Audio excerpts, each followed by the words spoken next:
Sweeney. Dwayne Sweeney. Sweeney's over. Can you please hand it over to your captain, Dwayne Sweeney? Welcome to Real Tales with Sweens. This episode I sat down with Graeme, Bonze Fleet, in his factory based in Paihia, the Bay of Islands, New Zealand.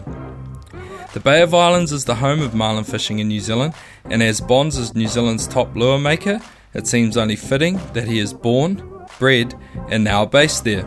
Bonze is not only a great lure maker, but also an outstanding skipper. In fact, he was the first New Zealand skipper to receive the Billfish Foundation Award for both top tagging captain and top release captain for blue marlin in the Atlantic. As you will hear in this podcast, Bonze has been fortunate enough to fish in places that most of us only see on YouTube, read about, or dream about. And he has some great tales to tell about his adventures.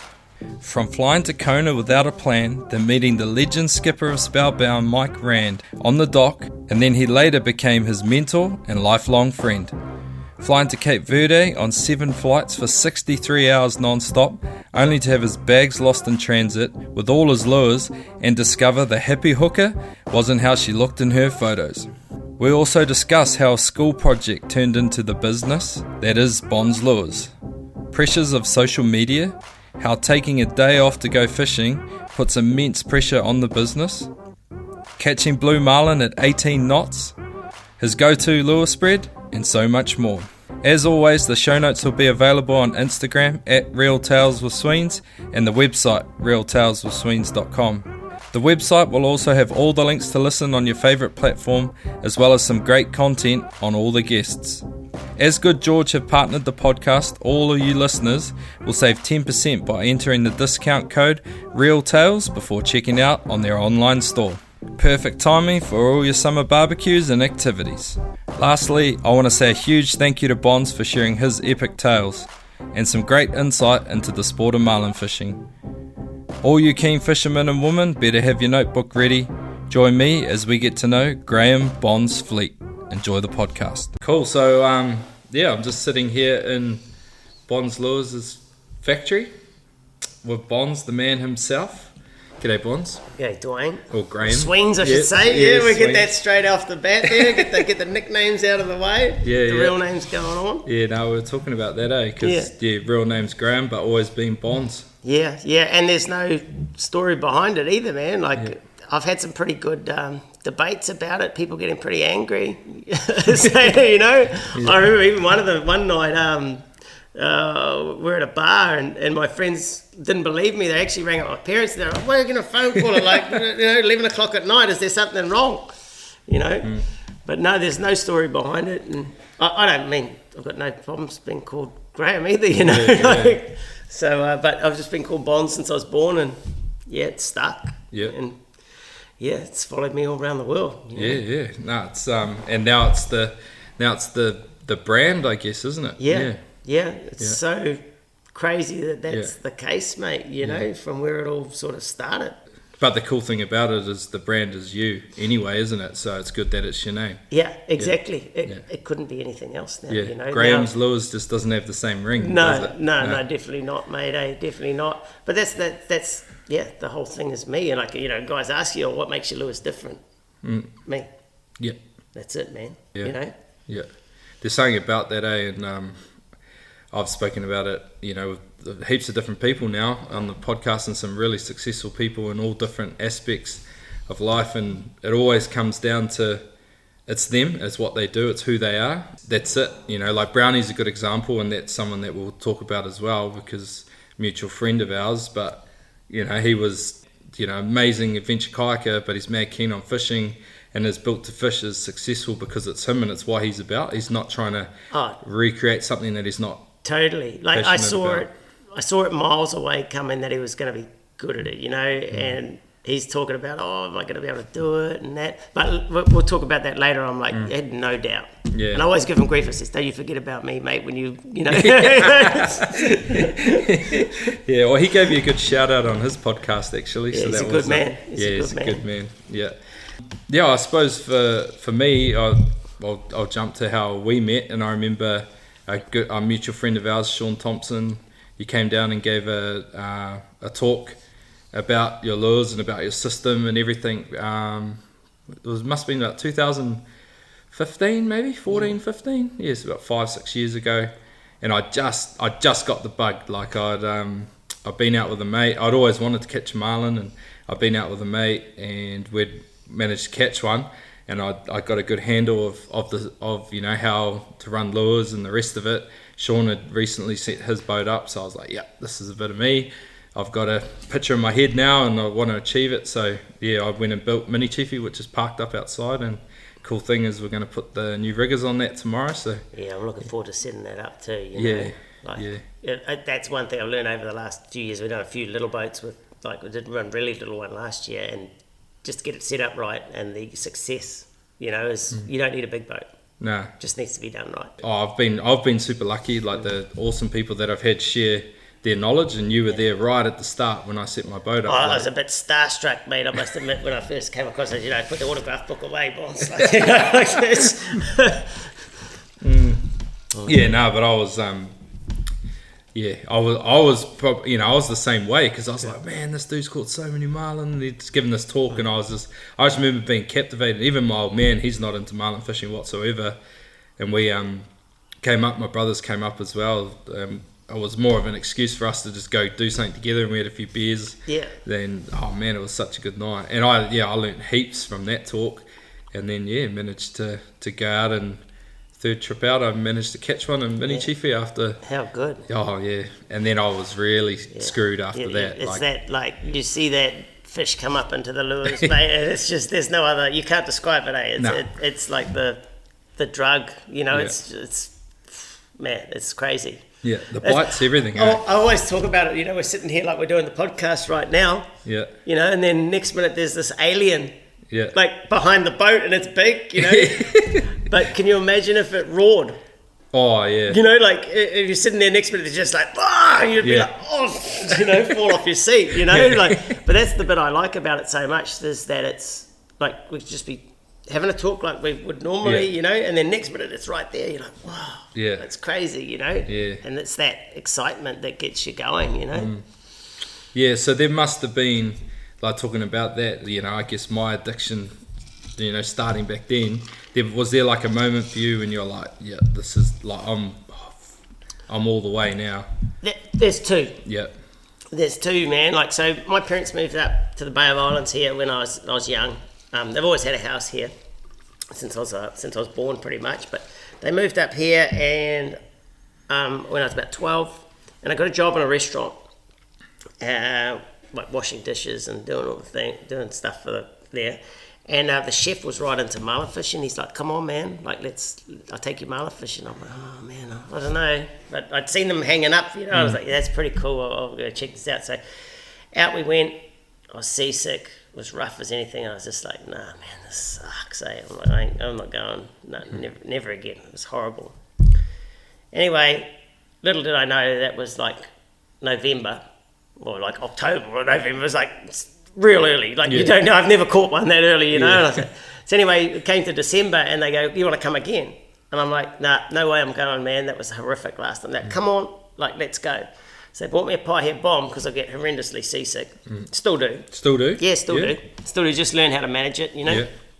But out we went, and I think we had 6 marlin bites, caught 2 yellowfin, and I was like, "Wow, that's a bit of me, man." Like, and this is like the start of December, and it's like inside Cape Brett, pretty much, like Cape Brett and 71 metre reef, which is just outside, and I was like, oh man, I've never had another day like that in my life there, you know, like it was just crazy.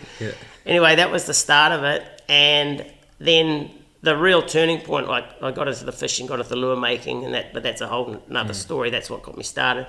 But then the real turning point was I went to Kona, and I'd never been overseas or anything in my life, and I wanted to learn how to make lures, and I wanted to learn how to fish lures for blue marlin from the best people that I could. And that was, to me, the place to go was Kona. So I bought a ticket, had credit card and a week's accommodation in a hotel, and I thought, well, if it all goes pear, I've got a week's accommodation in a hotel. I'm going to have a mean holiday, and I'll just fly home, you know. So sweet, what have I got to lose, you know?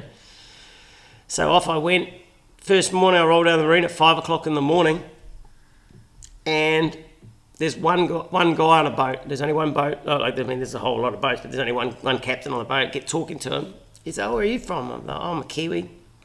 And he said, I've got a mate from New Zealand. And I was like, "Oh yeah, there's like 4 million people, mate, eh?" Like, you know. I was like, so he's like, "Yeah, you probably know him." He's like, "Oh, it's he runs a charter boat," and he tells me who it was. It's like Rick Pollock off Pursuit, and I'm like, "Oh yeah, I know exactly who he is, mate." You know. So he goes, "What are you here for?" He says, "Oh, I want to go fishing." He says, "Do you want to come today?" I says, "Yeah, man." He says, "Well, go get yourself a sandwich and meet me back here, and we'll go fishing." I'm like, "Oh man, first day, this is mean." So anyway, jump on the boat, and he only brings out like a spinning rod and like this little 50 wide, like little stand-up rod, you know. And this is what, like 17, 18 years ago, and this is before braided lines and Stellas and, you know, all the gear that we use today, you know, jigging gear and stuff. And I was like, what are we doing, man? Like, are we going to catch wahoos, and are we going to catch, like, you know, GTs and stuff? I'm here to catch blue marlin, man. This is what I came for, you know. So I was like, what's this guy up to?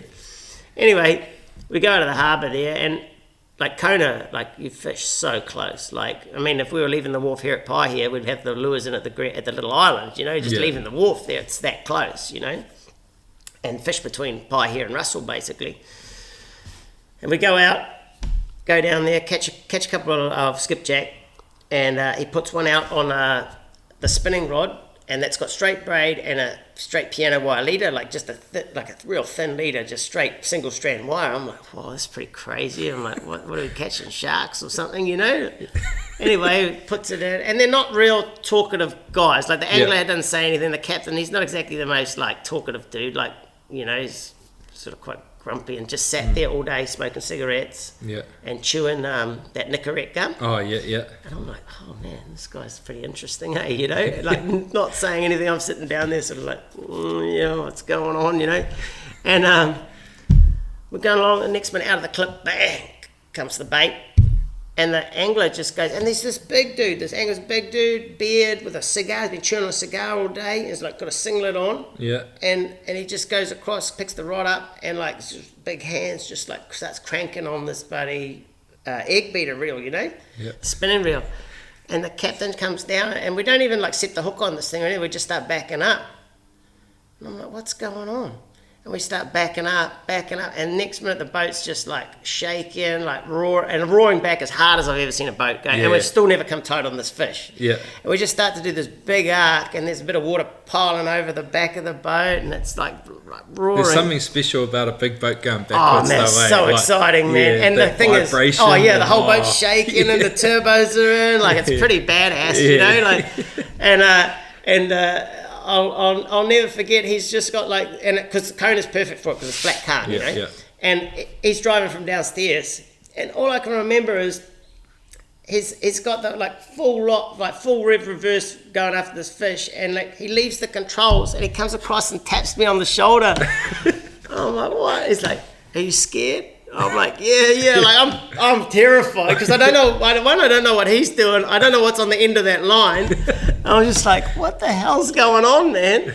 Anyway, he's like, "Get your gloves on, mate. Get your gloves on." And we come around. We must have been going backwards for like a good 3 or 4 minutes. Still hadn't seen the fish, hadn't come tight on it. We just come tight on it, but we hadn't like set the hook or anything, you know. Just come tight, picked the belly, and now we're chasing the fish.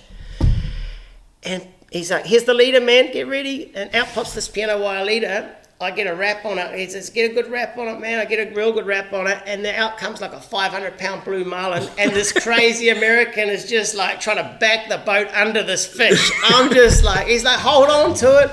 I hold on to it, snap the leader. And I'm like, oh man, like, that's my job gone. Yeah. I'm just like, I'm letting up on my ass in the cockpit.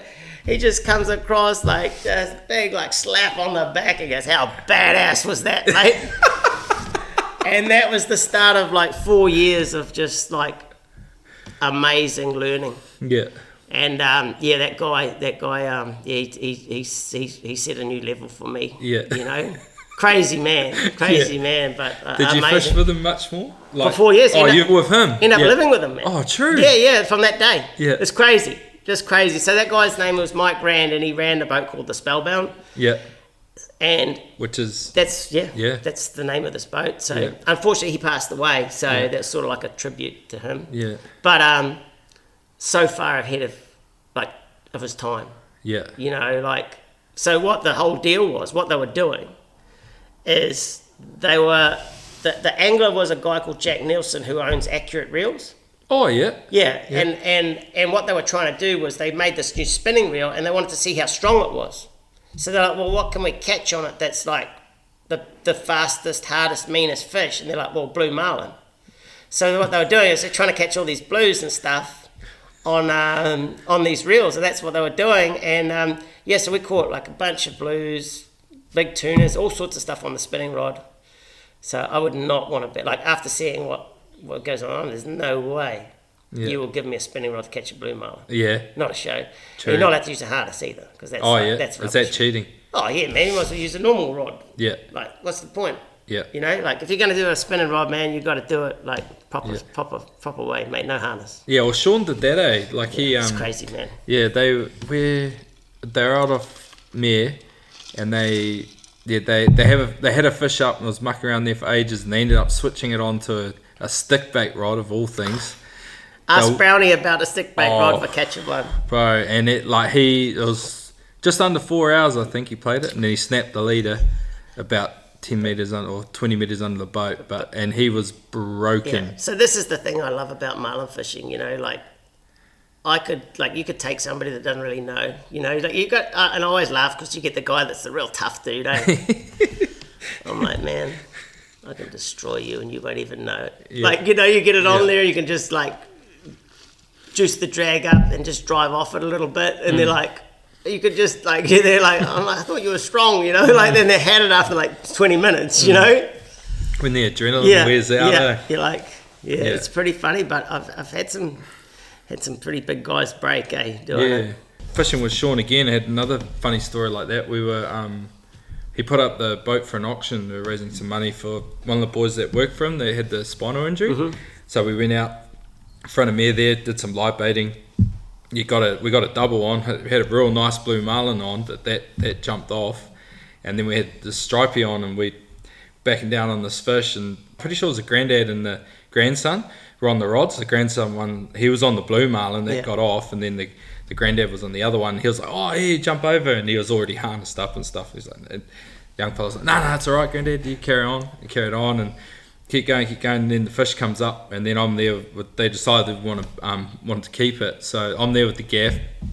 This fish is coming up, and then Sean gets hold of the leader, and then I'm like waiting to see which way the fish is coming up to go on the body side for the gaff shot. So I'm standing there behind the guy with the rod, and I'm like looking at Sean, he's leadering this fish, and then all of a sudden the guy like turns around and he's like looking at me, and I'm like, what the fuck? And he's out of the harness, rod's off, he's put it down on the floor of the boat. And I'm like, Sean, don't let it go. And he's like, what? I was like, don't let it go. I was like, he's not holding on to the rod. He's like, what do you mean he's not holding on to the rod? And Sean looks back over his shoulder, and the rod's just lying on the floor of the boat. Lucky the fish was pretty much done. It came up, and we put the gaff in it. But yeah, he was done. He checked out. Oh man, I must admit, actually, I angled a few, and I'm like, just if you get on the leader, do not let go. Yeah. Because I'm done. Yeah. You know? Yeah. Yeah. No, they're pretty special fish, eh? Oh, crazy. Yeah. Just from there. How'd the lures start? Yeah. Well, sort of go back that way. Like, that's how I got to that Kona and got to meet Mike and all his friends, you know. So how it started was like that first trip that I was talking about, that we went out and saw all those marlin in December there when I was a young fella. When I was going to Kirikiri High School, you could do it as a school project, as a tech class. So I went and did one, and I did it as a project, made a lure, and I conned a dude into buying it off me for like $20 or something. You know? And he caught a marlin on it first morning. Bullshit. Yeah, man. Yeah, so I was like, oh, yeah, that's pretty cool. So they want you to make another one. No idea about making lures, you know, Yeah. but yeah, just started making lures, and I made them for a lot of the charter boats. I don't know, caught the first marlin for New Zealand a bunch of times. Yeah. But When you were bunch still of at times. school? Yeah, just like the yeah. last 2 years I was at school, yeah. Yeah. And then I started, like, as I left school, started making them a lot more. Yeah. Yeah, ruined a few things in the kitchen at home. Yeah. You know? Like, We're just making them out of your house. yeah, man. like, Yeah, totally. Yeah. Yeah. Just in the garage and stuff, eh? Yeah. In the kitchen when mum and dad were away. Yeah. You know? Like, yeah. Oh, that's so good. Yeah. So no, that's just how I got started, man. Yeah. And it just grew from there. But anyone can make a lure, but you come to a point where you actually need to understand what you're doing, Yeah. and that was what I had no idea. Yeah. You know, I was like, well, I actually have to. If I really like this. It's a drug, man. Like, to make lures as well. You get a fish caught on it. It's like, it's an addiction as well. It's as much as going fishing and using it. Yeah. But I always laugh now. It's got to the point where it's definitely a lot more fun to use them than make them. Oh, yeah. Yeah. You know. But it's still. I love every bit of it. But Yeah. I always laugh about it. You know, like, oh, it's a lot more fun to use them than make them. You know. Yeah. But it's a lot of fun to make them too. Yeah. But you just thirst for knowledge. Where can I go? Who are the best people? So I go to Kona, Hawaii, and there I got to meet, like, you know, I fish, because Mike's friends was like Bart Miller. He used to come fishing on the boats. You talk about fishing and talk about lures. He likes to talk about ladies a lot too. Yeah. That's very interesting. Yeah. He speaks very highly of New Zealand ladies. by the way. Does he? Yeah. He's been to New Zealand. He stayed out in Puka for a while. Yeah. So interesting guys. But then just the general knowledge of this, all the captains and that, they all make lures, you know. So they all have, like, and they've got the perfect playground for it. Mm. It's calm. It's got blue marlin, and it's close. You know, like, oh man, Sweens, we just made this lure. Let's go test it this afternoon. Yeah. And we can. Yeah. You know, and have a good chance of catching, you know. So that's why, that's sort of how I got started. And then, then I just brought all that knowledge back. And the lures have changed a lot over the years, obviously, with more what I've used, more of what I've learned. And also not just making them for me anymore, making them for everyone. And making them, like, just the different stuff. So we now, since we're a business, man, like, I make lures for every fishery we can. So that's why we have so many. Mm. You know, I get asked why you have so many. I said, because we make them for every fishery. Well, not every, but like as many fisheries as we can, you know. Mm. You know, and different, there's obviously in those fisheries, there's different weather conditions, there's different species, you know, it's a simple thing, it's actually quite complicated. Yeah. You know, like, yeah. So that's how I got started making lures, man. Yeah. Just on that, like, with the different species, is there, like, obviously there's a clear difference on the way a striped marlin will eat a lure versus a blue.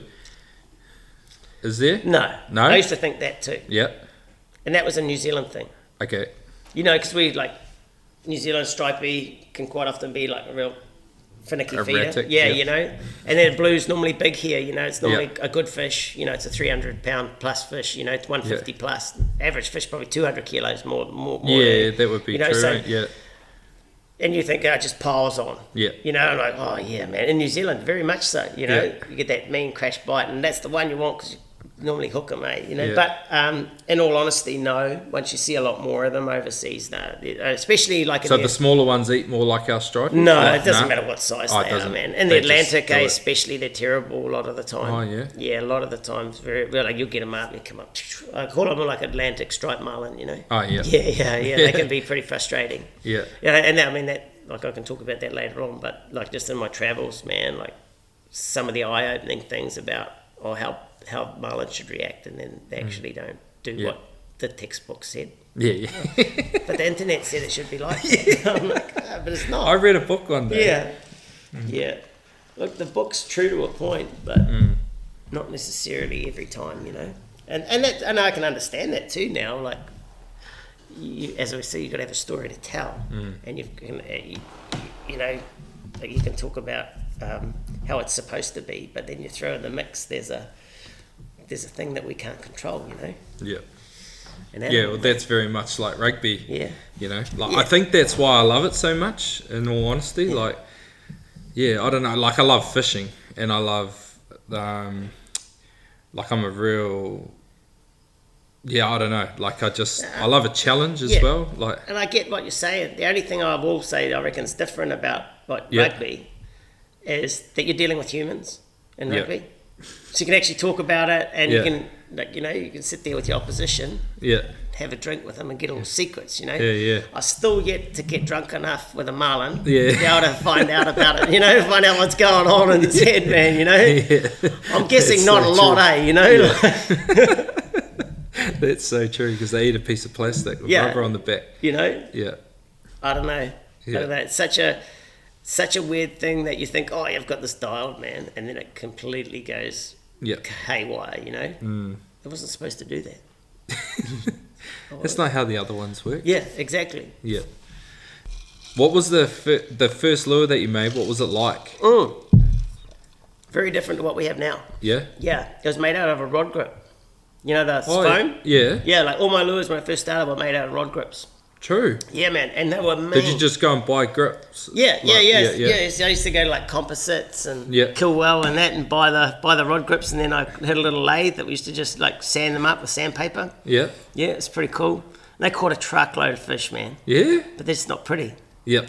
And the other thing is like, I want to make resin lures, So then Yeah. I started dabbling in resin lures, and then it just went from there. Yeah.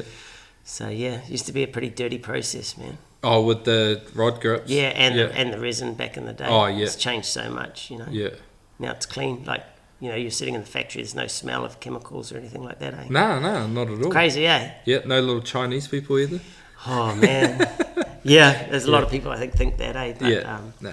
definitely not, man. I wish those Swedes some nights Yeah. there was... Well, at the moment, it's nuts. Oh, man. What's the time now? Like 9 o'clock, and we're... Yeah. Phone's still going. Yeah, people phone's checking. still going. Oh, where's that lure? Yeah, Oh, yeah, exactly. Yeah. I'm like, man, like it's like 9 o'clock at night, mate. Yeah. Like, mate, people don't care. Nah. Like, yeah. So, no. Well, it's that addictiveness that is marlin fishing though too, eh? Like they'll be mate. sitting there fiending like a drug. Oh, like, totally. I need that new lure because it's going to help me catch fish. Yeah. Yeah. And that's what it's all about, man. Like that's what I have to. That's what I need to supply. Like that's what I need to give people. That's what my job is. Yeah. So. Like a drug dealer. Oh, it's so fun. We always joke about that, eh? You got one of those like. I've got some funny stories about those little hooks too. About that, eh? Like you'll get like a sly text message. So you get any of those LGs, mate? They don't want anyone else to know that they're actually using it. Oh yeah. But that's a whole other story. But it's like sort of slipping a couple of packets just under the table, mate. No one saw that, eh? Yeah, that's so funny, eh? Yeah. Yeah. It's I want to stay on the lures a little bit longer, eh? Oh, man, like- there's so much to it. There's heaps to it, man. Yeah. So just keep going, man. Yeah, mate. Yeah. I don't know. It's like the lures have been pretty interesting, and I never thought I'd do it as a job. It was always like, man, imagine doing that as a job. Like I always used to go into the tackle store and I'd see Pakula was always the one when I was a young fellow. I'd just be like, or Top Gun or something like that. You'd go in there like, oh man, like that's so cool. How does he make so many of them? And they're so, and they're good, like I could make one or two and it'd take me all day and they're good, I'm like, and then you're like, I start to, play around with things and you're like, okay. And then the next minute you're like, oh man, I'm starting to make quite a few of these things, because people want them. Yeah. And then, basically, really, the lures are in all honesty, the lures were secondary, really, to what I did as a job. So, I left school and I went and worked for my dad. I actually went to uni first for a year. Yeah. Studied astronomy and philosophy. Oh, yeah? Yeah, mate, pretty wise person, mate. Yeah. Think about things quite a bit. Yeah. Yeah, no, not really, mate. That wasn't for me, Yeah.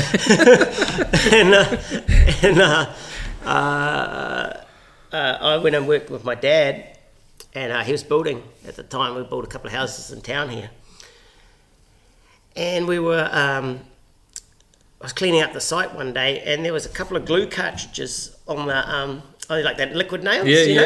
yeah. Anyway, it said that there was like you could win $1,000 Australian. Yeah. I was like, oh man, sweet. So I cut the tag out with, the Stanley knife, put it in my bag, and I put it in an envelope and mailed them off. I was like, that'd be pretty mean. I don't reckon many people would enter that either, because it's like everyone just chucks all that stuff in the rubbish, on the work site. So I was like, cut a couple out, send it off. Well, bugger me, probably about 3 months later, I got a letter in the mail going, oh, congratulations, you've won like $1,000. So I was like, oh man. So I was like, oh well, I'll get my skipper's ticket. So I'll use that to pay for my skipper's ticket, and you could do it in Russell at the time. So I went across and did that, and I had my skipper's ticket at 18 years old. Oh yeah. Yeah, man. Yeah, I was like one of the youngest to ever get it, And anyway, I thought I was the man, mate. Next minute I'm running. I got a chance to run like a 43-foot rib, brand new boat. I was like, yep, that's me, mate. No idea what I was doing, And I just started running boats. Did the America's Cup, took the boat down to West Haven, ran it with another guy, and then we came up here, and we fished, and man, I learned how to lose marlin, Geez, I lost them every which way, mate.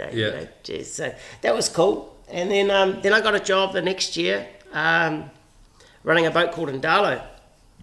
And it's actually Troy Flavel's mate that he talks about in your last podcast. Yeah. It's Ben Allen's boat now. Yeah. So I ran that for 5 years for some people from America. And that was pretty cool, man. And just used my lures there, and we caught fish, and and then it just start learning from there to develop the lures, and then go to Kona, and then I got a chance to go to Cape Verde, and that was pretty crazy, man. And that's where I really started to learn about lures, mate. I learned a lot in Kona, and it was amazing what Mike had taught me there, but I'd never done it myself. So when you were in Kona, you never ran a boat there? Never ran a boat, mate. It was always Mike. Yeah. It was always Mike. I went that one day on the wharf. I occasionally went out, but that guy there, I talk about him a lot, but at his house, you'd go downstairs and it was fully like a tackle store. We had line testers, he had all sorts of things, just anything that you needed, he had. And then we'd have line, knot tying competitions, rigging competitions, just anything that you could think of, to do with, fishing and stuff like that, if you're breathing that all the time, you're going to get good at it, And I didn't realise how good that was until I went somewhere else and left him. Yep. And the crazy thing was, I talk about running boats, but I'd never ever run a charter by myself, ever. Not a marlin charter. I'd taken a few people fishing, snappers and kingies and stuff, but I'd never done that until I went to Cape Verde. And man, that was trial by fire. Oh man. So I can tell you the story. It's pretty interesting. So I was in Kona, and I had a guy that goes, oh look man, you need to go check out this Cape Verde. And I was like, okay. I never even heard of the place, man, let alone that they had blue marlin there. I was like, Anyway, I started doing a bit of research. Doesn't that take 50 hours to get there? Wait till I tell you the story, man. It's nuts, man. Yeah. So, anyway. How's that gin, by the way? Outstanding, man. Yeah. Outstanding. We're on the good job. Well, I think the further we get through, the stories might get better, mate. But no, it's very, very tasty, mate. Yeah. So, Cape Verde, man. And anyway, so I sent this message to this guy, and he's like, I'd love to come and ride along and just see the fishing, because I've heard it's so good. And he's like, oh, nah, you can't. And I was like, okay, sweet as. Well, I'll just go back to Kona, and I'll continue fishing with Mike. And about 3 weeks later, I got another email, and it said, would you like to come and run my boat? And I read about that bit, and I'm like, I didn't think I read the rest. And I'm like, yes. It was like, no, I was like, because by this stage I'd actually done some investigation what it was like, and I'm like, oh my God, it's crazy. I'm like, I need to go to this place, it's crazy.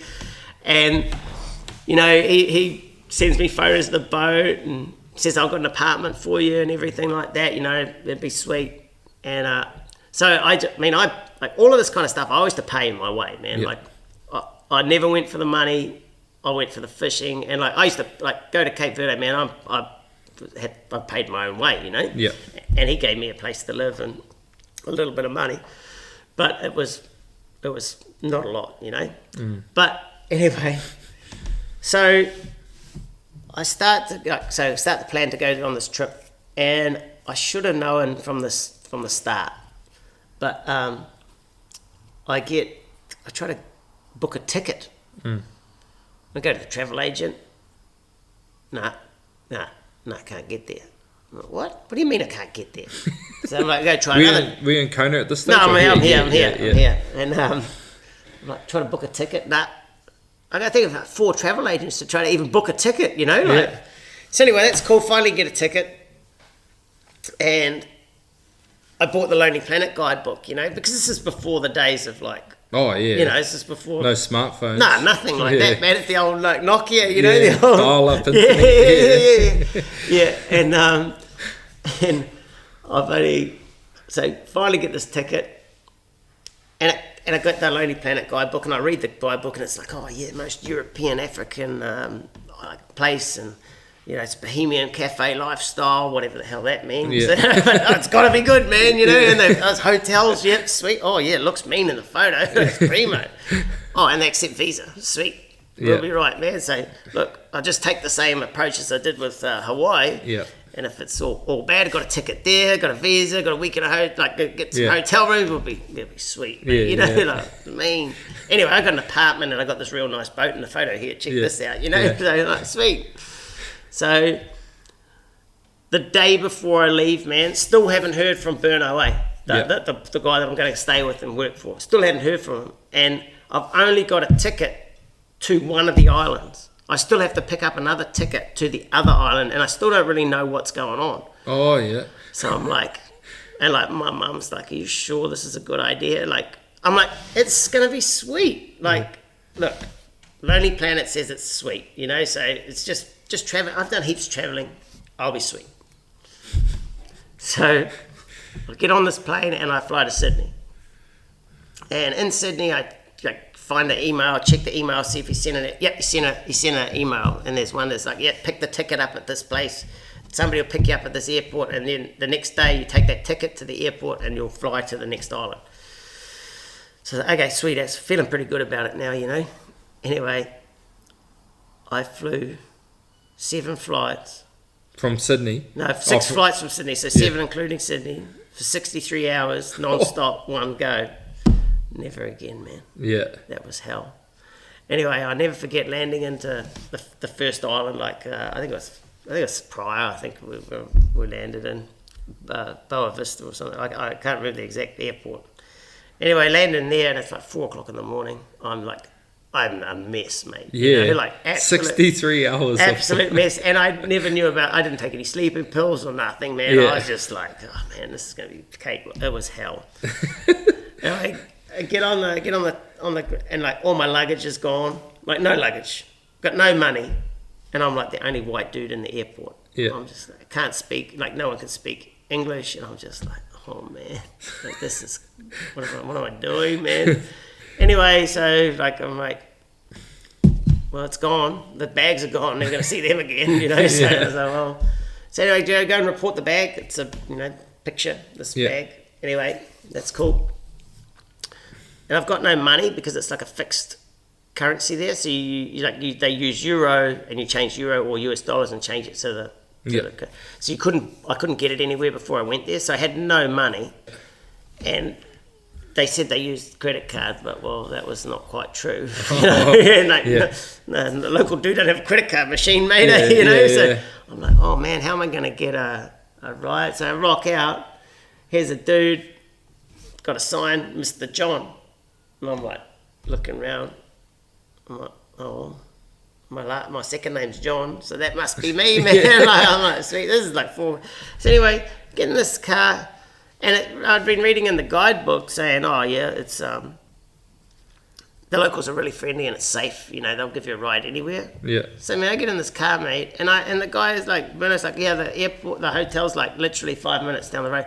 We go for like half an hour. And I'm like, I'm starting to get like worried, eh? I'm like, oh man, this guy's like, it's gonna kidnap me, eh? You know, like, and I'm panicking. And he's like, and I'd given him the bit of paper where we're supposed to be going, and he'd read it wrong. And I'm like, because I'm starting, I'm like, let me out of this thing, man. Like, anyway, he's like, oh, I read it wrong. So we roll up to this like hotel. Yeah. I'm like, you're kidding me. It's like a mud building, man. Like, Yeah. you know, like mud brick building. I'm Yeah. like, and it's like, this is 5 o'clock in the morning at this stage, and it's deserted. And like, here's the taxi driver like rapping on the door, and they're shouting at each other. And I'm like, oh man, like what's going on? Anyway, finally get in, and the guy's like, speaks a little bit of English, and he's like, yeah, I got a room for you, and that's all sorted. That's sweet. So, go to bed, so probably want to have a shower and that, eh? I'm like, yeah. So have a shower, stay have a shower. I was like, oh man, I need to clean my teeth. Like, sweet. Like a dumb ass, eh, New Zealander. Have a shower. It's like, this is not real lathering up that well, eh? Oh, it must be sweet, you know. Yeah. Get out of the shower, feel pretty filthy still, eh? You know, like, I actually don't feel any better. Yeah. And I was like, oh, clean my teeth, gotta clean my teeth, and like take the first like a dumb ass out of the tap, just like salt water. Oh. Saltwater shower. Saltwater shower, man. I just felt filthy, eh? And I'm just like, you just learn how naive you are, like, you know, I'm just like, man, like, how spoiled are we, you know, like, and they're just like, rookie move, you know, like, so anyway, like, get up next morning, like, flights at like 8 o'clock in the morning, so you're like, I've had no sleep again. Yeah. And I roll up, and the guy's like, oh, you got to pay. I'm like, well, I can't pay.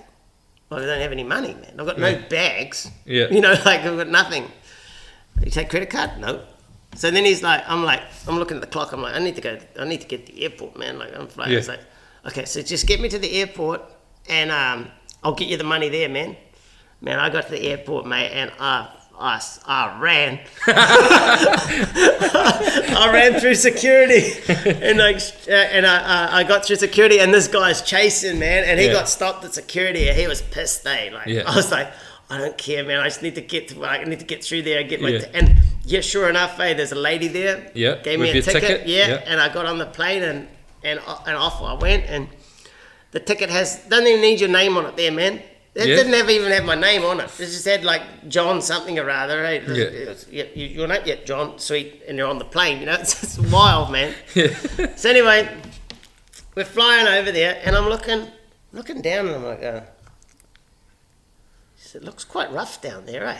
Like, a lot of white caps from like, you know, however 10,000 feet or whatever we were. I'm like, it looks quite rough from here. Yeah. So anyway, we land.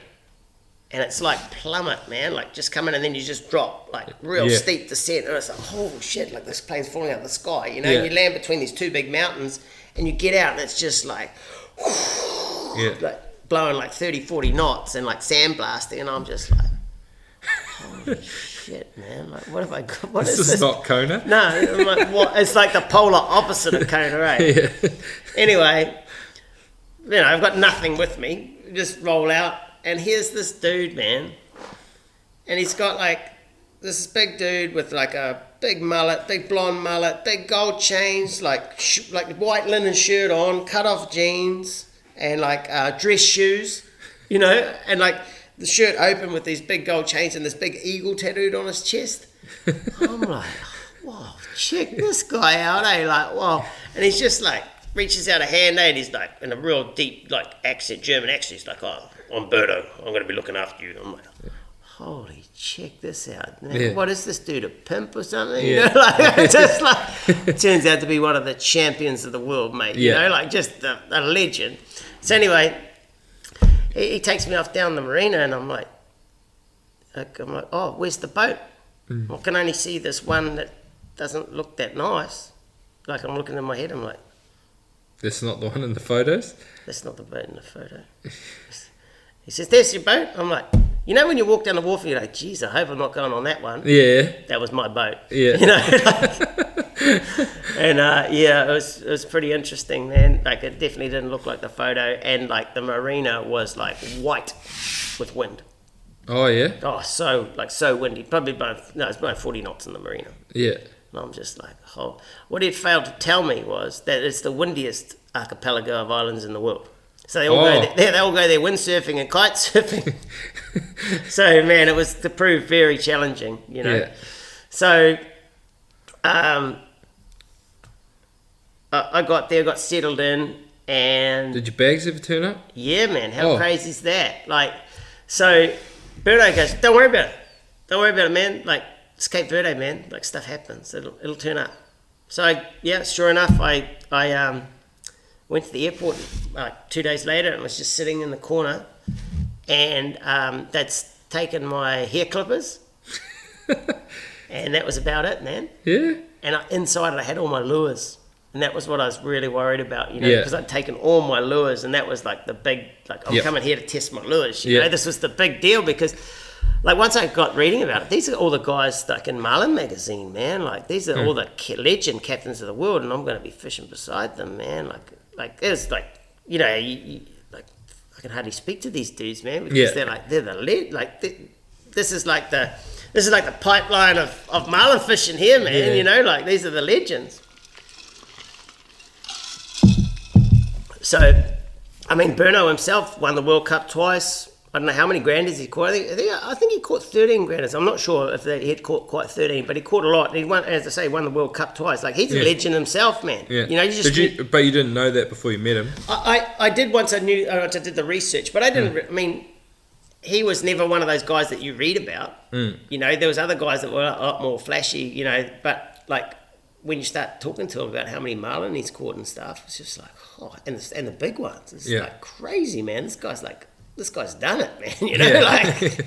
So I ended up becoming like really good mates with him. Like, I mean, I've met a lot of guys around the world through the marlin fishing. That guy there is one of a kind, man. Yeah. Like, amazing dude. Yeah. Just a life that you could never imagine, and just one of the best dudes ever.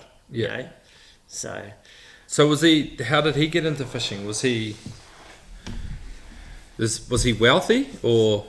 No, not necessarily. Yeah. I think he had some money. Yeah. So he just liked it. Yeah. Yeah, he just liked it. Because it wouldn't be something that you do in Germany, would Canary it? Islands. Oh yeah. Yeah, Canary Islands, and and he just used to go and party and go fishing. You know, that was what he did. And then he ended up down in Cape Verde, and the fishing was good there, and the party life was good there. So.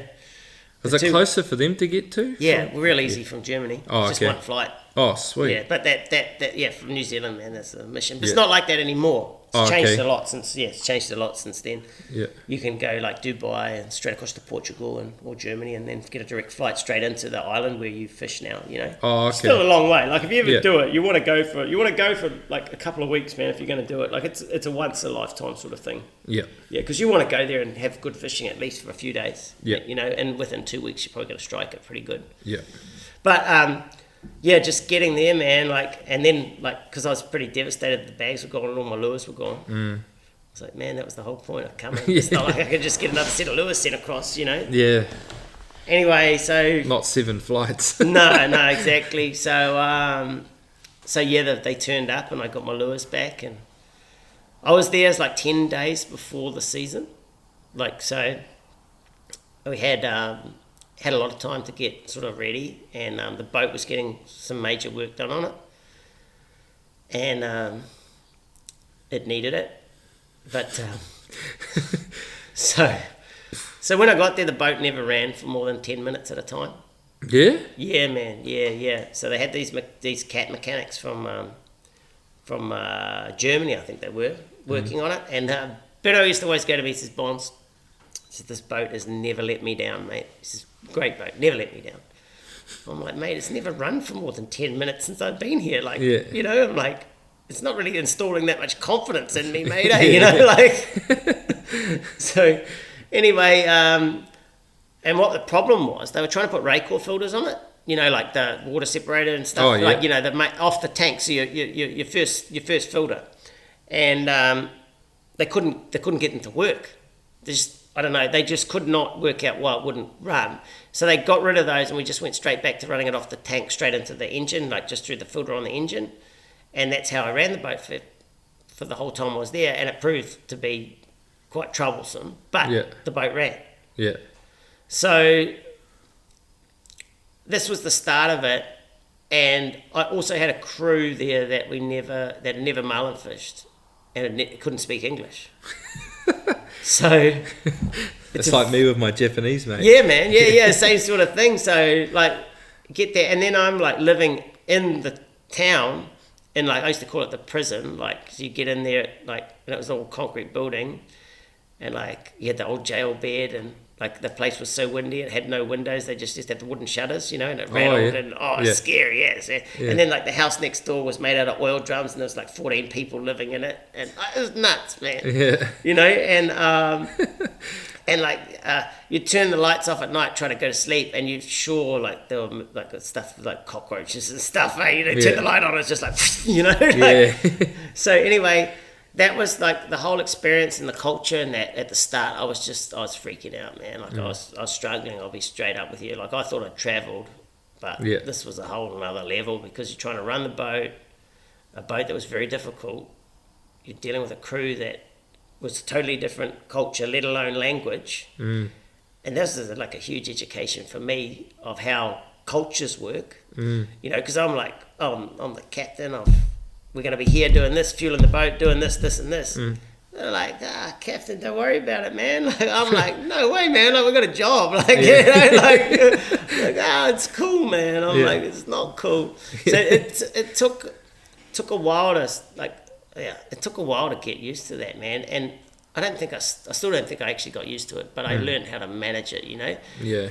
And so we finally got the boat running, and it was finally time to go fishing, and it's windy, man. And I'd never driven the boat before, and I thought I could drive a boat, man. Well, we came off and everybody's watching because I'm the new captain, and I came off the marina, and man, I stuck that boat straight round a mooring. Like I wrapped the prop straight in a mooring, man, and I'm stopped there and everyone in the harbour's watching, and like boys are having to dive at the side, cut the rope out of the props, and I'm just, it's a disaster. I'm stressed, man. I bet. And I can just imagine what the owner's thinking. Oh man, who is this idiot?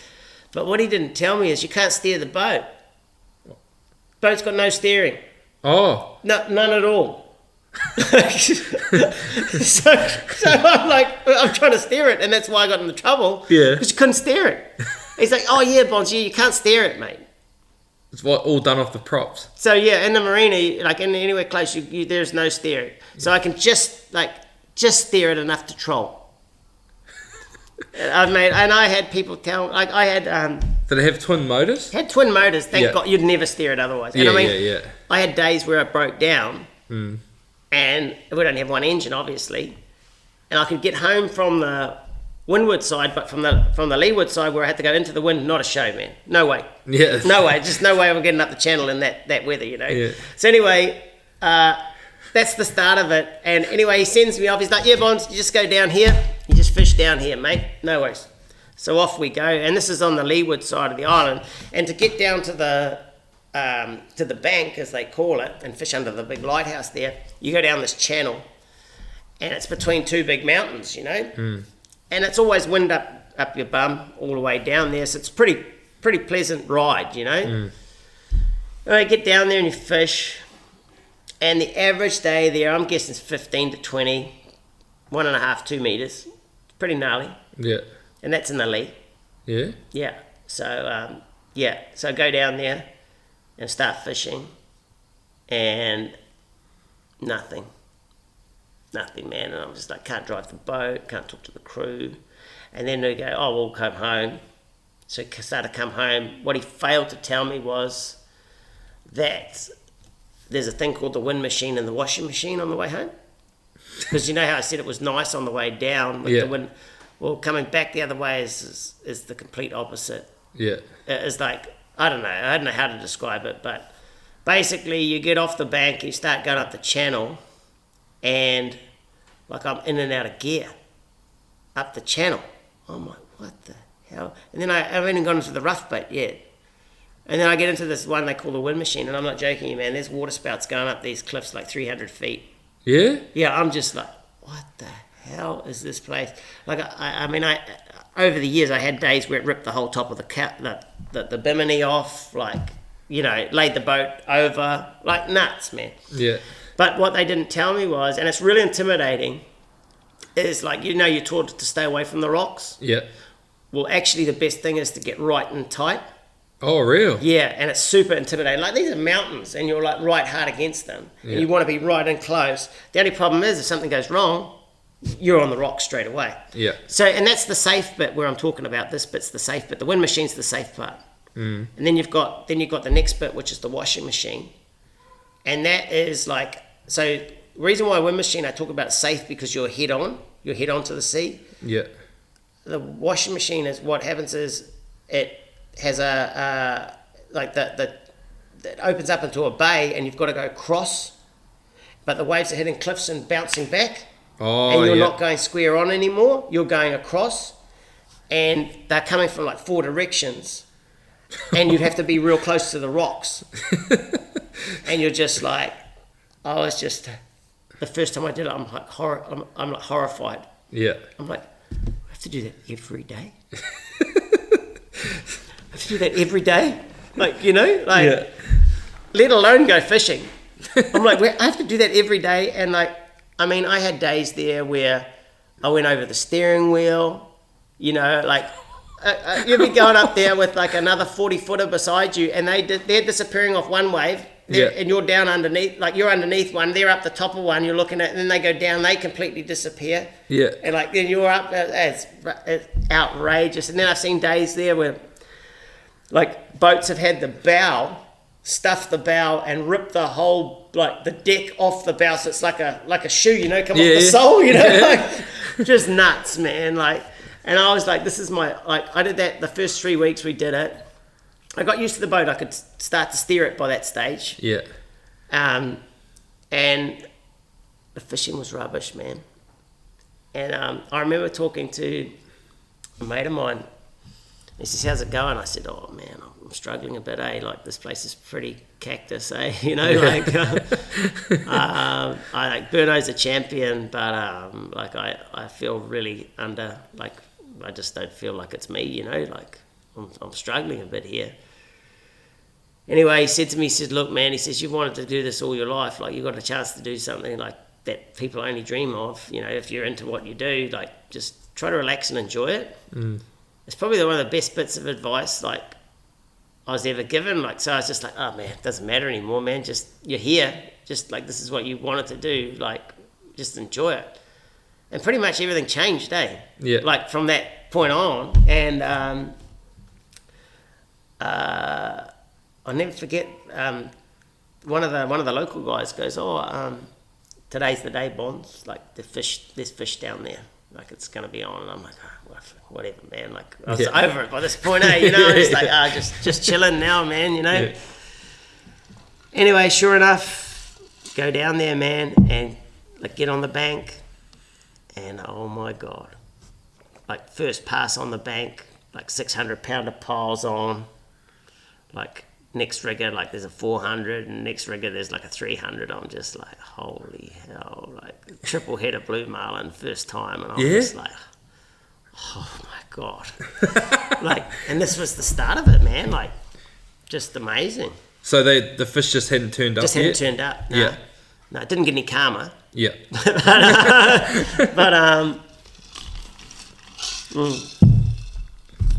But yeah, it was the start of some pretty amazing marlin fishing. That's why I asked you before. You don't remember every marlin you caught? Yeah, and you're like, it's not many. Yeah. I was always like, yeah, I can remember every one, and I remember them going like, you won't after this season. Yeah. Dead right, man. Yeah, it was just dead. Oh, just so many. So many, but like, they were really hard to catch, man. Oh yeah. Oh, well, like, when I first got those conditions. Oh. Yeah, because you're not used to driving the boat and that. Like, or basically, when I first got there, you'd get it on and just try to be in damage control, man. Oh, yeah. It's so rough. I didn't know how to deal with it, you know? But you learn fast. Yeah. You know, you do learn fast. And what I learnt was, because I had the African crew, I was like, man, it was super competitive. Egos through the roof. Yeah. You know, with the captains, man. How many boats fishing there? There was, the first season I went, I think there was like 10 or 12. Yeah. And then the first 2 seasons were about 10 or 12. And then the third season I went, there was a lot, man. There was like 20-something. Oh, yeah. And it changed. It changed a lot by the time there was that many boats. But the first year there was like that many, but only like 6 to 8 sort of fished every day. And I mean, we fished every day, you know. There was no, you don't want a day off anyway. There's nothing to do. Yeah. You know, you just drink, you know, so that's good. You can do fish and drink. You know, Yeah, so yeah. you might as well pay, you know. Yeah. So was it ever flat? Nah. Yeah, man. Oh, yeah. yeah. Oh, yeah. And I'll get onto that. Like, flat, man, it was like the paradise. Yeah. So, but that first 6 weeks, first half, like pretty much half of my season was just learning, man. And what I learned was, like, since there's so much ego, you don't want to be the last boat, man. Yeah. Like, and I was always told by my boss, don't worry about it, man. Your boat doesn't catch them. Just catches big ones, which he had always done. You know, he like all the time catch a big one. You know, But I'm like, man, and I had this really to piss me off. Like, there's this little German dude that like put his boat in beside me, and like he just bought the boat off another dude that showed him where to go. I just got dropped in the deep end, man, with the shitty boat and the shitty crew. They weren't shitty. They just didn't know what they're doing, you know. Yeah. But comparison to the professional crews and that there, like we were the, you know. And the little bastard called me Captain Kaka. Did he? Which was the shit captain. And oh man, it pissed me off, You know, because I'm like, you know nothing, man. You don't know who I am, you know. Anyway, but he was catching more than me, so it used to just get me, you know. So anyway, I was like, it was pretty motivating to sort of, okay, how are we actually going to work this out? Because I'm behind the 8 ball here. I've got a very difficult boat that I'm pretty much just managing the boat through survival. I'm not fishing. I'm worried more about the boat. I've got a crew that's never done this before. What am I going to do, man? And you're still getting triple headers. Yeah, I'm still catching them. Don't get me wrong, but we're not doing as good as I want to do. Yeah. You know, like I'm probably a bit like I'm pretty competitive when it comes to that, man. I want to be the best, man. That's it. You know, like some days you are and some days you aren't, but you want to put your best foot forward. You know. Yeah. And I was like, well, how are we going to do this? So I just like, look, man, we're just going to have to keep this super simple, because I couldn't even let the boys drive the boat, because you couldn't drive the boat. So you go here, drive it at the island. Next minute we're going out to sea. You know, like, oh man, it's like, just like so bad. Yeah.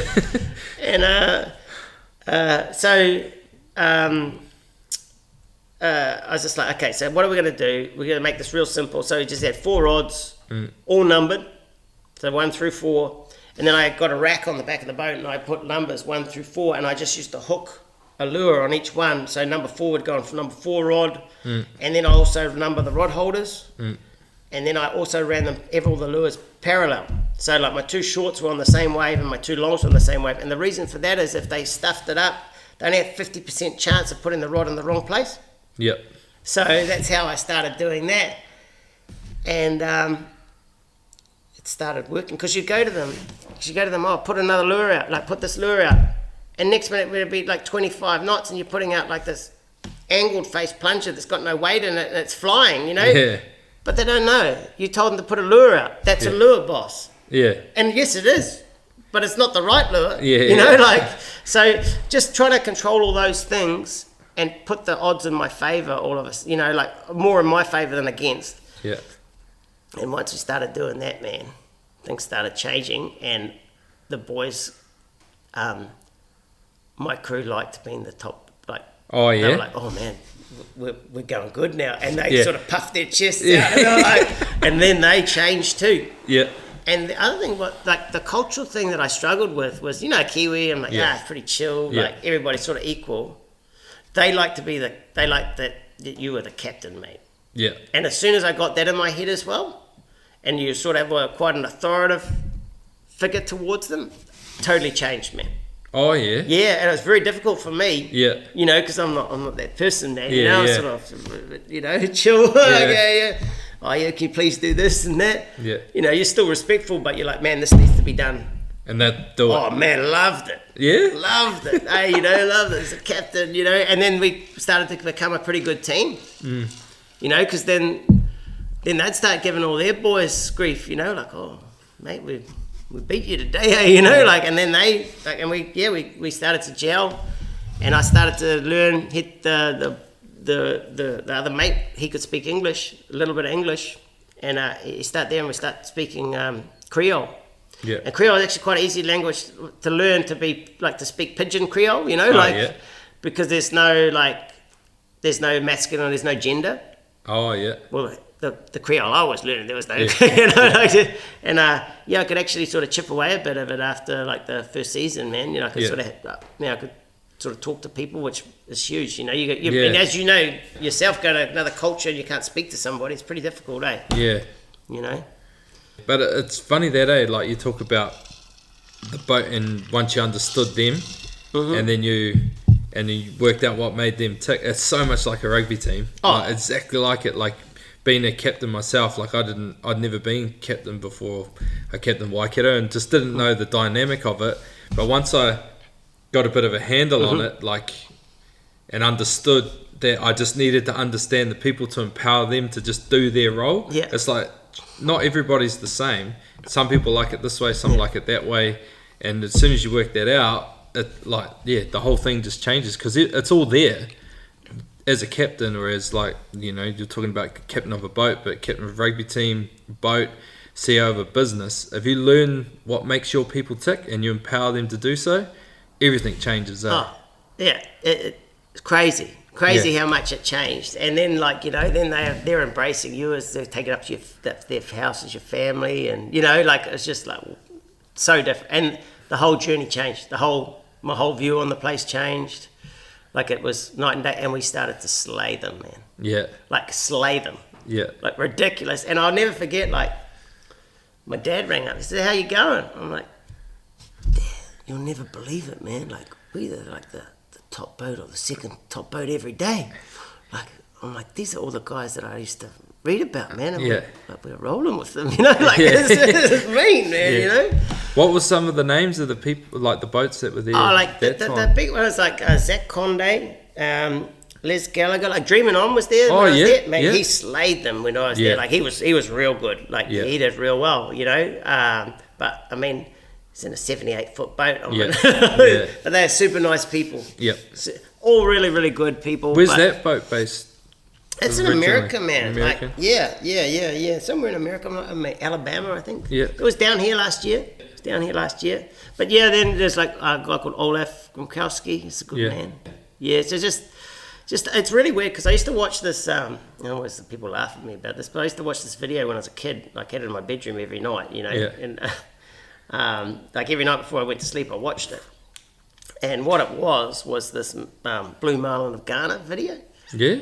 And I was like, man, they're catching these massive blue marlins, and it was all these guys. And then, Yeah, and they'd moved all the boats from Ghana up to, like, they went Ascension, and then they moved them up to Cape Verde. And that was all the crowd of guys that I'd, like, idolised. I'm like, man, I'm fishing beside these dudes. And just good people, man. Like, super competitive, but, like, good people, and, like, you know, fun, man. Yeah. You know? Yeah. So, that's that, and that was, like, in that year, in the end, man, we did pretty well, eh? Like, I think we caught, in 30-something days, we caught 131 blue marlin. Holy shit. Yeah, man. Yeah, crazy. Crazy, man. Yeah. Crazy. Any real big ones? Not the first year, eh? Like, I'll never forget, man. This is pretty funny. So, I was like, I think you asked about calm water? Yep. So, there was, like, the bite was good, and then it was calm, man. Yep. Like, real calm, like, you know, 5 knots calm. And it was biting, like, real good. Yeah. And it was just days where there was big ones, you know. And that's the crazy thing about Cape Verde. There's not just lots. There's all sizes too, you know. So you could get, like, a triple header, as I say. One of them's going to be over 500 pounds. Yeah. You know, I think 1 in 5 fish there for us was over 500 pounds. It's a good fish, eh? Oh, mate, it's a monster, eh? Yeah, you know, yeah. like 500 pounds, but it is a big fish, man. Yeah. You know, any fish over 200 kilos is Yeah. a proper fish. They change, man. You know, like that's another level. But then, we caught that many fish in that short space of time. But any donkeys, in that calm day, I was saying, we get down there, and I was saying that some days they're just big ones, and hook this fish, and I'm like, holy shit, man. Yeah. Like, this thing's massive, and I'm like, this is how green I was. And I had this German dude in the chair, and he was like, real, like, he had no emotion. Like, you could talk to him, and he wouldn't really talk, and he didn't smile or anything. Anyway, I was actually thinking, we get this big fish on, like, and I'm thinking, this is the one, man. This is the grander, man. I've come here to kill a grander, and I'm like, boys, just gaff it. Yeah. Sure enough, gaff it, and I'm like, get it in the boat. And while we're fighting this fish, the German guy's in the chair, and the chair snaps off the rod, off the staunchion. Yeah. And all I remember is he's still sitting in the chair, and the chair just slowly, like, falls off the staunchion, and the rod hits the covering board, and the dude's strapped in the chair still with the rod, with the rod stuck on the covering board. He's still like on an angle, and just like most normal people would get out of the chair, right? Yeah. He just looks at me, and I'm like rolling around. I can hardly drive the boat, mate. Yeah. And like, there's no emotion or nothing. He's just looking at you. He's just looking at me like stone cold, like he's all. I'm like, well, you're gonna get out of the chair, mate. Like, anyway, carry on, catch it, put it and we have to drag it home because you can't get it in the boat. And I'm like, oh man, it's massive. It's like, and I'm on the radio to, like, this is how stupid I was. I was on the radio to these guys. I've got a grand, and these guys are catching, like, caught big ones all their lives, you know. Yeah. And get it up there, and we weigh it, and it's like, I don't know, it's like 780 pounds or something like that. And I'm just like devastated. Like devastated. I'm like, I've just killed this fish because I thought it was like a grander. You know? And it's like 780 pounds, and I'm like, I mean, it's a big fish. It's like, it's a big fish, don't get me wrong. And I'm absolutely just like devoed because it's not a thousand. I'm like, you just look like the biggest dickhead, hey? You know, like, it's the biggest fish that I've killed, and you're just like, so now, like, any weight that you ever call is going to be like, oh yeah, whatever, Bonze just called another, like, you know, it's like, probably like 400 pounder, you know, like, so, but the best bit about the whole story was we killed it, and my boss was stoked. You know, he's like, oh, man, you know, and the boys were stoked because they were wrapped because they got to eat it. Yeah. And but the best part of it, his wife came down to me after, because the guy was still no emotion. Yeah. Just got off the boat, got a photo with it, and walked away. You know. And his wife came down to the boat the next morning and says, oh, and she could speak English really well, and she was super nice. And she goes, I've never seen him so happy. Yeah. And I was like, what? I was like, geez, I'd hate to see him when he was upset then, mate. Hey, you know, like, it's classic. So it's like, but as far as really big fish, not the first year. Yeah. But the second year. Yeah. It was so different the second year I went because, like, the crew, I knew the boat inside out. They would have been excited you coming back. Oh, like, yeah, man. Like and the thing is too, like, you know, you come, you bring them stuff, and like, you know, I bought them jackets and all sorts of stuff, you know, like, it was like we were set up, you know, and they were loving it. Anyway, so the second year I got a new guy. It was pretty funny. A guy called Ivan, and he was a Rasta. Like a Rastafarian. Yeah. And his name he went by was Rasta Bongo. But he was awesome because he speak really good English. So I had this Rasta guy, and then I had another guy that looked like Osama bin Laden. Oh yeah. Oh yeah, man! Like, crazy, just crazy. But they'd fished with me right at the end of the season, and we'd taught them. And like, I was ruthless, mate. Like, they'd never seen a marlin before. Put them on a hot one in like 5 minutes, you know, like a big one. You pull on it, or else you're gone. Like, so when I lost my last career, I lost the first career. I don't know if I can tell the story on the radio, on the podcast, but I'll tell it sort of semi-detail. But there's a ferry that comes in every day, and it's a big ferry, and there's some girls on it, and the boys all have shower time. Yeah.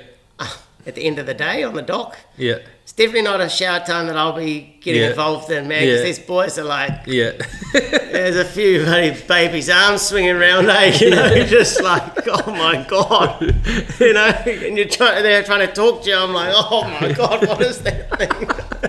You know? Hope it doesn't bite. Yeah, anyway, he got drunk one night, and the ferry's coming in, and he decided to swing it in front of the ferry, got arrested. Oh. So I lost the mate. So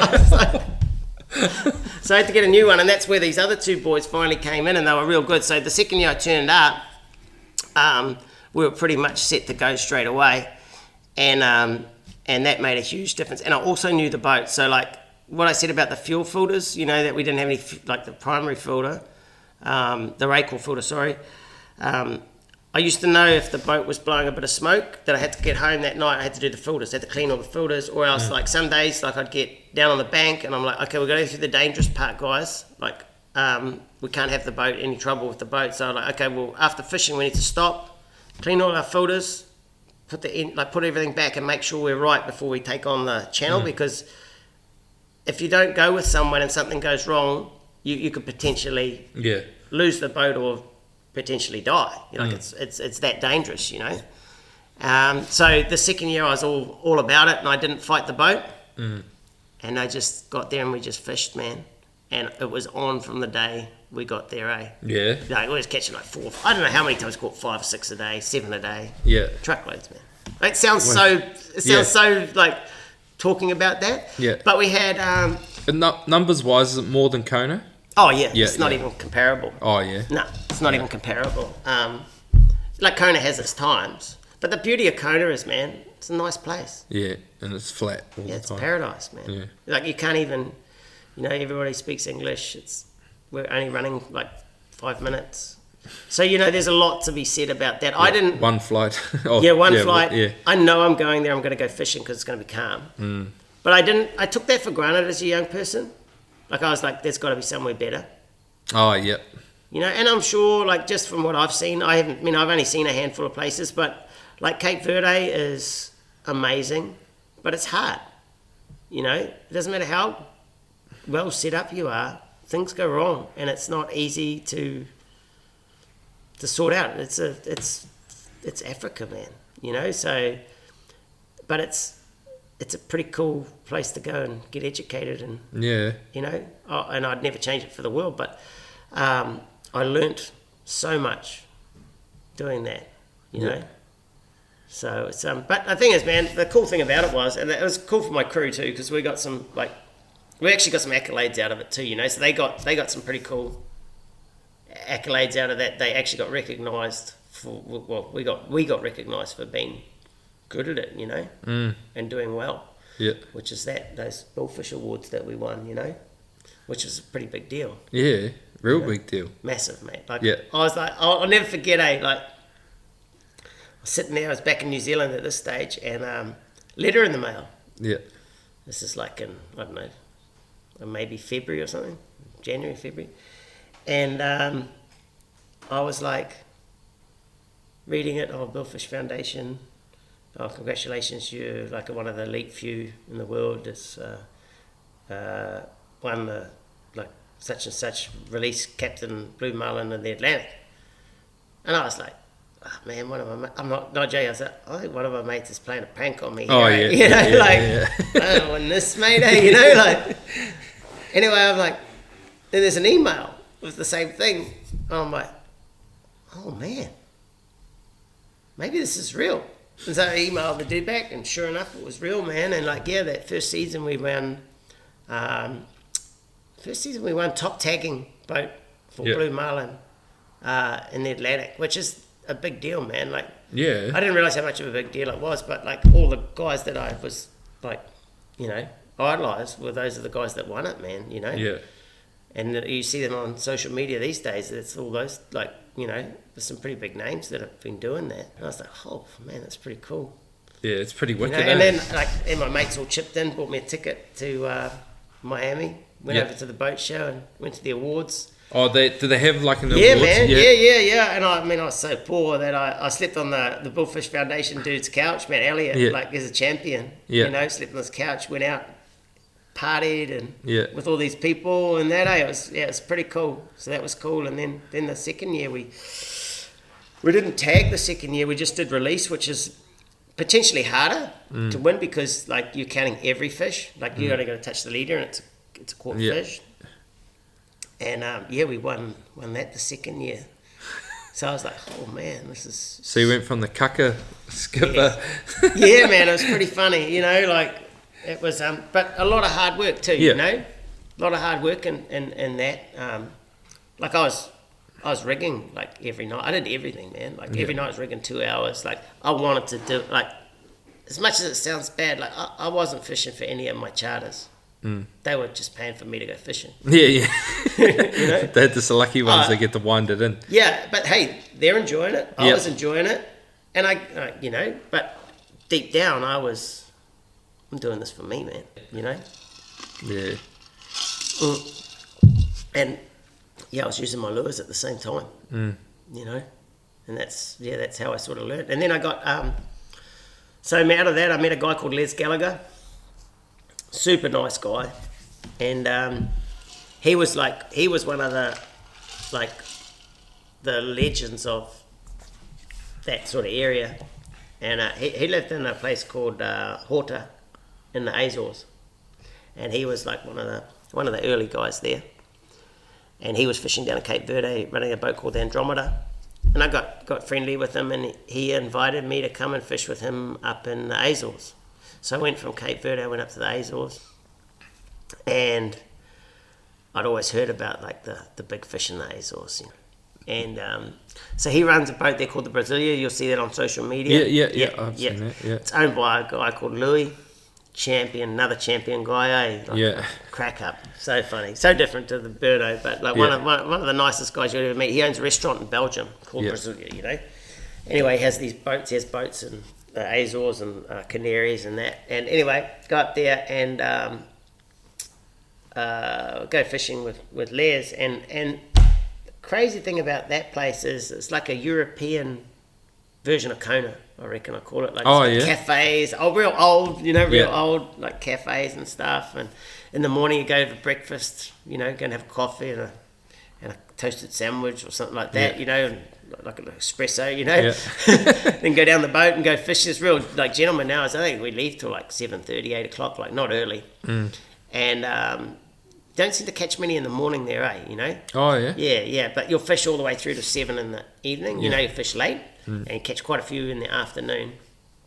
And I'll never forget, like we went there and I started fishing there in July, and fishing's real slow in July. Normally 1 bite, 2 bites every 3 or 4 days. Like it's slow. Like it's slow, man. Like you better be ready to be patient.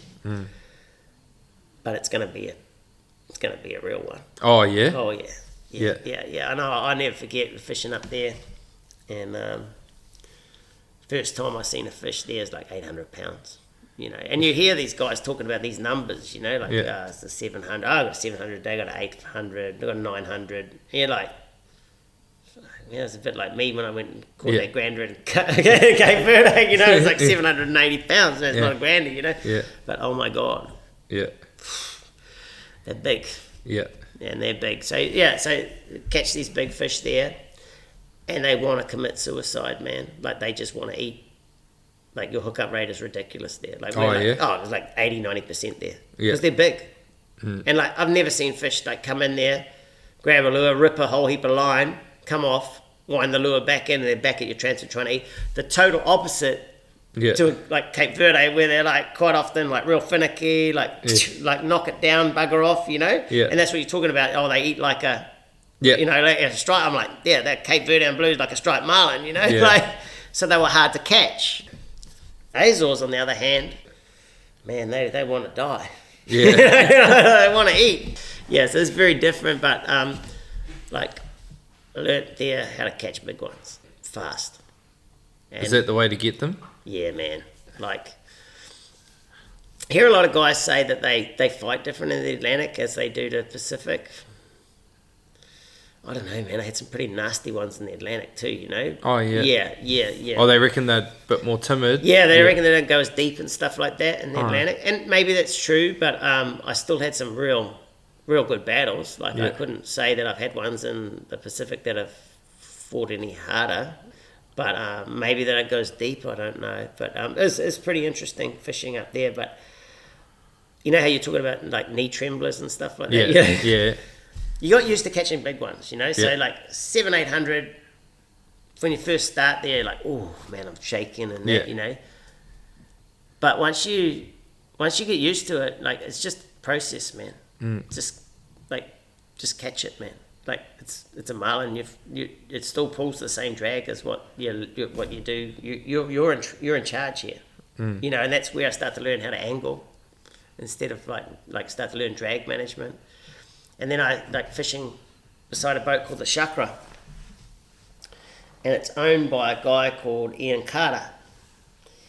And like, we're all fishing 130 pound, and they're all fishing 80 pound, and there's a big difference between 130 and 80 pound. Like, it's almost double. And he's catching these big ones fast, man. I'm like, how the hell are you catching them fast? And you know, so we start getting on the piss and that.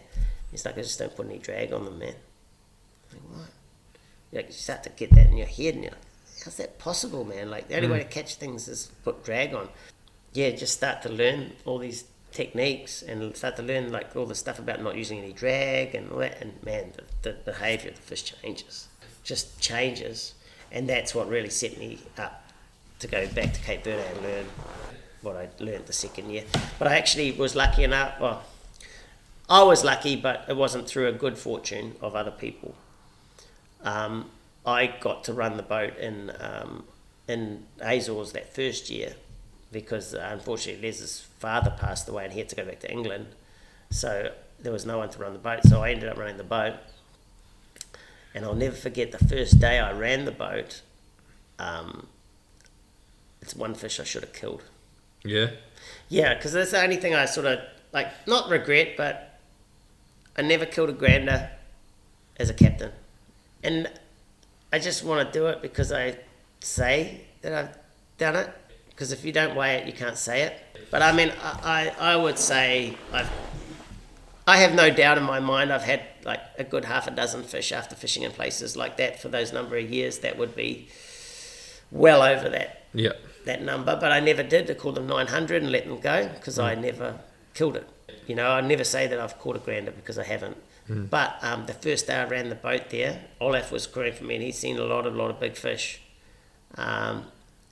We caught one there that were like, oh man, I think I should have killed that one. Yeah. Yeah, big fish. Like big. I don't know how big. Caught it on a ballistic. Yeah, it's pretty cool. I was just about, like, the fish came up real slow, opened the mouth, and I'm like, oh man, I'm just about to pull the boat out of gear and drop the lure back to the fish. Pretty hard to do that when you got a fish up behind the lure, is pull the boat out of gear, you know, drop the lure back to it. But it finally ate, and yeah, man, I was just like, Olaf, how big is that thing? And that's when we talk about knee tremblers. Yeah. So it went from knee trembling at a 700 pounder, get used to that, it went to knee trembling at, like, how big is that one? Yeah. If I'm knee trembling now, I'm like, That's big. yeah. And I saw in the Azores, if anybody listening to this, they want to catch a big blue marlin in a nice place, Azores. But all these places you've got to go, like, as a Kiwi, like, guys like, I'm going to go across there and fish 3 days. I'm like, you're crazy. You've got to go. You've got to save the money, man. You've got to go for 2 weeks because you might fluke it in your 3 days, but you're probably going to strike it in 2 weeks. It's going to cost you a lot of money, but you're only doing it once, you know? And I know that sounds real bad, like, money-wise, but, man, marlin fishing's expensive. It's expensive here in New Zealand. Mate, like... Without flying somewhere. Yeah, exactly. Don't I know? You know? So, I mean, that was always the way I looked at it. I never made any money doing it, but I was like, man, people are paying lots of money to go and do this, and I'm getting a little bit of money to do this, you know. And but the Azores, man, that was a special place. I'd love to go back. Yeah. Yeah, I'd go back there in a heartbeat. When were you there last? Oh, ages ago, man. Yeah. Yeah, like when I was maybe 12 years ago now. Oh, yeah. Yeah, so. Yeah. But still amazing fishing now. Same boats, you know. And I'd love to go, but it's very hard to leave here now. Yeah. Obviously, at the moment it is.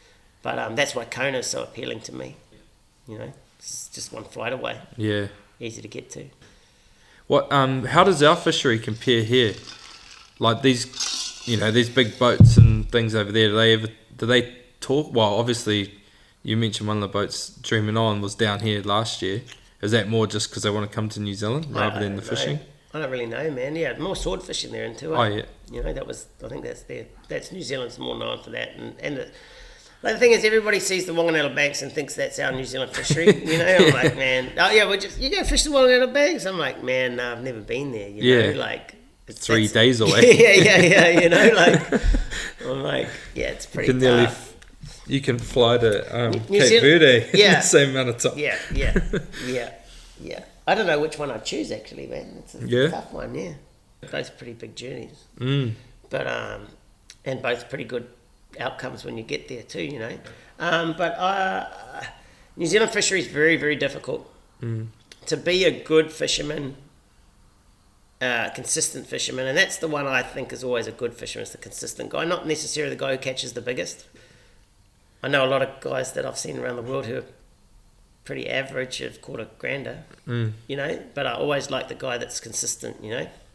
So New Zealand is very, very difficult to be a consistent fisherman because things move around, the weather dictates what's going on. You know, one day it's good off Whangaroa, next day it's good down off Toots. Like, how do you know, it's a very hard place to, you know, keep on the fish. But when they pile up in an area, it's easy. Yeah. You know, the fishing's good. But when they're not, it's a very hard fishery in New Zealand because, like, you know, it's a big area. You know? So I think New Zealand's a tough fishery, but I like it. Yeah. Because of it. Yeah. And you never know what you're going to catch. I mean, geez, we live here and you can just roll out the front here, catch a nice blue marlin. You can catch a nice stripey, big yellowfin, black marlin. You know, you'd never know what you're going to get. Sunfish swings. Yeah. Sunfish. No, sunfish on a rod and reel. Yeah, well, it's funny you said that, eh? Because you're like, oh, you ever caught a sunfish? I'm like, nah, but I know you have. So you got that on me. Yeah. I could probably do that. So I could probably get some pretty interesting people, like if you advertise that, mate, eh? That you sunfish charters, eh? You know? Yeah. Oh, man. No, but I do remember one day we were at Hokianga and we caught this fish, put it in the boat, and looked down the boat, there's a sunfish in the boat. In the boat? In the boat, sunfish in the boat. I was like, what the heck's that? And the marlin must have eaten the sunfish and spat it out when it got in the boat. Yeah? Yeah, man, it's like a sunfish, probably like, I don't know, 60 centimetres long. I've never seen one before. I was like, holy yeah. So, yeah, it was pretty... it's pretty funny, man. Like, yeah, so, yeah, I thought you were going to tell me that kind of story, not that you actually caught a sunfish. No, yeah, I caught one. It was like, it would have been like over 2 meters across, like a big one. Yeah. Well, I wouldn't expect you to catch a little one, mate. You do it properly, eh? Yeah. That was a pretty funny story. Like sword fishing, and then, like I told you, I was talking to Tony Carpenter, and we were about to chuck the drill on to bring the bait up, and I said, do they ever grab it on the way up? He said, like sometimes you put it on and you'll, start going, but more than likely the sword's got the bait in its mouth, you just don't know. You wind tight and it loads up. So sure enough, plugs it in, hits the drill, and then the rod just loads over. He's like, like that. And then But, like, it's funny you say that, right? Like, you say, have you ever done this? And then, like, they're like, nah, and then it happens. Yeah. It's like, I've got a mate of mine, and he is the luckiest dude I know, marlin fishing. He's got his ritual, he's got his lucky shorts, and this is Rosie. Is this Rosie? This is Rosie. I was going to say it's Rosie or Scooby. Yeah, this is Rosie, mate. Anyway, he's got these, like, he's got these rituals that he goes through, and we've had a lot of luck fishing together over the years, and a lot of fun, Yeah. And He's a good character, Rosie. yeah, he's a character, all right. He's a character. Yeah, he's a good man. And we're fishing out of Whittianga, and we're at the small boats in Whittianga, and I was busy as anything, and they're like, Thomas Maxwell and him are like, come on, old Mad Max sport fisher, come on, we're going to go fish the small boat. I'm like, there's no way, man. I'm tired in the lure factory. I'm flat out, man. Yeah. I don't want to go. Yeah. They're like, man, you got to go because you need a day off, you know? I'm like, nah. So anyway, they're like, you're coming. So, okay. I said, the only way I'm going, though, is since it's my day off, I'm not going at 4 o'clock in the morning because I'm destroyed. I'm like, already tired, man. I don't need to be more tired when we go. I said, I'm going to go and have breakfast at the cafe, and then I'll meet you down the boat. They're like, well, bugger that, we're coming as well. So, yeah. So all going to have breakfast at the cafe there, and I don't know, it must have been like 8 o'clock by the time we got on the boat and left. The whole fleet's out, and you're on the, and old Tom's on the radio going, oh, yeah, but Mad Max just leaving. They're like, what? You just get it, you know, what's this time? It's like half the day's gone. Anyway, we go out there and set the gear, and we've been trolling along, and Thomas goes, oh, I see those gannets there. He said, if I was at Hokianga right now, he said, I tell you, we're going to catch a marlin. Bugger me. Like 2 minutes later, hooked up. Catch like a 70-kilo striper, you know? Everyone's like, how's that possible? You only just left the wharf, you know? Like, it's like laughing away, you know? And the vibe's real good on the boat, you know? Yeah. Anyway. That's a thing too, though, yeah, like, massive, man. Massive thing, man. Massive. Yeah, you got to be positive on the boat. I can tell you some stories about non-positivity too, good. with charters. Yeah, we'll get there. And anyway, Rosie's like, oh, that was awesome. He says, imagine if we got a blue now to top it off. I was like, mate, look at the colour of the water. It's green as grass. There's no way we're catching a blue marlin in here, mate, you know? So anyway, it's like the last pass of the day, and just a big hole on the long rigger. Big hole.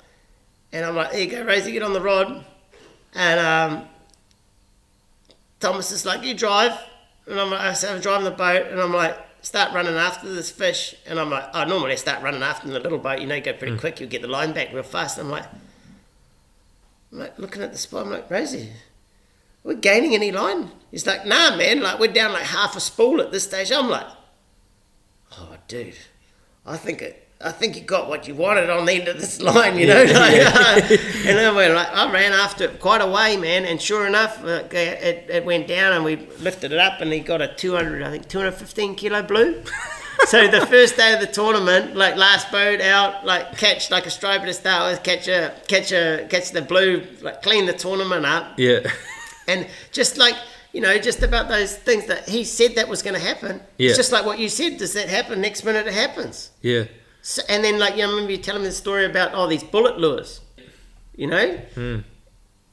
Next minute catch a fish on it. Yeah. You know? Crazy, eh? So lots of things like that. Or you think about somebody and then they ring you.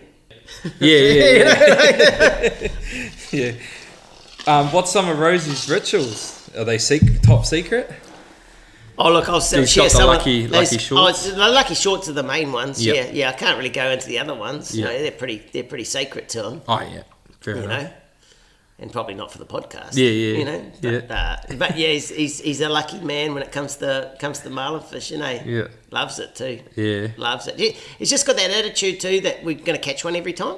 Pretty much happens. Oh yeah. You know, like that's his attitude, and that's what happens. You know.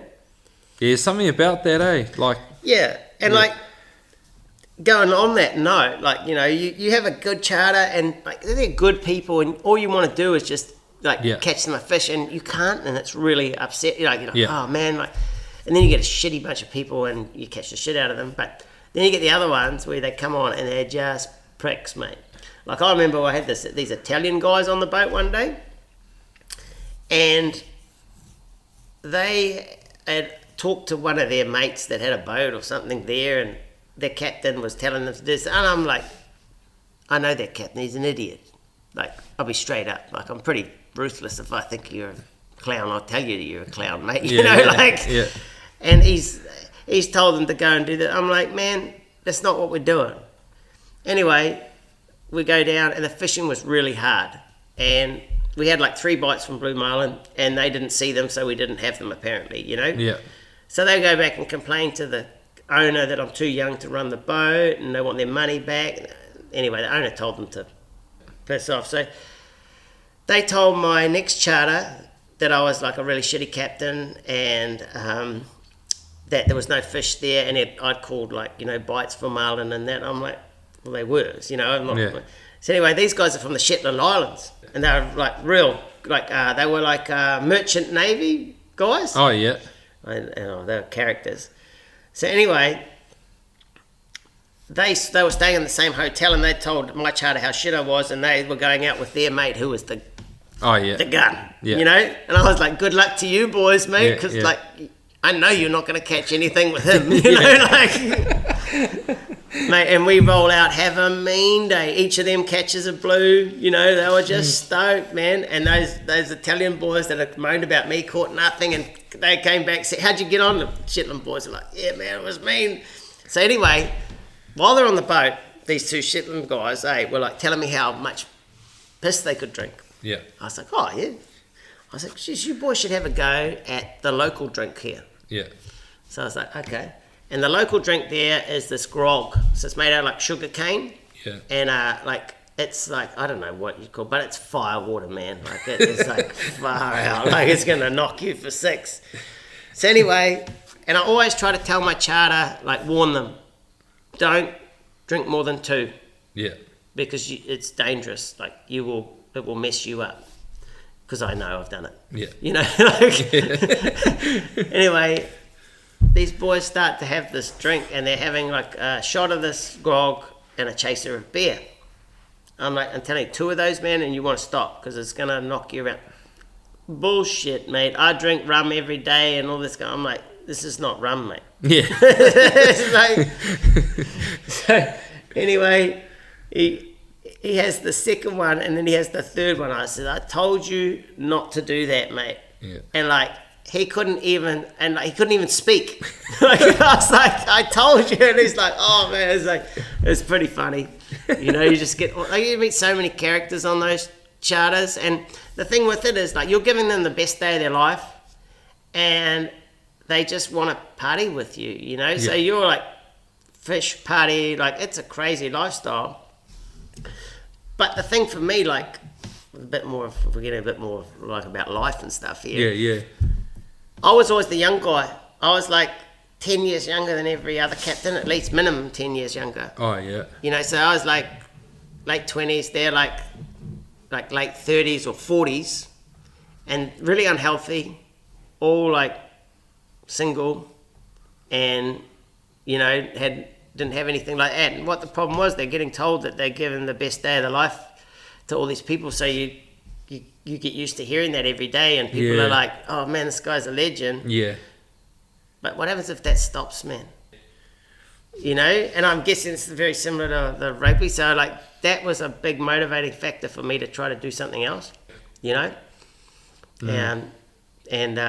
And that was just like, oh, I've gone off on a tangent here, but No, it's good. I like it. That was like just things. It's not just about fishing, man. Like you learn so much about all those kind of things when you get to that sort of level. You know? It's the same as rugby. Like if you would listen to Anton's podcast, and he talked about attaching or detaching your emotions from performance, and it wasn't until he figured out to do that, to take his emotion away from the way that he performed or played, that he became more consistent and happy. Oh yeah, because it's so, if you're, I talk about a lot controlling the controllables. So external factors for me is like, is that like, yeah, a lot of people will come up and say, oh, you know, like you're awesome rugby player, you know, big fan, whatever. But equally, there's just as many people that say that I'm shit. More often than not, those people won't say it to your face, but you hear it, and you know it happens. Yeah, I mean, so that never really happened to me much as a captain. Yeah. Because there was no social media really when I did it. Facebook was just starting. But starting up making lures, oh man. Yeah. It's a whole nother world. Yeah. It's been very, very interesting. Yeah, it's crazy, eh? Like, yeah. Social Yep. media is a blessing and a curse. Yep. You know, this is Yeah. this is a whole nother topic, Swings. Yeah, We've that's got the whole on down. podcast, Yeah, it's This is a whole nother one, man. Yeah. But it's so weird that. I mean, you were a professional sportsman, man. Like, you're a public figure. You know, you're on TV. I make some bits of resin, man, and I did some fishing, and I get like have my moments where there's guys that slay me on social media. Yeah. You know, I'm just like, Yeah. whoa, like yeah, I get the good ones as well. Like you Yep. take the good with the bad, and you put yourself out there. Yep. You got to do it. But back in the day, you actually had to be someone to have a voice. Yeah. Now every Tom, Dick, and Harry can have a voice, and it's pretty interesting what comes out. You know, and I just. Yeah. Well, the other side of it too for me, like, I play professional sports, so being on TV and the rest of it, like, we understood the pressures of that. But you make a lure, like, that's a business, that's what you do. But if, like a builder or an accountant or whatever, people don't go in there and slay them for their job on social media, you know? Like, it's... Yeah, but for us, like, I suppose I'll talk about it from our terms of rugby, we have a good support network around us, and we, there's a group of us too, if I'm here in the warehouse, it's you, or in the, it's you, in the factory. Yeah. I pulled up here, it was you, and then we're sitting here still now, and it's you. Yeah. So you don't have, like, as big a network around you in terms of support, but no doubt you've got some good close friends that help with that too. Oh yeah, totally. And I don't ever never engage in it. And it's pretty interesting. Like, I like, as I say, you put yourself out there, you're going to get something back. Yep. You know, but majority of it's good. You know, but I just laugh. Like, I'm like, the bad stuff. You're just like, so not what is going on, mate. Yeah. Uneducated minds. Yeah, and it's so not what drives you. Yeah. You know, like, it's whatever they're saying is the complete opposite to what my motivations are. You know, it's pretty funny. But I'm glad that it's there, man, because it's changed. Like, it's changed. I wouldn't have a job like this if it wasn't around. You know. So, but yeah, it was a big, like, that whole thing of when I stopped. Like, that was a big reason why I stopped the skippering. Yeah. You know, over in a place like that. And well, it's not a good, like I talked to Tony, like, me and Tony Carpenter are good mates, and we've had some good open, honest conversations about it too, and he's like, bro, it's pretty lonely, like, like you get these mates in these crews, but you're swapping boats and you're moving and you're going to a different area, and there's no place like home and being able to have something consistent in your life. Oh man, if we could do it here, far out, I'd be happy days. Yeah. You know, it'd be awesome. Yeah. But you can't. Nah. You know, that's the problem of it, and that's why, like, Kona's so appealing too. Yeah. She can have a normal life. You know, like, I harp on about that place, but it's the paradise, man. It's a paradise. And like, I've got a really good mate of mine, Eddie Lawler. Yeah. In Cape Verde, in Exmouth. He's an amazing dude, eh? Yeah. Like, he's a character, eh? Oh, legend. Absolute legend, man. Like, one of He'd be good fun on the boat, eh? Like, mate, he would be a legend podcast for you, mate. Oh, yeah. You know, like, yeah. But he's a real character. Right, so how, like... I'll get him on next time he's over. But, I mean, he moved to Exmouth for the fishing, and he's made it work, you know, like, and he has a life at home, has a family and that. So there's not many places that you can do it in a good environment, you know, like, normally a lot of the places that are good fishing come with a harsh... like the Wanganella Banks, it's 3 days away. Yeah, exactly. Yeah. You know, like, Cape Verde's Africa. Yeah. You know, like, it comes with its challenges, you know. But Exmouth that place is a so... They have everything there, eh? Oh, man, it's the most amazing fishery. It's the most fishing place I've ever been to. Like, they have so many options. Yeah. Rough weather. Oh, it is rough? Rough weather, but they have the Gulf and they have the ocean, you know, so they have two different fisheries there, and they have, I mean, they just catch, like, the fishing's just good, you know, amazing bill fishing. Like, you got sailfish, like, in the Gulf, and and then you've got all the marlins and stuff on the Yeah, outside. they got all the little blacks in Oh, that mate, there, eh? yeah, and then then obviously Yeah. got the blues on the Yeah. on the deeper side. I mean, the amount of grand slams they catch is crazy. Yeah, it's nuts, eh? Yeah.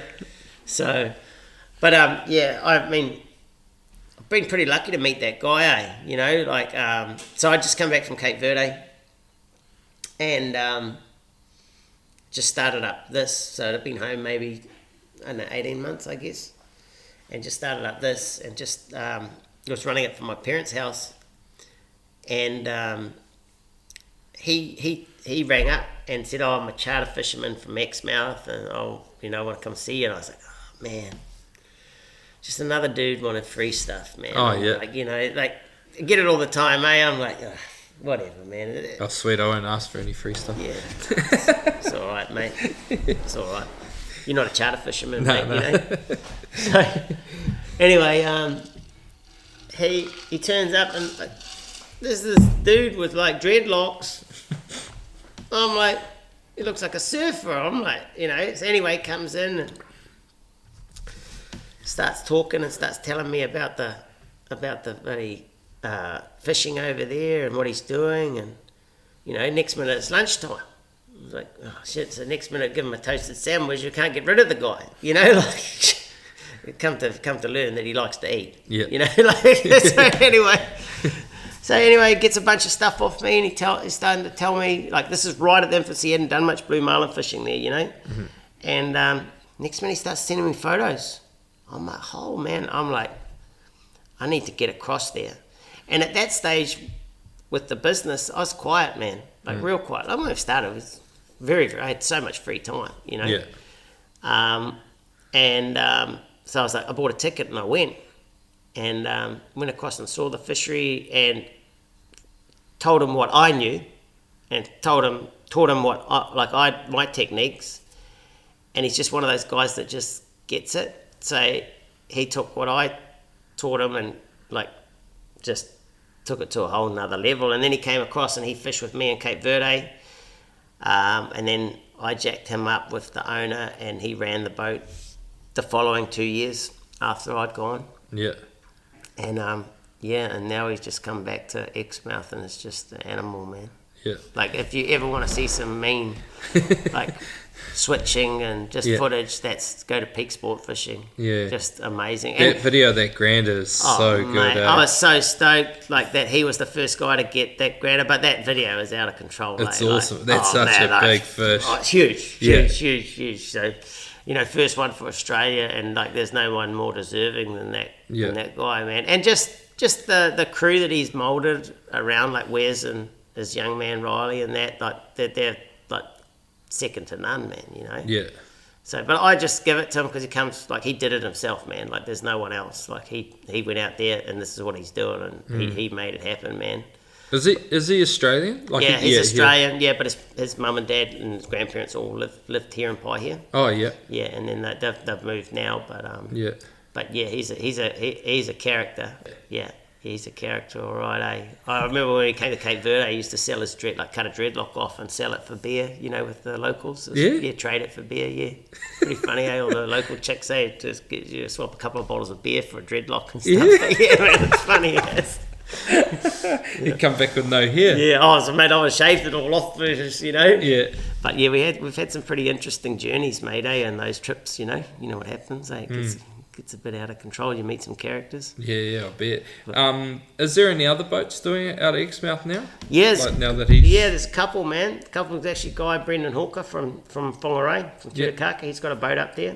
Yeah, so there's quite a few now. It's pretty well known, but it's once again, it's not an easy place to do it. You've got to get people there. Yeah. It's a long way from anywhere. Yeah, it is, eh? Yeah. I remember playing in Perth. Even getting to Perth's like a long way. Yeah. I reckon that's always a real, like, if I was an Aussie and I wanted to, like, beat the All Blacks, man, go to Perth. Yeah, play them. Obviously, it's worked in the past, you know. Yeah, It's just a hard place, man, because it's so far in that time differences. Yeah, I always found it hard to play there. Yeah, well, you play at midnight half the time, mate. Yeah, you do. You normally get there. You're not there really long enough No, exactly. to get adjusted. No, Well, you're how it used to work is we would play there on the way to South Africa or on the way home. Yeah. So either way, Yeah. it was so hard. Yeah, Because yeah. you go there and it'd be, the big adjustment, and then you'd have to play, and Yeah. then you go to South Africa on the back of it, and you knew that was coming too, so it was Yeah. always in the back of your mind. Or coming home was the worst. So Yeah. you'd go to Yeah. bloody South Africa for 2 weeks, and then Yeah. you'd come back via there, and it was always a pretty hard place to play. Yeah. Yeah. But well worth a visit, man, Yeah. if you ever get a chance to get up there. Yeah.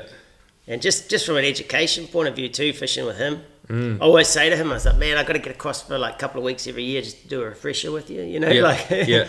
So, but he doesn't. Student becomes the master. Mate, he's well and truly the master to me, Yeah. and that's what like I've spoken to you about this in the past. Like me myself, I'm not a natural. I'm not the best fisherman, man. I just know the process because I've done it so many times, and you have that confidence, and you you just know what to look for. Man, I'm a terrible snapper fisherman, terrible half hooker fisherman, but I catch marlin because that's what I know. There's lots of guys that are way better fishermen than me, but maybe not as good at the whole putting it together and the fighting of the fish and all that kind of stuff, which is massive. The fighting of the fish is huge, especially lure fishing. Regulating emotions is massive too, because I think about that from like a rugby point of view. Like I played with so many guys that are a lot more talented than me that never got to professional rugby. Yeah. But I reckon a lot of, for me personally, is like I had that drive, and I'm all self-taught. Like I probably had a bit of natural hand-eye coordination, but other than that, like I didn't have a sidestep, nothing like that. I learned how to do all that, and I taught myself just through hours of wanting to do it, but then also being able to regulate your emotions in big moments. And I reckon it like helps me with fishing because I can stay quite calm. Yeah, like I'm fizzing, but I can stay quite calm, and I don't really I don't tend to panic, and it probably worked against me because I've been spooled before by a marlin. So I lost. How did that even happen, man? I had two on, and the third one trying to eat, and then fought the first one, and then that jumped off after about 5-10 minutes, and looked around. And I had like 50 meters of line left, and got me to the knot 4 times before it snapped me off. It's amazing how hard you can pull on the knot, eh? Yeah, it was crazy. Like I was like doing the old wicked tuna styles, like pulling the line to get it to wind back on because it was just slipping on the reel. But it was it was an interesting one. But like I stayed calm the whole way through that. But I think that's like because internally I'm going nuts. I'm like this is. But even fishing with Sean, and he's that way because he's done it, so he's done it as a job. And then fishing with him, he's like, oh man, you stay really calm for someone that hasn't done a lot, and and like you love it. You talk about it all the time, so you must be fizzing.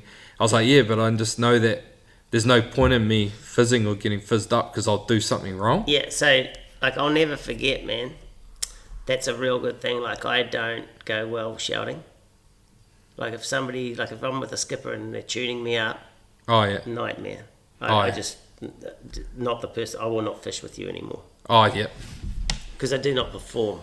Like if you're shouting at me, I just get flustered and it's not me. And normally, the guys that I've been with that shout are not good. Yeah. Like they are making up for their insecurities by shouting at you. Yeah. And I'm like, nah, man, this is supposed to be fun, and this is like, I'm not going to perform at my best if you're ripping me a new one, So all the guys that I fish with, like, Mike is super calm, man. And like, there'll be like a 600-pounder trying to eat the short, and he's like, oh, look. And you're just like, normally like, like, he's like, oh, look. You're like, oh, shit. But just super chill. Yeah. And that's how we work the best, But yeah, man, I still like one's jumping, I'm like, whoa, that's so mean, totally. And I do not like the whole shouting thing, and I do not like the grumpy captain and all this. Like, it's not fun. No. So I don't have. There's a lot of captains that I thought were really good until I actually got to that sort of level and I saw how they perform, and I was, I'm not actually that. Yeah, I actually lost a lot of respect for you because of how you performed, you know? Like, I had a lot more respect for the guys that were like super calm and like were just the men, you know? Like, yeah. So, and like it wasn't, and didn't rule out of fear. You know, like I was like, man, there's a lot of captains that used to just rule out of fear, and I'm like, man, that's not for me, man. I played with rugby players like that too.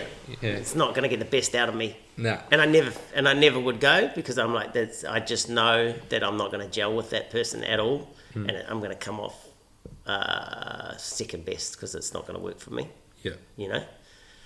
But that was interesting around the traps, reading the different crews how they rolled like that. You know. Yeah. So. Yeah.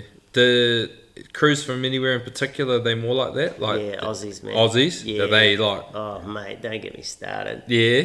Yeah, like Eddie's an exception to the rule. Yeah. And I've got a handful well, of his parents lived here, so he's got a bit Kiwi in him. And I've got some really champion Aussie mates, but I've got some as well that were just like, I always used to joke about it,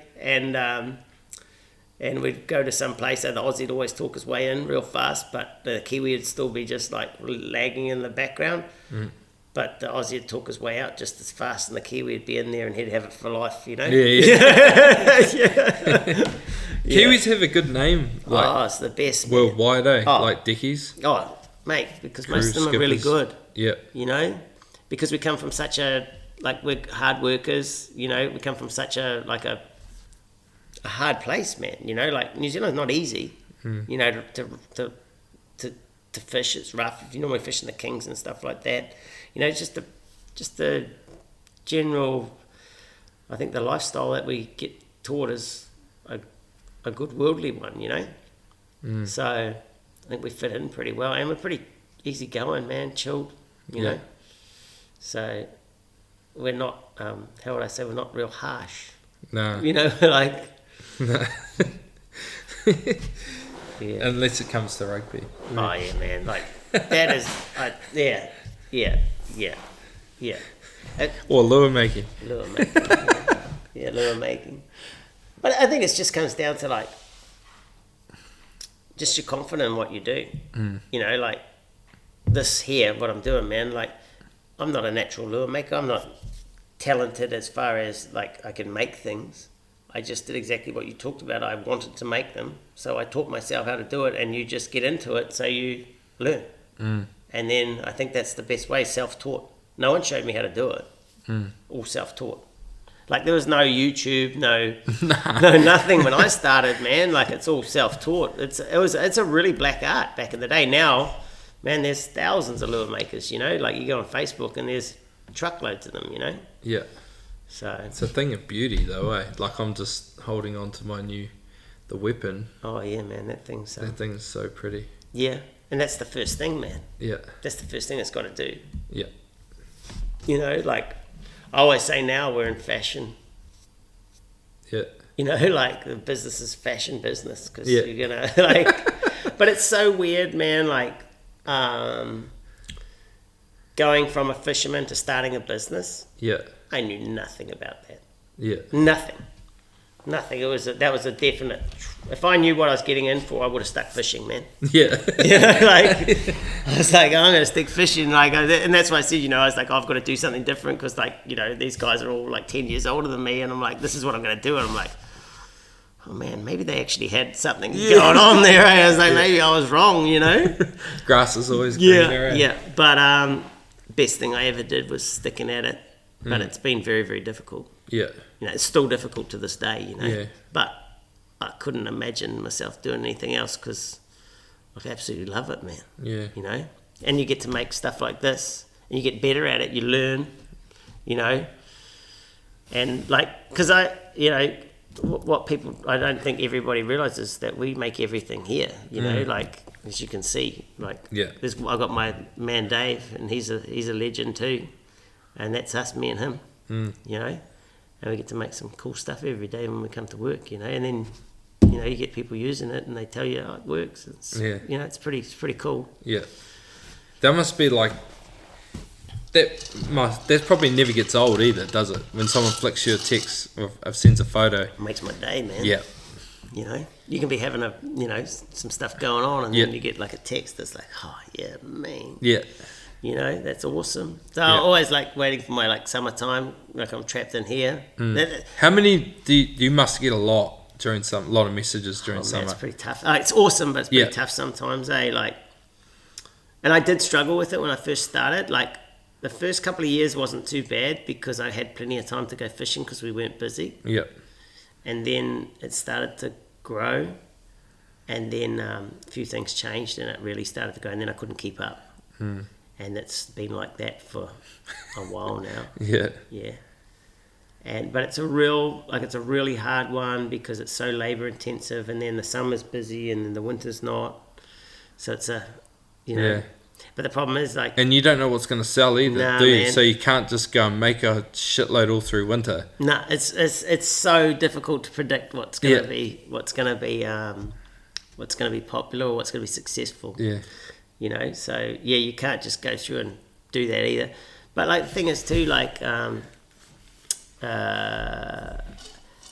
just having time to develop new stuff. We got so busy. What happened was, like, I was always fishing, developing new gear, and then all of a sudden all those ideas and that come to fruition, and you know, we start to sell some product and the brand grows. I don't have any time to go fishing anymore. So I'm like, oh man, now I've got no development. So that's where people like Eddie come in, and that's how we develop now. And now that's why winter fishing for me overseas is so important. And guys go, oh, you only fish overseas. I'm like, well, there's a reason for that. Is because I don't have time, because I make the product. It's not like me and Dave make the product. It's not like we have heaps of people making it. We don't just go and buy them from a factory and do it. So it's a double-edged sword that you're doing something you love and you want to be using them in a time where everybody else does. So you're busy making them, you know? So overseas development is pretty strong. But I think that's been a really key factor, is taking things from overseas and then bringing them back and adapting them to New Zealand, and then also taking things from New Zealand and taking them overseas, you know? So I think that like the biggest development since I've been doing it is the hook technology. Yeah. And the education around that. You know, because that's been pretty interesting, pretty controversial, I think, too. You know, it is, eh? Yeah, it blows me away why. Yeah, but it is definitely very controversial. Yeah, what I don't get with it is, like, there's some people that like this is the old light gauge, heavy gauge battle, really, eh? Yeah, like, it's awesome. You're either one side of the fence or you're the other side of the fence, it seems to be. On both, man. Yeah. But, like, in terms of, like, the general public. Yeah. And so a lot of it's so misinformed, too. Yeah, exactly. But what I don't get is, it's like, well, if you fish a certain way and it works for you, why the fuck do you bag the other way? I just don't get that. And I don't know whether that's because... I don't get it either. Yeah. But that's what I was saying to you about the social media thing. Yeah. Like that's been a very strong driving force behind it. I think if there wasn't social media and it brought it out, it'd be very different. Yeah. Because there wouldn't be those voices, good or bad. Yep. It would only be like, oh yeah, I've had success with this, and you're talking to your mate. You haven't got a whole world, you know. Like it is. The whole thing behind it is it's just another tool in your arsenal to be able to catch more fish. So there's times when you should be using it, and there's times when you shouldn't be using it, you know. And how it came about is very different to what a lot of people think. It came about through learning how to catch them fast on big hooks. Yeah. Because we're trying to catch the one that wasn't hook on the big hook, you know. Like, that's a whole other podcast and its whole thing, you know, but I don't want to talk about that, though. Yeah. But that's where, like, you know, that's why I mentioned that guy, Ian Carter.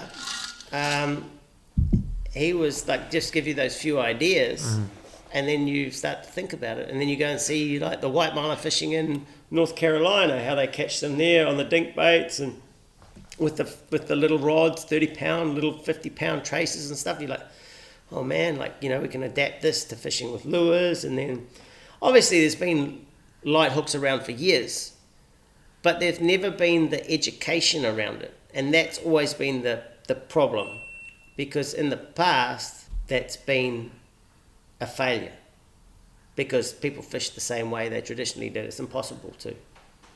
It's going to let you down. And if you do that, well, it's going to let you down. Of course you're not going to like it. You know, like, and then, you know, like, you got these guys that, I just don't like it, it's not going to work. Well, I said, don't use it.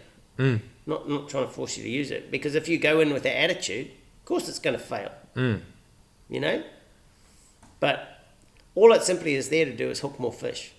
Sometimes it works, sometimes it doesn't. Like, I'm pretty clear about it.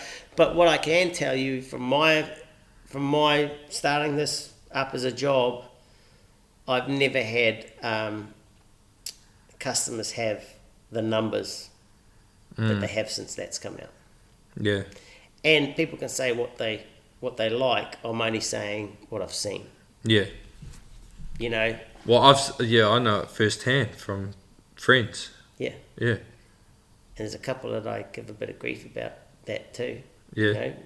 So, because it's funny now that I listen to people telling me about, not those people, but just people in general, how good they are, and that they do it this way. I was like, oh, is that right?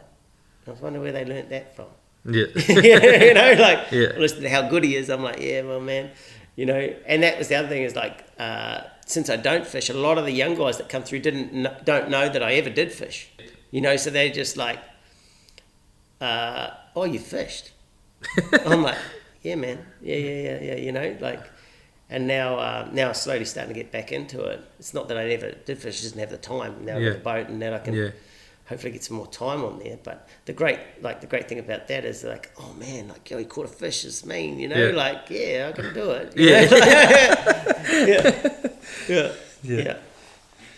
Yeah, what's that saying? You never trust a skinny chef. Yeah. Yeah.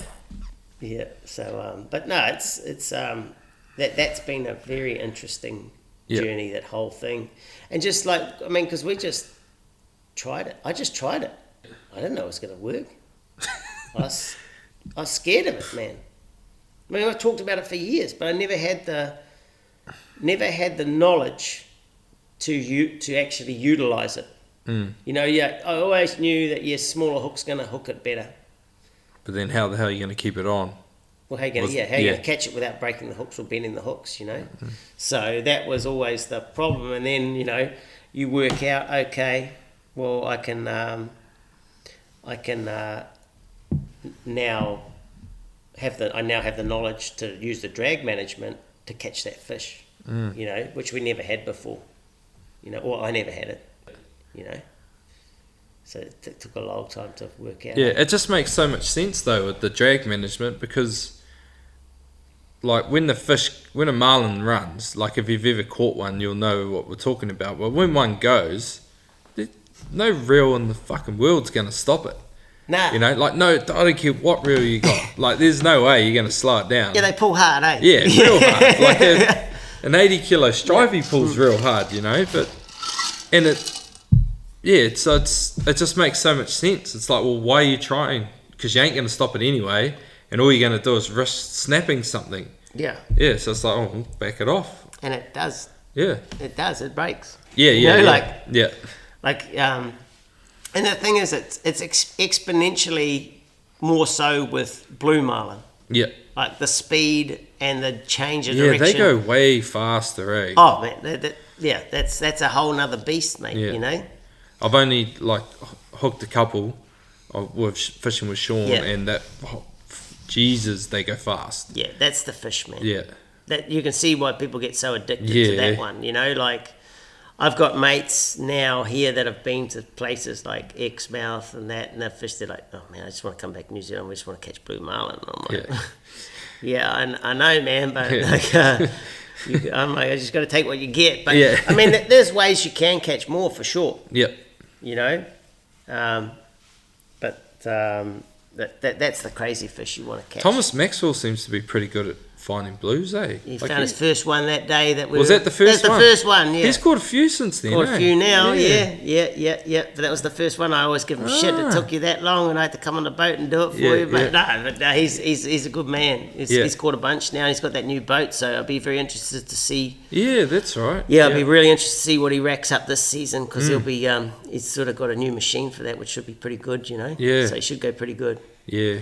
So, he's a pretty good fisherman. Yeah, he's good. He's always been good, man. Yeah. Like, even when he had the old man Max with the two-stroke and that, you know, back in the day, and before he was charter fishing, he was always catching them. So, no, he's always been good, mate. Yeah. You know, and another good charter to go on, eh? Another fun guy. Yeah. He's a character. He's heaps of fun. Yeah. I knew Thomas like back from school. Yeah. Yeah. Yeah, I'm sure you've got some stories too. Yeah. That'll be that's a whole other podcast. Yeah.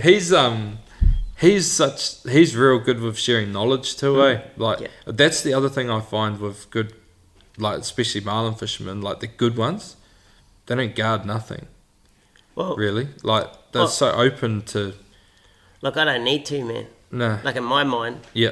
If I'm classed as a good marlin fisherman, you know, like I don't need to, because I've got the confidence in me. Like I'll rock out and there's say 30 boats on the hook at Whitianga.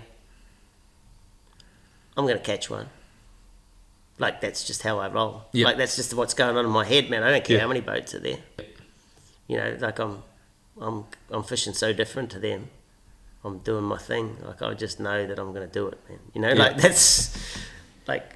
I know that might sound a bit arrogant, but I just know, you just know, like that. I don't care how many boats are there. I'm gonna have my shot in here, eh? Yeah. And I did it, and like go to anywhere, like Kawhia. Yeah.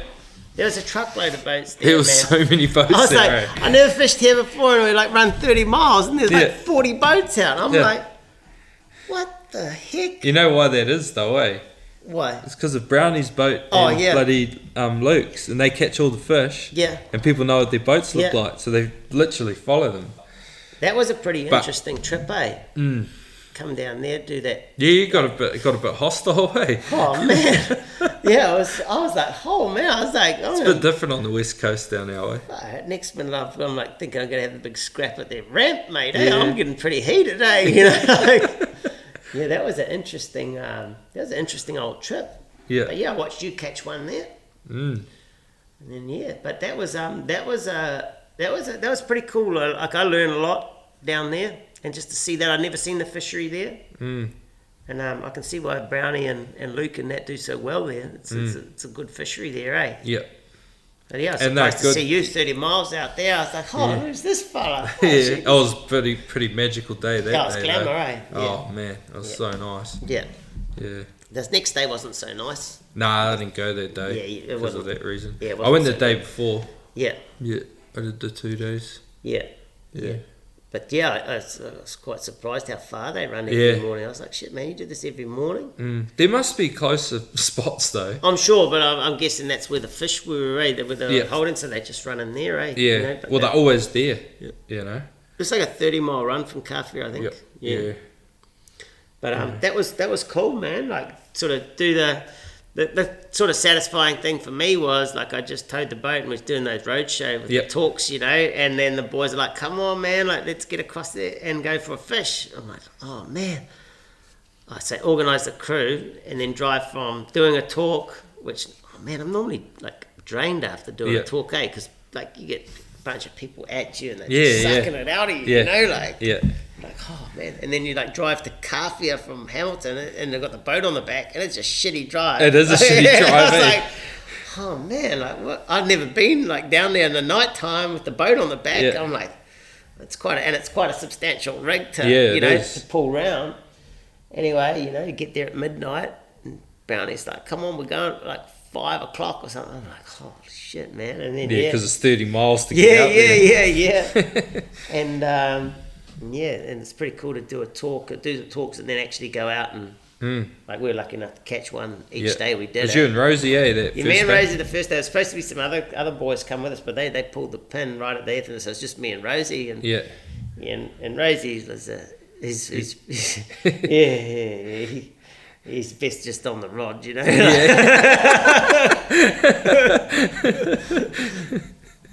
So yes, it's always a fun, interesting time, and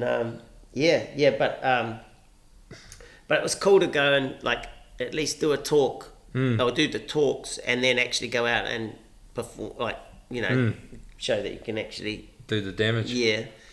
But it gets a bit hostile down there, mate, for a few of your mates, eh? Yeah. You know? So one dude had to go Brownie on the radio that man, day too, eh? Do you remember that? yeah, it was pretty full on. I hate Ben Brown. Yeah.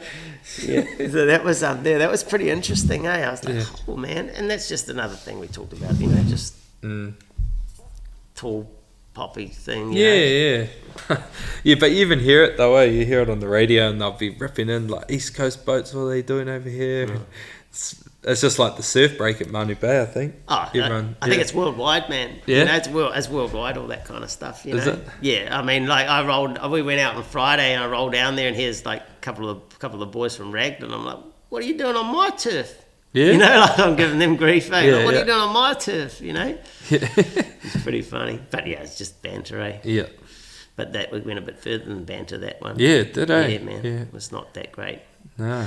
But just, I think that could have easily been avoided, mate, if they didn't drink so much. Yeah. That crowd, eh? Mm-hmm. And that's the other thing, is, like, doing this as a job. You got guys that want to go fishing on the weekend, and they want to be really, really good at it. They want to go out, they want to be real good at it. They want to be able to drink a whole heap of piss and still be real good at it. You know, I'm like, okay, so wait on, mate. Wait on. You want to be real good at it, but you're drinking a box of piss. Yeah, that's right. I'm like, well, do you drink it at work? Nah. I'm like, well, there's your answer, mate. You know, Yeah. Sweet. I'm all about, mate. I'm all about having a drink. Yeah. But if, like, you want to be good at something, there's a whole journey to go down. You aren't just going to be good at it, man. You might get lucky, but you aren't good at it. You know, because you don't understand. So that's always been my thing, is like, how do we make it as easily consistent for people as possible, and then them still be able to enjoy themselves, you know. And that's what we were talking about before, about the bait and switch, and you're telling me about your... I've been down that journey, man. I stood in front of like 100, 150 people in New Plymouth, give this big speech about how good bait and switching is. It's a disaster. Like, you have to be professional to do it properly, or else a very skilled amateur crew. You know, like, very skilled, and you have to be on it. You can't drink a box of piss. Nah. You know, you got to be watching the whole time. It's a skill that takes time to learn. You know, I'm not that person, man. I'm a lure fisherman. Like, I've done a bunch of switching, but I just I'm like, if you want to catch him and you want to like get a good shot at one every time, lure fishing, man. Lure fishing with hooks. Yeah. And we have this massive debate in Cape Verde, like huge debate, because there's bait and switch guys and there's lure guys, and I'm like, lure. What's the sort of split there of boats? Like, is it? So out of the boats when I was there, it was the first 2 seasons was pretty much everyone towed lures, and the occasional switching. Then the 3rd season I went, it was pretty much everyone switching and a couple of boats towing lures. Yeah. Yeah, man, it changed so much. And I can Why see is why. that? Like, just... Well, they reckon they don't have success on lures. Yeah. And, like, I remember talking to Olaf, and he's like, lures don't work here anymore. I'm like... Anymore? What, they just stopped working? I'm like, that's impossible. So, I mean, I hadn't been there for like 3 or 4 years, you know. Oh, yeah. And so I come back. And what the reason is what, like, so I look at tease and switch in a different way as an active form of fishing for your client. Oh, yeah. It's for the client, man. So they're actively participating, they're actively switching the fish, they're actually feeling the bite and everything, you know. So it's a lot more involved for the angler, you know. Do a lot of live baiting with Sean on his boat, and he always makes us hold the baits. Yeah. And there's something about that feeling. Yeah. But it like you sometimes I've stood there for whole days and not had a bite. Yeah. Holding onto a rubber band for like 8 hours straight. Sucks. Yeah. Eh? Yeah. Yeah. Shit, yeah. Yeah. But it's pretty cool when it bites. Yeah, eh? cool when it bites, yeah. but fuck when it doesn't. Yeah. Like but yeah, so I can get that like that client interaction with the fish. But the other thing is they think it's more successful. Right? But my argument is different because they count fish very differently to how I would count fish. Yeah. So every fish that comes on a lure, it touches the lure, for me I count. That's one. If I catch it, I catch it. If I don't, I don't. Still one fish. If they raise a fish and it doesn't eat the bait, they don't count it. So if it piles on the teaser... Yeah, don't count it if it don't come on the bait. Oh, eh? Yeah, that's one they raised. Yeah. But not one they missed because it didn't come on the bait. Okay. But it came on the teaser. Yeah. So the stats... Stats are skewed straight away. Yeah. And the other thing is too, I'm all about catching the one that's not hooked. They're fishing so different lure. A lot of the guys don't get that. So I'm always about lure fishing, catching ones that aren't hooked. I don't care about the ones that are hooked. Whereas opposed to how I learnt to fish was trying to catch the ones that were hooked. Until I got that in my head about catching the ones that aren't hooked, that's how you get your numbers up. And that's what a lot of guys don't get still. So, I'm probably not going to sugarcoat it, I'll just get into it, Sweens, You know, like, a lot of the story and the techniques I tell, like swinging hook rigs and all that kind of stuff, are simply to keep it on the bill. If it eats good, I'm going to hook it anyway. A lot of the rigs that I see are these stiff rigs and stuff, single hook, very good if they're in, and they're very good at hooking the fish. But what happens if it's round the bill? It's the rig to lose it on the bill. Oh, yeah, it'll just pull off. Yeah, because it's stiff, man. You know, but the great for getting it in, if it bites good, but so's my swinging hook, it'll go in. You know, but that's heavy drags and stuff like that on the bite. Like I'm no drag, like I do no drag on the bite, no drag on the fight. Yeah.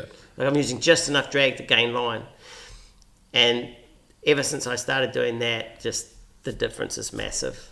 But like if you want to watch videos of it, like Eddie Lawler is the man. To just watch how he drives the boat and everything like that. Belly, slack line. You know, like slack line, lure fishing's your friend, man. You know?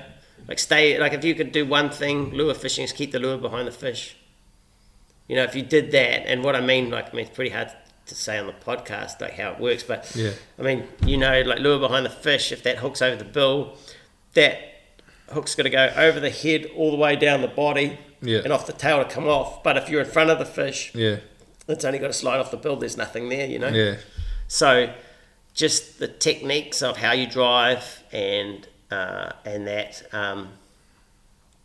really make a difference to how many fish you catch lure fishing. And I think that has got a lot to do with how a lot of guys don't like lures, because a lot of them are hook and hold and they say you're drag and snag.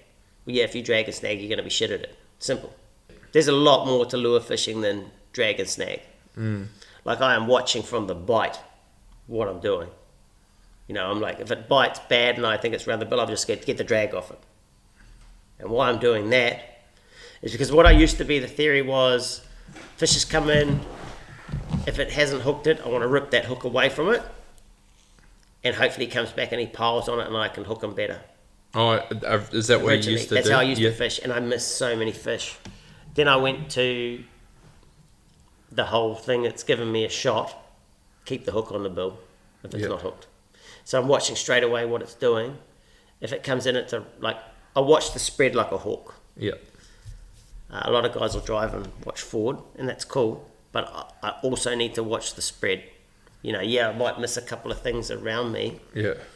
But I'm hoping my crew's watching that, you know, or like somebody's seen it, that'll pick up my extra eyes. Yeah. Reason why I'm watching the spread is because I need to know how it bites. Man. Because that'll dictate how I fight it. You know, the amount of guys that ring me, I'm hooked up to a blue marlin, can you help me? Like I have been, we always laugh about it. Like I had one season there, a lot of blue marlin round, and I'm talking 3 guys through fights at the same time. Yeah. Yeah. You know? So, and I used to mess with this one mate. He rings me up, he says, I've got a big blue marlin on. And I said, what'd you hook it on? He goes, black Bart. I said, I'll ring Bart.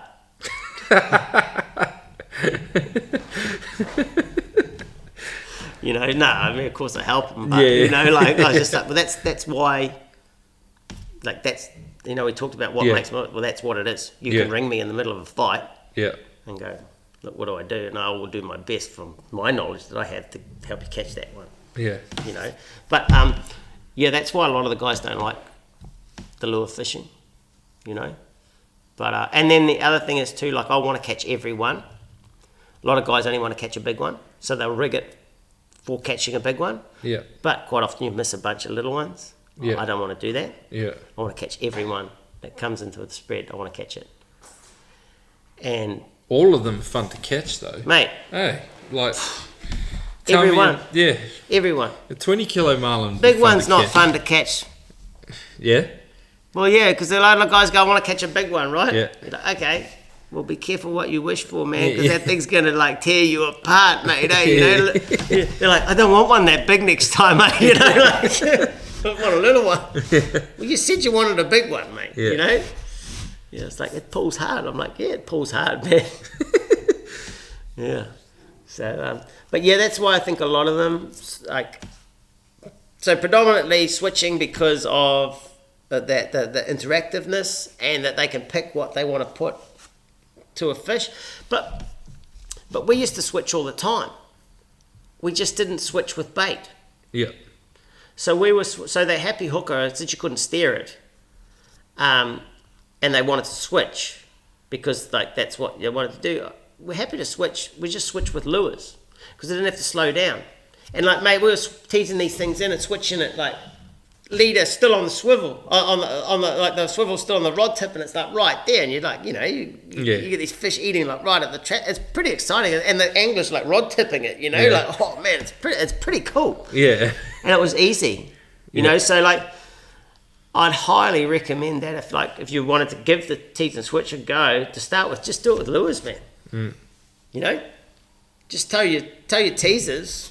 And then just pitch a lure, and then you don't have to slow down or nothing. Yeah, you know, like it works real good, you know, and it's exciting because like you get the tease, and then you still get the switch, you know. Yeah, and you still get to feel that bite in your hand. Yeah, you know, it's pretty exciting, but it's simple.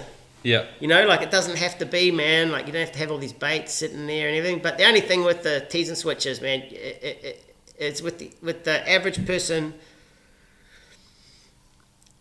You need to be on it, man. You need to watch the whole time. Yeah, you're going to mess up a lot of fish before you get good at it, you know? So you're going to need to go through that. It's like everything. You need to go through that period of, you know,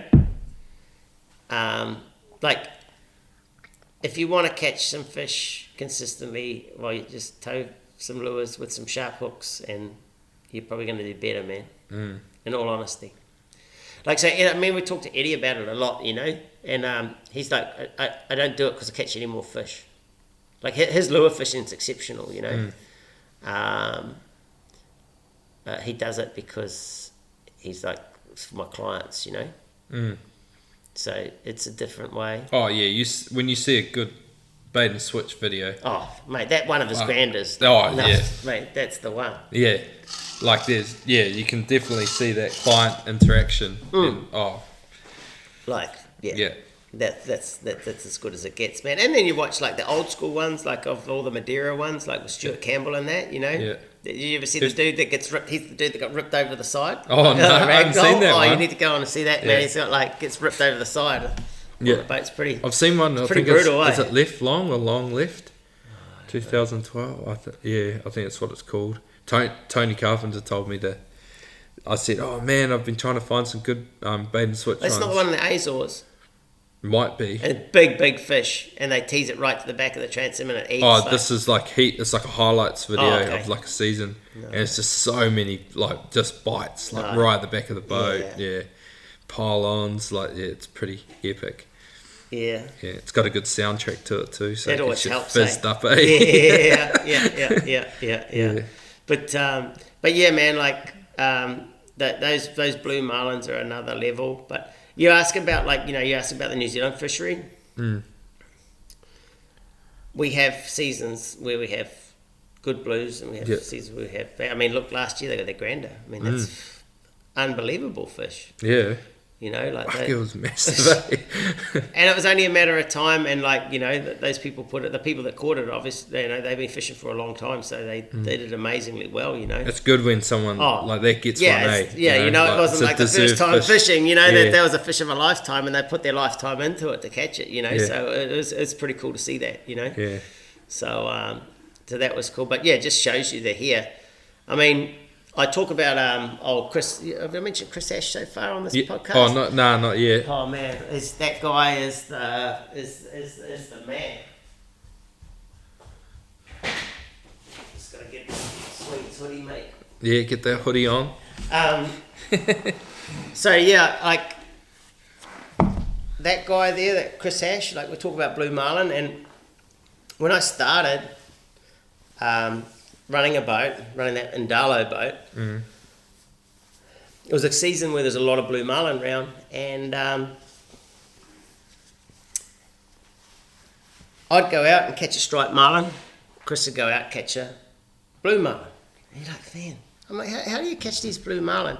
And like, they were always like the legends they looked up to. His dad's Bob Ash, and they used to, like, I used to be as a young fella, watch them, they win all the tournaments, they catch like 2 or 3 blues in a day. I'm like, oh man, like how you... So anyway, end up becoming very, very good friends with him, and I'd always be like, man, how are you catching these blue marlin?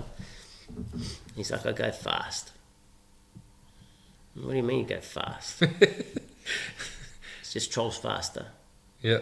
And I never really knew much about what he was talking about, even after fishing in Kona and all that kind of stuff. I was like, never really knew what he was talking about. And then, he had incredible success. I mean, I think one year he caught over 30 blue marlin in a year in New Zealand. Yeah? It's crazy. In New Zealand? In New Zealand, man. Like, nuts. Like, it was nuts.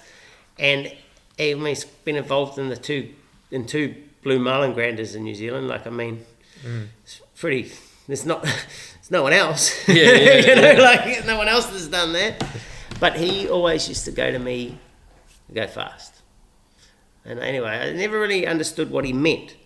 And if you ever meet Chris, when you talk to him, he's a real joker and that. But actually what he's saying, if you decipher in between his laughing and that, he's talking really good things, you know? Yeah. You know, you're like, oh, you listen to him, he's just laughing away, but you actually listen to him properly and he's telling you exactly what to do, you know? Yeah. Like, and anyway, I'll never forget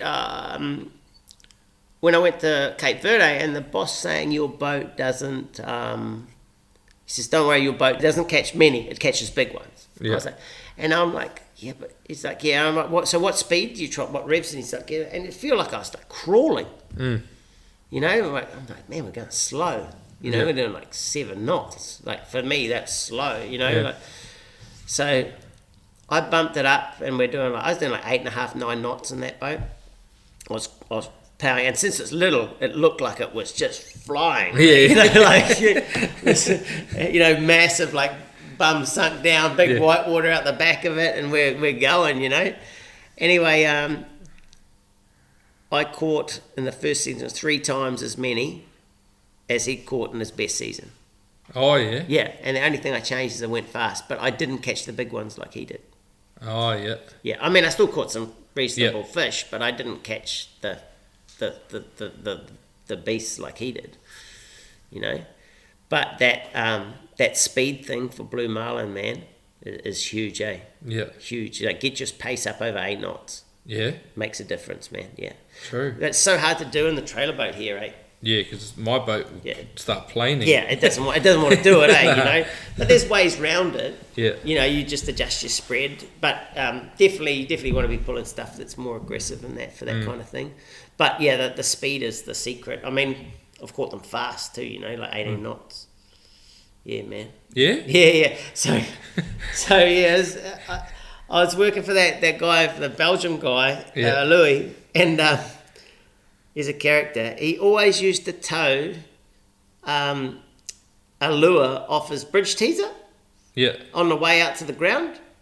Like, so he'd have the bridge teaser and he'd have a lure off this electric reel on the bridge teaser just pointing back, and I could never work out why he had this electric reel upstairs pointing backwards, because it's the complete opposite way to which it should be pointing out the side to the rig, you know. Yeah. I'm like, Louis, what's this? He's like, oh, Bonze, I like to tow my lure on the way out to the fishing grounds, you know. Like, Yeah. I'm like, oh, you ever had any action? He says, yeah, I've been spooled like 3 times on it. Yeah. I'm like, well, why don't we put it on a rod, man? Yeah. Oh, that's a good idea. I'm Yeah. like, yeah, well, let's catch the bloody thing, eh? Because Yeah. I'm like, I'm by this stage, I'm like, man, I want to catch one of these things at like 18 knots or whatever it is, you know, like. So he set up a rod, and just specifically for doing that, because what happens is your line stretches and stuff, you know, because you're like pulling hard on it. And anyway, How big's a lure you tie? There'd be some drag. yeah. So like, it's way different. Like, I thought you'd tow a bullet lure in that, but bullet lure is no good unless it's like ridiculously heavy. Yeah. So that's too hard to manage, you know. Yeah. So what we're running is flat face lure. Oh yeah. Like I had one that I always wanted to tow, but I was too scared because I thought we were going to lose it because Louis like lost all these lures. So I had this Moldcraft wide range, you know, so which is the flat one, and that's why it's called wide range, is because it goes from normal trolling speed to high speed trolling. You know, I mean, it's caught truckloads all around the world. So I stick my purple and black wide range on, and that was what we used. You know, so every morning on the way out, I'd run this right in there, put that rod away, and that was like, and then I changed we used to change the top shot on it quite a lot because I was like, it stretches, you know. So we're fishing one day on the north of the island, and it was very quiet. Anyway, he's like, oh, what do you reckon, Bonze? We go to the Condor Bank. I'm like, yeah, sweet. And the Condor Bank's probably like it's like another hour run from there, you know, or 40 minutes run from the north side. And I'm like, oh yeah, sure. I'll put the high speed lure out, eh? He's like, yeah. So literally just got up to speed, one rod, and I just sat down. I set the lure, just sat down and went to eat my sandwich. I just took my first bite of the sandwich, and man, like the 600 pounder just like rockets through, like misses it, spins round, and then just like paddles up behind it like we're doing 8 knots. Yeah, just sitting there like with mouth open trying to eat it. I'm like, Louis, slow the boat down, man. Like, slow the boat down. And like slowed the boat down, hooked it, and we caught it. Yeah, man, 600 pounder at 18 knots. Like, it was just amazing to watch it come on the lure. Like, came on like we're trolling it, like, you know, 8 knots. Yeah, it's unbelievable, man. I was just like, holy shit, he was right, you know. I'm like, but man, it's so much better to catch it. You know? Shit, Yeah, that's pretty funny, man. Yeah. It's pretty funny, like, to do that. Just crazy things that these fish do. Just exciting to watch, man. Yeah, shit. You know? Do you reckon there's anything with speed with stripies? Yeah, definitely a little bit less pace, eh? Yeah. 6.5, 7 knots, anywhere from there. Like, I consistently troll around that 7.5 knots. I like that speed. But stripey's different, man. Like, you know, that's where your dredge fishing comes into play and all that kind of stuff. Like, they're a lot different what triggers them, you know. But I mean, I'm fishing for like out of here. This is the problem with the place. You're fishing like everything. Everything's hard, you know. And that's why that like light gauge thing gets such a bad rap with a lot of guys, is because they're scared. What happens if I hook a big one? Yeah. Well, you hook it. That's what happens. That's what happens, man. And then I'm like, at least you got a chance. Yeah, but like I always say to them, like, I'm like, well, what if you caught it on the big gear anyway? What if you hooked it? Are you good enough? You know? So now the problem is you've actually hooked it. Now you're going to find out whether you're good enough. Yeah. You know, like, that's the difference. Yeah. You know? So, I mean, I've caught some very big blue marlin now. Like, I went to Kona, and I took only light gauge to check it out, you know. Like, I was like, well, we're going to fish in some deep water here. I'm only going to fish light gauge, and if we get a big one on, we're going to see if we can catch it. Biggest I caught so far, taped out at 600 pounds. Yeah. Yeah. And no worries. No worries. But yeah, of course you're going to get the one that spanks you, but maybe that would have spanked me on the on the big one too. Yeah. So, but I wouldn't recommend fishing. That's not what it's for. Yeah. I just did it to try it out, you know. Yeah. But yeah, that's the thing with New Zealand, man. Like you're fishing, you could have that grander on next fish. Yeah. I'd love to. So it's all pros hook and a blue cons. marlin on my boat. Yeah, man. Well, I mean, you just got to go where they are for a start. Like, you know, when they're on, like, Whitianga's a great place. The Hook is a spectacular place for blue marlin when it's on. Yeah. Pretty accessible for your boat, you know. Yeah. There hasn't been Whitehouse many there Bay. the last couple of years. Nah, but it goes round in cycles. Yeah. Yeah, Could I'd be love to good go this down to year. Waihau Bay. when Yeah, there's a Waihau good Bay run. is close for you, you know. But I mean, like, I'd be trying those kind of places. Drop off the back of Stevie's close. Yeah. You know. You just got to look where they push in. Yeah. And, yeah, where there's one, there's more, man. You know. Yeah. I mean, this time of year is a good time, but normally quite deep, you know. Yeah. But, you know, there's Well, like, Hugo got that one on his Yeah. way back home. Yeah, eh? he was just coming into the 60 mile ground. Well, he stayed the night on the 60 mile ground, so he can't have been too far away from it, eh? Yeah. You know? So, I mean, and then the other boys got one out there not too far from there the other day, Yeah. 251. Mm. So, yeah, you got to... Yeah, this time of year, man, it's very hit and miss. Yeah.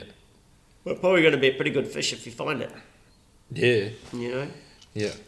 That one thing I did want to talk about was why I came up and what we've done with Mini Chiefy and how we've Oh, boat setup. how man. we've reset it. Yeah, that's my biggest. Like, I love doing that. Yeah. Because I just see how much of a difference it makes, and it's weird. Like you wouldn't, like, you know, everybody thinks, oh, buy some lures and go and use them. That's the secret to it. You know, I'll get the right lures. That's like 50% of the job, man. Like the other 50% is your boat setup is crucial. Yeah. You know, and that's a two-prong attack. Like in my mind, is like one side of it is to set the boat up to get the lures to run right with your riggers and all that kind of stuff, and the second is ease of use. Yeah. Like ease of use is massive, you know. So like, get a lot of guys will come in here, buy some gear, and they'll go off and do their thing, and then I get a lot of guys that'll come and buy some gear and we'll set the boat up. I can usually tell like the success rate of the guy that gets the boat set up as well is considerably higher. Yeah. Considerably higher. You know, so I mean, what we've done to your boat, I'll be very surprised if you don't enjoy fishing out of your boat a lot more, just because of the few changes we've made. Yeah. And it's nothing crazy. Nah. It's just more Subtle, but yeah. But how much easier is it to use? oh, I can see it already. Yeah. Yeah. You know, like like- instantly. Yeah, and then you change your riggers around. Yeah. Like there's a massive difference already in spread, Yeah. you know, and performance. You know, so I mean, there's only a couple more things that we need to do, and it should be Yeah. all ready to go. You need to get that suicide knob on your wheel. Yeah, on my wheel. Or Autopilot. get a whole new wheel. Get a whole new wheel. Autopilot definitely in your boat, mate. You walk to the other side and you start steering it the other way. it does Yeah. donuts. Yeah, well, it means you're half the size of it. Mate. Yeah. You know, like, Yeah, my mates that come with me out small either, eh? no. So, So I mean, that autopilot will be life changing, mate. Eh? yeah. But like I always say, like if there's one bit of electronics I was going to buy, it would be definitely an autopilot if I Yeah. had to choose. Like aside from a GPS, so anywhere I was, I'd be buying an autopilot. Yeah. And then that sounds silly, but my sounder would be next. Yeah. You know, I'd never. So the whole time I fished in like Cape Verde and that Azores, no sounder. Yeah. I had a sounder good enough to pick up the bottom. Put it that Yeah. way. That was it. Yeah. You know, if I marked the fish, it was a freaking monster. Yeah. So yeah, no, I think like that boat setup is like a huge part of it, and I am like very, very fussy about it. And I just you just see guys, and I'm like, man, I could help you. Yeah. You know, like I just want to see you catch, man. I just want to see you do better. And they're like, yeah, I'm doing all right. I'm like, yeah, but you can do better. Like I caught 2 this season. I'm like, yeah, but you can catch 2 in a day, man. Yeah. You know, like can do so much better. And it's always the way, like, you get what you pay for when you do things. So, like, with the boat setup, yeah, there's a bit of money in initial setup, but you don't need to buy lots of gear. You just need to buy the right gear. Yeah. And yeah, it might cost a little bit more money, but you're not going to have to buy it again. But as opposed to... Yeah, well, my riggers were no different than the ones... no different than the ones that I originally had in terms of price. Yeah. Like, bugger all. But it's knowing the right thing to get. Yeah, exactly. You know, like, I'm not I don't need to... Like, I'm not going to sell you... I'm not going to tell you to buy something that I wouldn't use myself. You know? And the thing is, like... so I get a lot of young guys, especially... A lot of young guys now that want, because it's, you know, they want to get into it and they're fizzing at it. They don't have a lot of money. So, okay, so how can we make this work for you, man? Like, where's your money best spent? Yeah, exactly. So I'm like, okay, I'm going to give you a big list. I'm going to give you a big list and we're going to break it down. I'm going to give you a big list of everything that I think is the ultimate setup for your boat. And the reason why I'm giving you this is because this is what you eventually want to work to. Instead of buying bits and pieces that don't fit this puzzle because you're going to waste your money, I said, but let's go. Okay, so what's the first thing we're going to do? Okay, so you got enough. Have you got a rod? Yeah, I've got one rod. Okay, can you afford 2 rods? Yep, sweet, perfect. I can afford 2 rods. Okay, so the next thing we're going to do.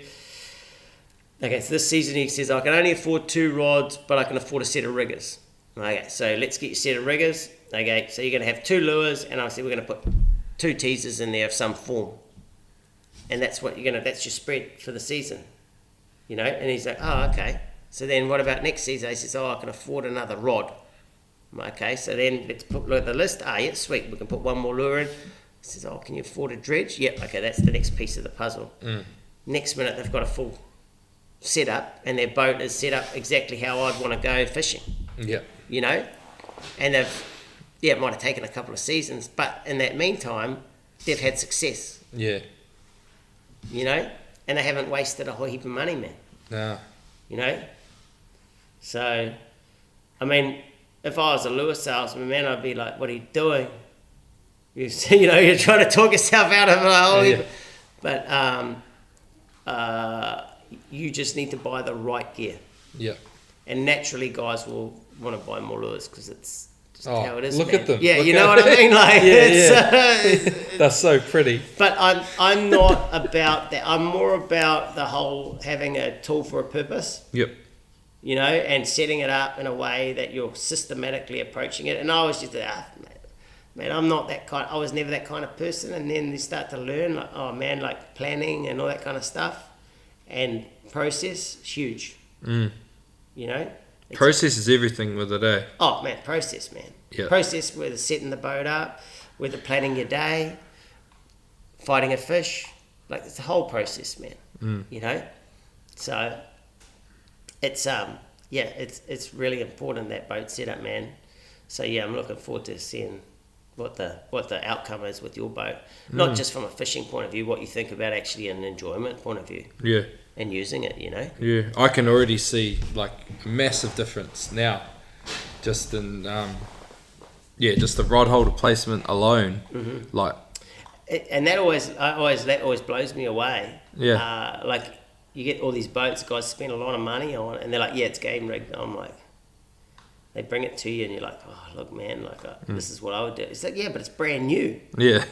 I'm like, yeah, I know it's brand new, but it's not how it should be. Yeah. Well, why didn't they do that from the factory? I'm like, well, they're not game fishermen. Yeah. Yeah. You know, like... They're boat builders. Yeah. And they don't want to... They're busy, man. Yep. Unless you're buying a custom boat, there's not many boat builders that are going to accommodate that kind of stuff. Yeah. So, you know, you're going to get what you're going to get. So we get a lot of guys in here that we change the boat around considerably in that respect. Yeah. You know? Yeah, I was pretty lucky with mine. I just didn't have the know-how.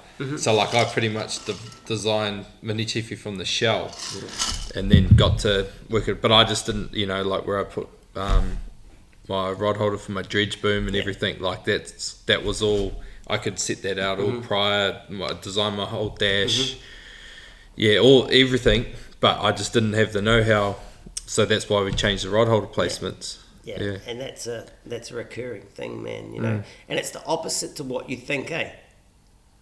Yeah, but it's not now that I know. Now that you know, you're now I know. That makes total sense. I'm fuck, like, but it's the opposite to what every boat is. And they bring them in and I'm like, they're like, what? I've got to change that? Like, and then you like, show them, they're like, oh, yeah, that actually makes sense. Oh, you should have seen the guys at FC when I went in to do it. Mm-hmm. I was like, this is how I want to go, like showed the photo, and then we put, basically drew lines over the existing rod holders, and this is the angle they need to sit on, etc. And they looked at it and they were just like standing there, you could see them looking at it, and they were like, you could tell they were thinking, and then they were like, fuck, it makes sense. They're like, why has no one's ever like shown us this before? And it's just like, well, it's just know-how.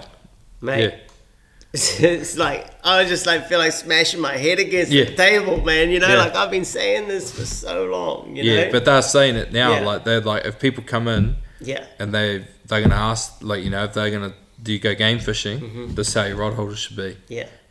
And that's why, like, my boat, you'll see it's got 3 sets of rod holders. Oh, yeah. Because it's got one set for straight butt and one set for bent butt. Oh, yeah. Yeah, and that's the reason why they're laid out like that. So I can still fish straight butts, exactly the same, all 4 in the riggers. Yeah. But I can also fish my bent butts, all 4 in the riggers too, out of the same set of rod holders. Yeah. And the boat's sweet. Like, I don't have additional rod holders, So it's real important, all that kind of thing. And it just comes down to knowledge, But it doesn't mean, like, there's other ways of doing it, obviously. But, like, that way there, to me, is just like, man, like, it makes so much sense, Yeah. Because it's easy to use. That's the whole thing. You want it to be easy to use. And, like, mate, you know how I've, like, learned all this stuff? So how long did it take you to catch a mullen in your boat, man? 3 trips. 3 trips? Yeah. Okay. So it took me 2 years to catch one in my own boat. I mean, I tried everything, mate, and I just couldn't catch one in my own boat. And anyway, I was watching that video, that Blue Man Lagana video, and I was like, man, when I could afford it, I'm getting a set of bent butt rods, because they look so cool. Yeah. I'm like, I have no idea what they do or anything like that, but they look cool. So they do, Yeah, that's why I have them. Yeah, that's what, it's nothing to do with the fishing ability. No. I'm just like, they look cool, so I'm getting them, like, that's it. Because we were always, like, so used to a straight rod. I'd never seen a bent butt rod in New Zealand. Even all the game boats had straight butt rods, like back in the day, back in here. I was like, oh, those bent butts look so much cooler though, you know? So I managed to buy a set, and they had all 4 lures in the riggers on the video. So I did that, put all 4 lures in the riggers, bent butt rods on my boat, and man, that boat caught a marlin the first day. Yeah? Yeah, and I was like, yeah, mate, I've cracked it. Yeah. That's it. These bent butt rods are so mean, like, that's the secret. We get a bent butt rod. Yeah.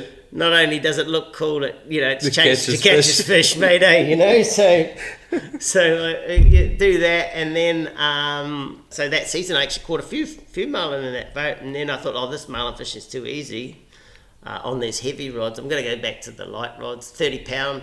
Next season I'm going to do a bit of light tackle, 30 pound fishing, because I know it all. I caught like 4 marlin or something, Yeah. and that next season caught nothing. Didn't raise anything. Just like, oh man, like, and then you start to think, what have I changed? And I'm like, I've changed the rods. But I'm like, no, it can't be the rods. And what I had really changed was I wasn't running all 4 lures in the riggers anymore. Yeah. I put all 4 lures back in the riggers. Next minute, my boat started raising fish again. And I've never been able to work out why. Yeah. But man, that's one thing I swear by. Yeah. On my boat. And the amount of boats that we've brought in here and changed them up like that, and the success that they've had since we did that, is huge. Yeah. Huge. Just that one change. Crazy, yeah. Crazy, man. Yeah. Because and then you talk to guys, and I talk to it's like, what's your best position on the trailer boat? And they're like, oh, my riggers, get a lot of fish on the riggers. I'm like, oh, you run the others off the rod tip? Yeah, run the others off the rod tip. No, not so many in short, don't get so many bites in short.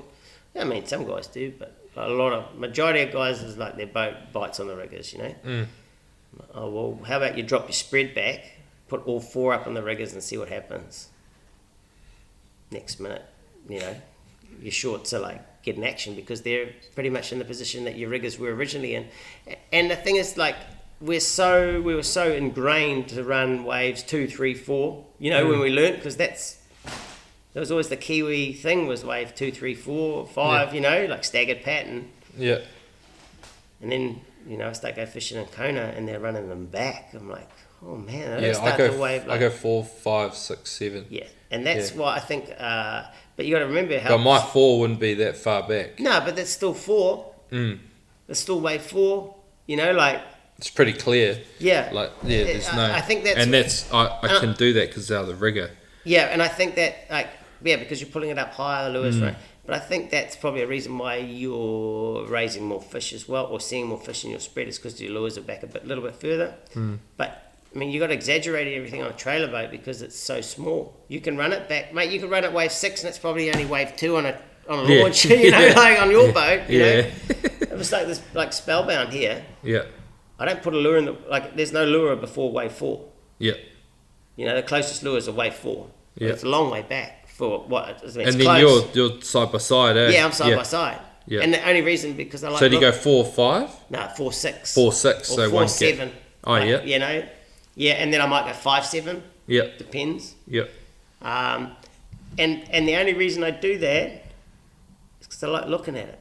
Yeah. It sounds like it's weird, man. Like, so I'm a real, like, visual, like, guy. Like, if I like what I'm looking at, I don't worry about it. But if I don't like what I'm looking at, I'll worry about it, and then I won't fish. If you know what I mean? Like, yeah. So I'm always about, and I like symmetry. Yeah. So, like, if it's not quite right, I've got to get it symmetrical for me to be comfortable with it, and then I go fishing. Yeah. Do you get a lot of fish crossover? Yeah, man. Yeah. For sure. Yeah, I've noticed no difference myself, Yeah. But And did that all start from when you were in Cape Verde? And then keep it simple for the crew. Yeah, and then it got reinforced when we went to Azores. This is pretty interesting, actually. We went to Azores and we were running staggered pattern there. Like, so if I bought a boat, I'd probably run staggered pattern for the first season. And there's a reason for it. So in the Azores, I run that Black Watch, and on that boat, wave 2 was just getting crushed, like close on that boat, like real close. And then wave 3, you'd still raise fish, but the bite would be pretty average. And you're like, man, that's pretty average bite. And then you'd swap the 2 lures over, so you'd put lure that was hot on wave 2 on wave 3, and that lure that was average on wave 3 became like the hot lure all of a sudden on wave 2. And you're like, man, and that one that was hot on wave 3, now they come up and like be a real shitty bite, I was like, and we're having beers one night, and I'm like, Olaf, what do you reckon we run both lures on wave 2? See what happens.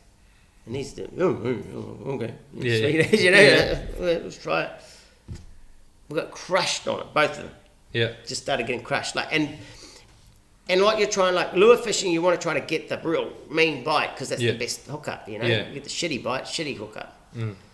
So start running like that, and then start doing real good on the shorts, and then Les came back and he's like, oh, I want to run the boat like this. I said, oh, look, Les, look, I know you're the captain, but this is what we saw last year. And he's like, oh, no, I want to run it like this. Okay. So I said, I just kept pestering him. I'm like, man, let's run the boat like this. And then he goes, oh, okay, run the boat like that, like he gives up, I'm like, come on, man. And then he's like, oh, I see what you mean. Yeah. And it was just getting such a different bite because of the wave that the lures were on. So, yeah, I definitely, I don't think it matters, having the lures staggered or parallel. It's just every boat's a little bit different, but, I like it parallel because it's symmetrical for me to watch. Yeah.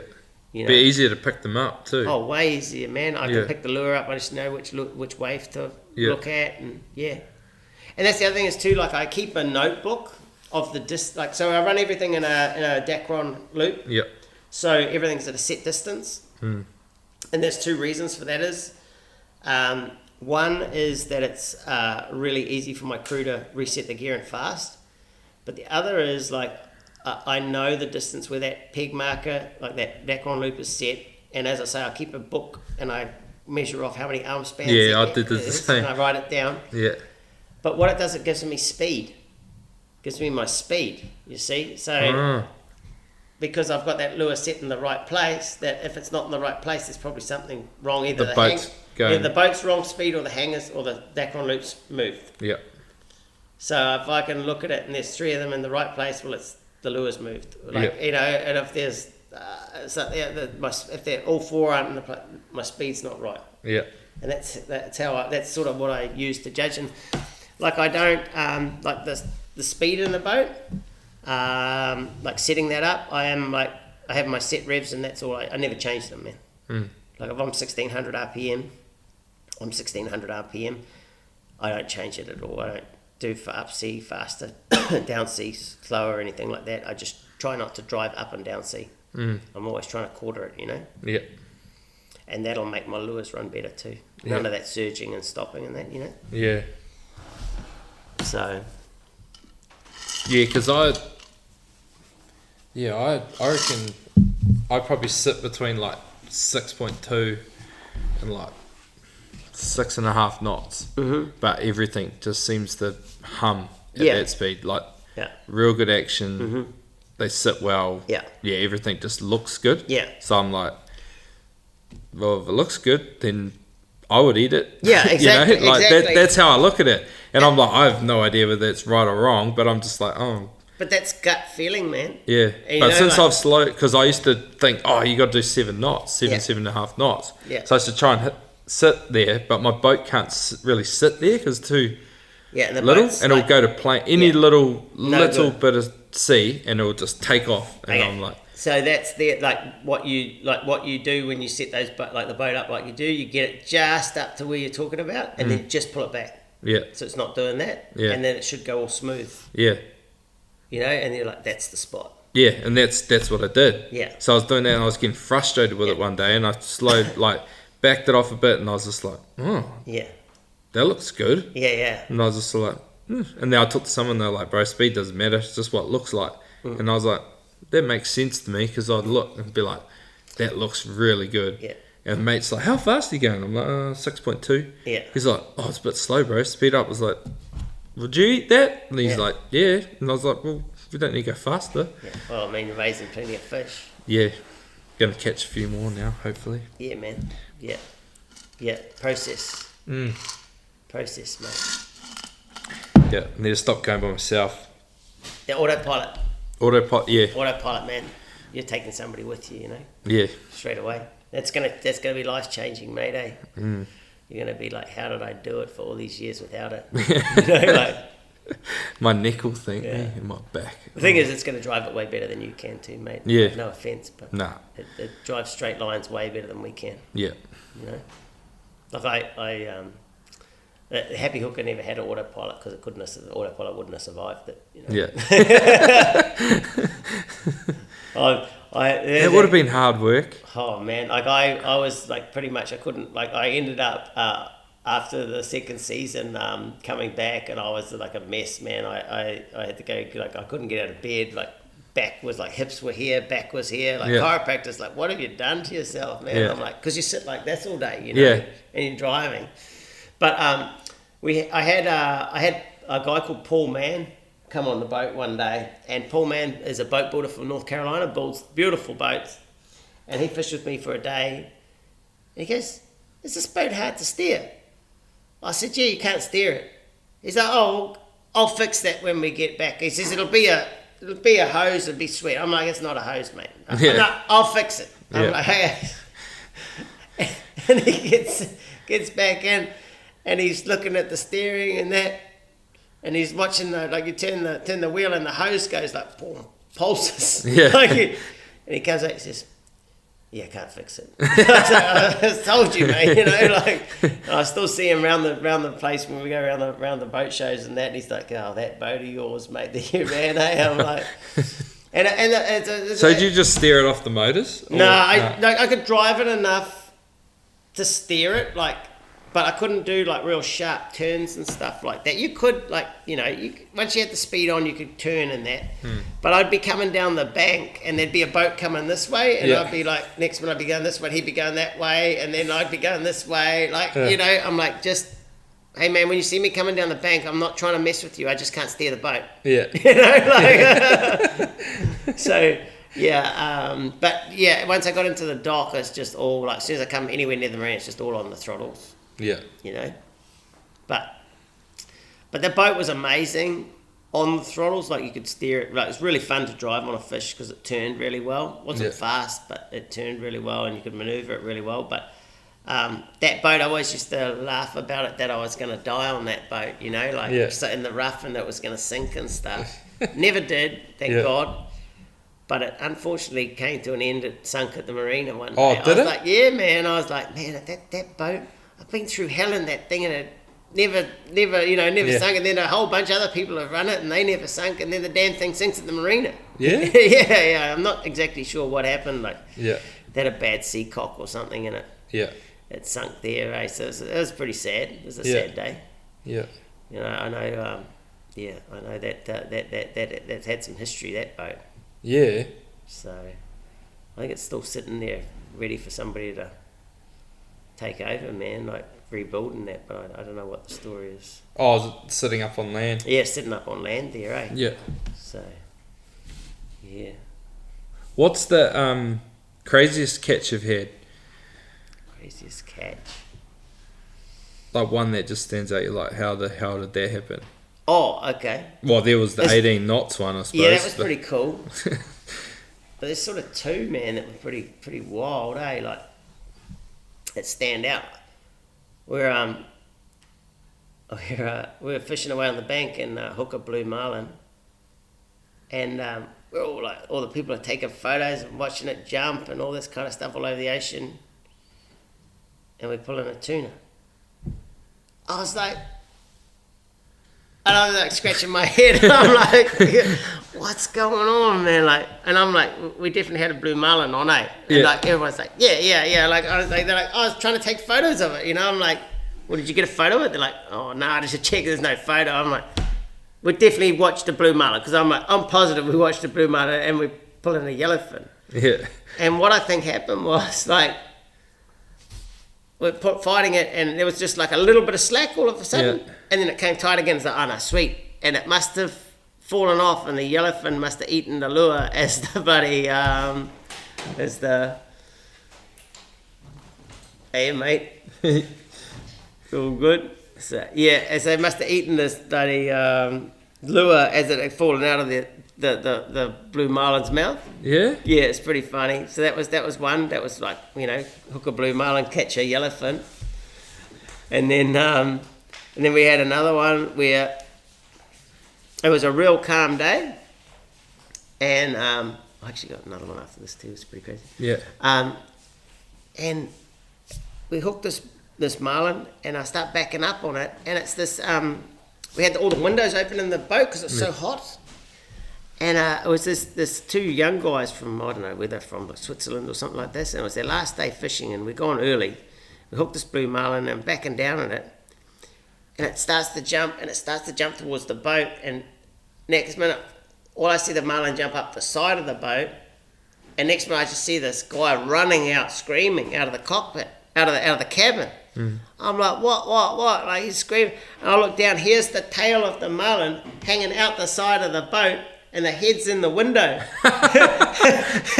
The thing had jumped up the side, landed on the bow rail, and gone through the side of the window. Yeah. Like, and the whole thing is just flapping there, and he's like screaming. Yeah. And then it just watched it fall out the boat, and we, caught it. But I was like, oh, that was pretty crazy. Yeah. Yeah, that was pretty crazy. He would have shit himself. Oh yeah, he was just like, what the hell? I was like, I thought he was going to jump over the side. You know.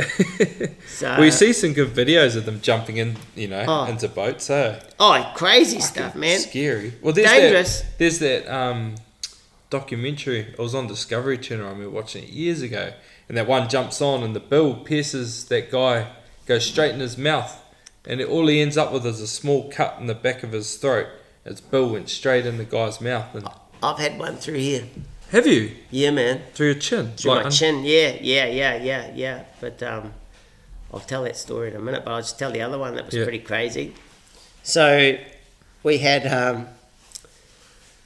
We caught a marlin and it had actually gone in through the wheels, like we'd chopped it up. And I was like, oh man, boys, cut it up. I can't look at it, you know, like, because we'd cut it up. And I was like, cut it up so we'd have to look at it, get the carcass. Anyway, we get the carcass and the boys throw it over the side and next minute the short corner goes off. I was like, oh man, we've hooked the carcass, you know. And then the long corner goes off. Oh, we hooked that one too. And then the other 2 riggers go off. I'm like, we hooked four marlin as they chucked the carcass of the dead one over the side. Yeah? But like quadruple head. Just as I was like, oh man, that was incredible. I'm like, man, it's like, you know, chumming for marlin, you know, like we hooked a quadruple, like just as we chucked the marlin frame over. Crazy. Yeah, how crazy is that, man? Yeah. Yes, that was pretty crazy. Did you land all 4? No, I never landed all 4. I've landed a triple header twice. Yeah. Yeah, so yeah, I've had quite a few triples on, but I've only landed a triple twice. But yeah, the day I've caught both days I've caught 10 in a day. I've caught a triple. Oh yeah. Yeah, so the 2 days that I caught a triple, I caught 10 blues in a day. Yeah. Wow, that's good fishing. Oh, nuts, mate. Yeah. And both calm days. Both calm days. Flat calm, man. All the good days I've had flat calm. Yeah. So they can eat the lures better, man. Flat calm. So yeah. But that one I got in the chin, that was an experience. Yeah. How'd that happen? Oh, my fault. On the leader, or? Yeah, so I had a girl working for me for a while, and we only had one crewman, and so what we'd do is we'd swap. Like she'd clear all the gear, and then I'd drive the boat, and then once we got on the leader, I'd swap, and she'd come up and drive the boat, and I'd go down and deal with the fish. And I just get too blasé after a while. And instead of walking up the side, it was a 500-pounder, man, and it had like the hook. It was so crazy. The hook was just, the tip of it was just in the bill. It was sticking out the side, and I didn't really respect it. And I just grabbed the end of the bill with one hand, and I went to flick the hook out. And I got the hook out, and instead of having it up the side where you'd have it away from you, I was over the transom looking over the top of it, and it just came up and it hit me clean square under there and went through under my jaw. I didn't think much of it. I just thought it was like somebody punched me. Yeah. And it didn't really hurt or anything like that. It was just a solid blow. Yeah. And then I remember, because I had no shirt on, and I was just like, oh, it's warm now, you know, like. Yeah. I was like, oh. And then like looking, there's just like blood everywhere, you know, and I'm like, oh, well, and then I'm like, oh, it's quite a way, so it's all the way through there, you know, I'm like, oh, that's not that good, So anyway. Where was that? This is in Cape Verde. Oh, yeah.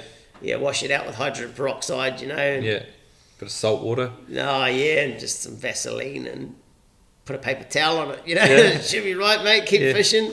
The only problem is every time you spoke, it opened it right up, you know. Yeah. So anyway, fished the rest of the day, and I was like, oh, it'll be sweet. Anyway, get back, and Berno's like, oh man, you got to go to the hospital. I'm like, oh man, you reckon? He's like, yeah man, you need to get some stitches in that, because that's bad, you know. So going to the hospital in Cape Verde is pretty interesting. Yeah, I bet. So was it a mud shack like your hotel? Pretty much. Yeah. And you took a number, like you got a number from a lady, take your passport in there, pay like 25 euros or whatever it is, and she gives you a number, and you sit in this waiting room, man, and there's like a you know the little box with the red numbers in it that flick over, and you wait for your number. Yeah. Number comes out, and you go in, man, and it's pretty crazy. It's like a all white building inside, tiles. And like there's like, you go into the room and there's like 5 or 6, I guess they're doctors, all dressed in white, like black dudes all dressed in white. And the guy sits me down, and there's like, they're treating everyone in the one room. Sits me down, has a look. He's like, oh yeah, sweet. I can't understand what he's saying. And we go from this really nice white room, and he takes me into this other room, and there's like paint falling off the walls. There's like just one bed in the corner, and a cabinet with like the door falling off, and then a light bulb on a wire, you know? Yeah. And I'm like, he's like, yeah, he points up on the bed, and I'm just like, Can we go back to the clean room? Yeah, I'm like watching him with a hawk, like where he's getting the needles from and everything, and like I'm petrified. Like, I'm like hanging onto the bed, like, you know, death grip. And I'm waiting for him to get the anaesthetic out and do it. And next minute, I just see him with the scalpel. He starts just like chopping around the thing, and I'm like, what the? I'm like too scared for it to be sore. Anyway. He just starts sewing me up, man. No anaesthetic, no nothing. Just starts sewing it up. And they get halfway through, and next minute there's like about 10 people in the room. Yeah. I'm like, what the heck's going on here? And they're all laughing, eh? And I'm like, oh, then I get it. They're like laughing at me because I'm so scared, you know. Yeah. They're all laughing. And I mean, they don't get many like white dudes in there to sew up, eh? You know. Yeah, it's pretty funny. He did a really good job though. Yeah. Yeah, it's perfect, man. Sewed it all up. Just made sure that like I washed it every day with hydrogen peroxide twice a day, man. Like that's one thing, like I learned over there is if you ever get like cuts and stuff, man, hydrogen peroxide is like the business. Yeah. That's the awesome stuff. So yeah, that's probably the craziest Marlin stories I've got. Yeah. Those are good though. Yeah, mate. In all honesty, there's probably more we could get into, but like that's yeah. I had the Marlin with the porn star was pretty funny too. Eh? Yeah. Yeah, I just had this little Italian dude come on the boat, and all he wanted to do was catch a big marlin. Yeah. And he said, I'm going to kill it. I said, no, you're not. He says, yeah, I'm going to kill it. I said, oh, well, if you're going to kill it, it's going to cost you. You know, just mess with him so he's make it so expensive that he can't kill it. Because I'm not going to kill one just for somebody to get a trophy, mate. You know, like it's got to be pretty special to take it, you know? Yeah. Anyway, he goes, I said, I'll send you some of my videos as a tip. I'm like, what videos? And I always thought he's a bit weird because he comes out of the boat and he's wearing Speedos around the boat. Like, I'm like, what the hell's this dude wearing Speedos, man? Like, this is a bit weird. Like, I've never seen anyone wear Speedos. And he's like, I'll send you some of my videos. And I'm like, what videos? He's like, I'm a porn star. I'm like, oh, come on. Apparently he's like a full-blown porn star. It's pretty funny, man. Yeah, and he walk around all day. Like, it's those videos, you know, with like the movies, you see the guys, the rich dudes with the Speedos and the big fat guts and the gold chains. And they own the boat, you know. And then they got all the hot chicks. That was always the image I had in my head of this dude. It's pretty funny.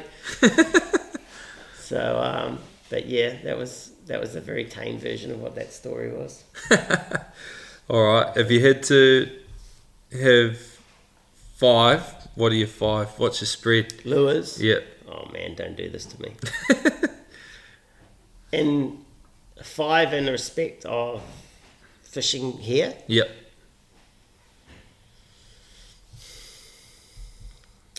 Oh man. I'd have to have a BTK in there. Yep. I'd have to have an Undertaker. Yep. Where would you have your BTK? Probably on my long rigger. Long rigger? Long corner. Long corner? Yeah, I'd have a ballistic in there. Short? Yeah, short in one of my corners. So I'd probably have, and then like a rigger, I'd have like like an Exocet, I guess, or something like that. Oh yeah. And the heat. The heat? Yeah, caught a lot of fish on the heat here. Yeah. That's a mini BTK, eh? Yeah, similar. Similar, yeah. Yeah. But that's a really hard question, man. Yeah. I caught fish on everything, and that's why I say there's so many lures that they are for different conditions, you know. But yeah, like that BTK, man, I caught a lot of fish on that. Those have been an Undertaker. Those my go-to here. Yeah. Black and green Undertaker, yeah. Black and green one. Black and green Undertaker, yeah. I think I saw that upstairs. Yeah, before. you would have, man. Yeah. But I like the ballistic. Where do you run that? The Undertaker? Short rigger, man. Short rigger? Yeah, like that's a lure that I would be recommending for you to pull on your boat. It'll go very, very well. Yeah. Yeah. I struggle with the short rigger lure. Yeah, put an Undertaker on it. I think that'll change your success, man. Yeah. You know. Yeah, I don't get a lot of bites on the short rigger. Yeah, well, I reckon I can change that. Yeah. Yeah. That lure especially will make a difference, eh? Yeah. Yeah, well, I just struggle to get one to swim there. Yeah. Like Undertaker, I think will help you a lot there. Yeah. The Merlin goes phenomenal on the long. Yeah. On the long rigger. Yeah, it's crazy little D-shackle lures. and short. Yeah. I like that on the short. Yeah. So, yeah, man, that's a pretty tough question to answer, that one. They make 50-something lures or something. Yeah. The weapon, where would you run that? Down one of my riggers. Where'd you run it the other day? I had one on each rigger. Yeah. Yeah. It's running side by side. Yeah, man. That's the Boom, one. boom. Yeah. That was pretty cool. They were the first things to get eaten too, so, it wasn't like they, wasn't like they came on something else and then ate that. So that was pretty cool. That's been a pretty interesting journey, making that lure. It's been pretty fun. And that's, I have to say, like, COVID's got a big part to play in that. That? Yeah, because we've always been mucking around with it for the last year, but just never had time to release it. And that's the problem, mate. Like, you have so many ideas and stuff that you want to release, but you just don't have the time. I bring it out, man. I got to be able to make it too. Yeah. Like, we already make so many. You've got to be able to, like, it's all well and good bringing it out, but you better be ready, because you got to be able to make it. And that's the killer. There's only two of us. And like, I get people going, oh, just get more people. It's not easy. It's a skilled job. Yeah. Yeah, and it's your name. Yeah, but the problem is too, it's a skilled job that you can't afford to pay, because there's so much labour involved in it. That's the double-edged sword of it. Yeah. So so that lure there, like, if you had to get a team of people in here to build these, with the labour, you'd have to sell them for $300-400 each. Oh, totally. Hey, totally, man. Pay wages. Yeah, that would be that wouldn't be viable, man. Yeah. So you have to make a lot of lures to keep your doors open, Yeah. But that lure came around because of COVID, man. We got time to stop because we had no resin. So it couldn't work if we wanted to anyway. So it was a bit of a blessing, man. Like, got to do some cool stuff. Yeah. And that's the real result of it, because we always had the idea, we just never had the time to do it, and that's what we did. And I have to give a lot of credit to Dave, who works for me. He played a big hand in that, So, and then you have to go, okay, we can make one. How do we make a lot? Yeah. And fast, that whole thing. Fast, there's a lot of detail to it. Oh man, That'd be your most detailed head that you do? We're by Country Mile. Yeah. It's totally different to anything else we've done. And that's been the interesting journey of that lure, is how crucial weight is in it. Yeah. Because we made quite a few versions of it, and it wasn't really successful, because the thing is, it's not round. So you're just making it make a bullet, put your normal bullet weight in it, and they run on their side. Oh, yeah? Because because it's not round. It's not round, yeah. Yeah. So you must weight it right, keel it, so now it runs up this way, and what that does brings the head down and make it swim properly. It's totally different. Yeah. So yeah, that's been the challenge, is making the weight right to get it to swim nice, because otherwise they don't work. Yeah. I mean, they'll still catch fish just because there's something moving through the water, but they're not going to work how they should do. Yeah. And that's what all the time takes. You can't just, the thing is, man, you can't just make a lure, chuck it out there and chuck it out to the market, man. It's not how it works. No. Because when you chuck it out to the market, you want it to catch. Yeah, and you've got to be able to back up. Like, oh yeah, I've used this for this, so Eddie's been a big part of this. Another mate of mine, Simon Brown. Kona, yeah, high flyer. He's been part of it. Captain Brownie. Yeah, Hugo's been part of it. Oh yeah. Yeah, so yeah, it's been a few people out there testing it out for a long time, and they've told me, yeah, Bonze, it's good, or nah, it's no good. So, yeah. But and the other cool thing is we're always doing that. So I've got a whole nother bunch of stuff now which I've got to roll out over the next season or two. But it's just the fact of, if we roll it out, we've got to make it. Yeah. So, and then someone catches one on it, and then everyone wants one. Yeah, man. Yeah. So you better be ready to go to work. Yeah. So Like the old D-Shackle and Karma after that fish was caught in, when was that? November? yeah, that was pretty cool, and that was cool too because they. I can't remember a fish being caught in November since I've been into it. I'm not sure. But There's always the secret fish that get caught up in the Yeah, far but- north though, eh? That Yeah, but don't go on always, social and there's no media. photo. Yeah. Yeah, but Oh, they, yeah. But they always catch them at Waiho now. You Oh, know, I yeah? mean, that's been a game changer, eh? Like, Yeah. I mean, our season's so long now once you throw that in. Yeah. You know, they catch marlin at the same time. Mm. So, I mean, if you chuck that many boats out here, Yeah. I'm sure you'll catch marlin all year round. Like, there's going to be long windows between them, no doubt. But, yeah, I'm sure you'll catch marlin all year round. I mean, they prove it. They go to Waiho and catch them in the middle of winter, Yeah. you know? Yeah, well, I remember we were fishing. I'm pretty sure it was this. Yeah, it was about the third week of July, maybe 3-4 years ago at Mere, and we were live baiting for kingies around the back there, and I saw something go through the water. What the hell was that? Did you see that? And mate's like, yeah, and I was like, he's like, it's a big shark. I was like, nah, it didn't look like a shark. And then this bloody marlin jumps out like 10 metres behind the boat, green as like 15.8 degree water or something. Yeah. And this big striped marlin jumps out. Well, there you go, man. Yeah, we're just throwing live coes at it, trying to get it to eat, but it wouldn't. Yeah. Yeah. Yeah. But I mean, the amount of times we used to go puka fishing and there'll be a tailor. Yeah. You know, you're like, oh man, you know, I've got a Yeah. rod like 400 metres down. Yeah. Like, let's just go ahead and drag that up. Yeah. So yeah, I think that early season one is always there. You just got to go and hunt it out, man. Like that weekend that fish was caught, there would have been a lot of boats out doing it because it was glamour, Yeah. you know. Yeah. So Is that the one in November? Yeah. Yeah, it was really And- nice weather, eh? and Scotty who caught it had been in here and we set his boat up and everything. He's got a little Stavy craft, similar, or might be similar size to yours, maybe a bit bigger. Got the same setup, riggers, everything, Yeah. same tubes through the deck that we've done, everything. Oh, yeah? Yeah, man. Is that the one you sent me the video of? No, that's another one. Oh, that's another one, yeah. That's that little Mac boat. Yeah. And that's the one that's in the fishing news. Like that they did the thing on the feature, the little boats. Oh, yeah. Yeah, that was another one that we bought here. Yeah, Yeah. young Aiden, he's a good boy. Eh? Like Yeah. he's 16 years old, 17 years True. old. Yeah. Yeah. Keen as mustard. Yeah.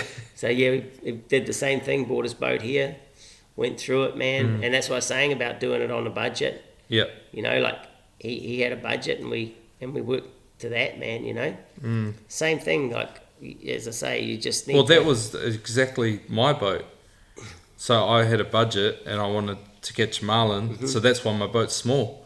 Because I was like, I could have got a bigger boat for the money that I spent, but it wouldn't have been able to do what I wanted it to do. So I just went a smaller boat and put the stuff in that I wanted. Yeah. Yeah, and that's why I ended up with that boat. And then people are like, when are you going to get a bigger one? And I was like, well, it does what I need it to. Yeah. Yeah. And I don't have the money. Yeah. Mate, that's You get a bigger I always like, so, you know, like, we always look at this sort of thing as like, oh, yeah, like, money's unfortunately a necessary evil. Yeah. Yeah. You want to do cool stuff, costs money. So you need to work, and, like, for me, you need to create, like, a brand that generates money to be able to do cool stuff to bring to people. You know what I mean? I'm like, oh, yeah, man, I really want to bring that product out, but, oh, man, like, we don't actually have enough money to do that. Like, that's a mean idea, but I can't bring that to people because we don't have the money to build it. You know, so it's it is cool, and that's like the cool thing about my Bonze brand growing is we can bring cooler stuff. The bigger we get, like the better we get. You know, because we can fund it. You know. Yeah. So that's my whole thing is like I want to do cool stuff, but unfortunately that involves paying for it. You know, like Yeah. and it's like that, and that comes down to like what size boat you can have and all sorts. You know, the amount of money, but as long as you are smart about it, you can definitely set your boat up in cost-effective ways to still be very, very effective. You know, but the truth of the marlin fishing is there's no cheap aspect of it. Nah. Like, you know, No, there isn't. it's an expensive undertaking. Yeah. You know, And you pay for what you get. it's like everything, man. Yeah. You in marlin fishing, you pay for what you get. You know, you know, and that's one thing I like. Especially with gear, you pay for what you get. Like, I see a lot of like you get, you know, you go out and you buy a rod and reel from the store. It's a combo. You've just paid $1,200 for whatever it is. You've just paid $1,000 for the reel, but you've paid $200 for the rod. In reality, you should be paying the same amount for the rod if you want the same quality. Yeah. You know, because that rod, yeah, it'll do you 75% of the time, but you get a proper one on and you actually have to put some drag on it. I'm guessing that rod's not going to be up to the task, eh? And I tell you what, like, that's one thing you learn is when you've got that fish that you really want to catch on and your gear's not up to it, at that very moment, I guarantee you'd pay a bunch of money to have the right gear on, you know? Like, You would pay a lot of savings. Yeah, so that's what I'm saying is, like, you're probably best to just have one or two of them to start with, but the good ones. Yeah. Instead of having, like, I must have 4 average ones, you know? Yeah. So, like, yeah, there is definitely ways around doing it on a budget, eh? You know? So. Yeah. I'm just going on to Instagram here because we had some questions. Oh, yeah. Oh, there's a real good one come through actually. And we're kind of covering it a lot again. A lot through the podcast, but it was like, where is it here? What's the biggest mistake that you could easily remedy you see a lot of newbies making? Biggest mistake? Yeah. Not listening. Not listening? That drives me nuts, eh? Yeah. And they listen to the wrong person. And that social media's got a big part to play in that. They have some people on there with very strong voices. And they have a pool of knowledge. Their pool of knowledge, maybe, say, the size of an orange. Yeah. And what they're telling the people is correct. But their pool of knowledge is only the size of an orange. And you meet somebody who's got the pool of a knowledge that's worldly. Yeah. And they're going to tell them something. Yes, that person with the little bit of knowledge was correct, but they only had enough knowledge to know what they know. Yeah. And that's the biggest mistake in my mind. A lot of people listen to the wrong advice. I wish I had met somebody like me when I started, because I'd be a long way ahead of where I am now. Yeah. And that would be the biggest mistake that I think people make. And as I say, wasting money on gear that they don't need. Yeah. And just getting despondent. Because, man, like, as I say, it's expensive sport. You need to get the right advice and the right gear. Yeah. You know? So that would answer that question in all honesty, eh? Yeah. And then the other thing is not, you actually said the biggest mistake as well, as far as fishing goes, is you went to the hook and then drove. You know, like, that's a massive. You know, you drove to the Aldi pins. Yeah, well, you found the fish straight away and then drove away. Yeah. You know, like, because I was like, oh, you're driving a straight line. Yeah, you know, like, and I always explain that. You know, do those talks. What an like, idiot. Are you a staff fisherman? Like, yeah, everybody looks at you like an idiot, and I'm like, well, what do? You know, you stay in the same place. Yeah, well, why don't you do that when you're marlin fishing? It's like, oh, because I've got a motor on the back and we're driving. Yeah. You know? So that's probably the next biggest mistake, man. Yeah. But I think with that too, like having my boat has forced me to be better with my time, because my range is so much smaller. Yeah, and so also, I really have to think about where I'm going. Totally. And then I'm committed to that point, because I can't up and go somewhere else. So you said it too, though, that you've got this spot where you go live baiting, and you catch fish there like all the time in that spot. Well, why do you catch them there? Live baiting, because you're there. Yeah. You know, like, because you're there, man. Like, that's where I am, because live baiting you can't move. No. Well, you move very slowly. Yeah. You know, so you're in that spot. Like, that's where you're fishing. That's where you're going to catch it. Yeah. You know, you're like, stupid question. Why'd you catch it? Because I was there. Yeah. You know, like, you know. Yeah. Well, it's like when you came down and fished off Kafia, like there's a lot of fish there, And that's why you catch them. Cause you stayed there. Everyone goes there, stays there. Yeah, but like I'm sitting there and I've got it on. Like it's just for me. Like I'm watching my GPS where I am. I'm staying where I am, and I'm watching these boats come, and they're gone. Never seen them again. I'm still there. You know, like it's just that kind of thing. Is, you know, I saw you catch that one. Why would I leave? Yeah. And I think I caught it like within, like, like real close, man. You know, like real close. Yeah. Yeah. Well, we were coming towards each other, and then you turned, went up, and then I watched you catch one.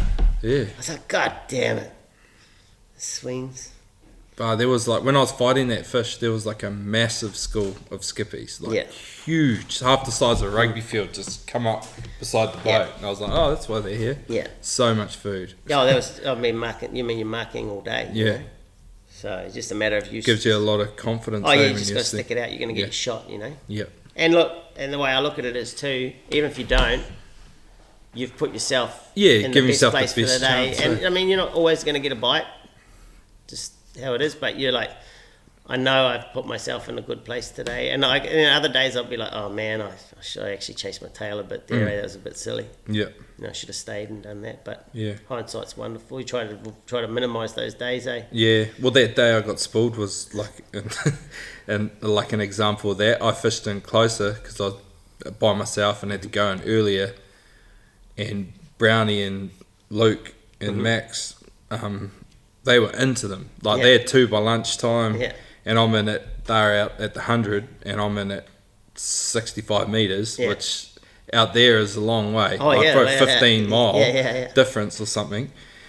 And I was like, and I was like humming and hurrying, and I was like, I got to go back in. And I sort of started heading that way, and I went like a mile or so, maybe 2 miles, and then I was like, what are you doing? Like, it looks so good. There was gannets bombing, mean bait, and I was like, I'll go back. Yeah. Literally ran back over where I'd been marking all the bait. Bang, bang, bang. 3 of them. Yeah. Yeah, you won't do that again. No, I'll just stay.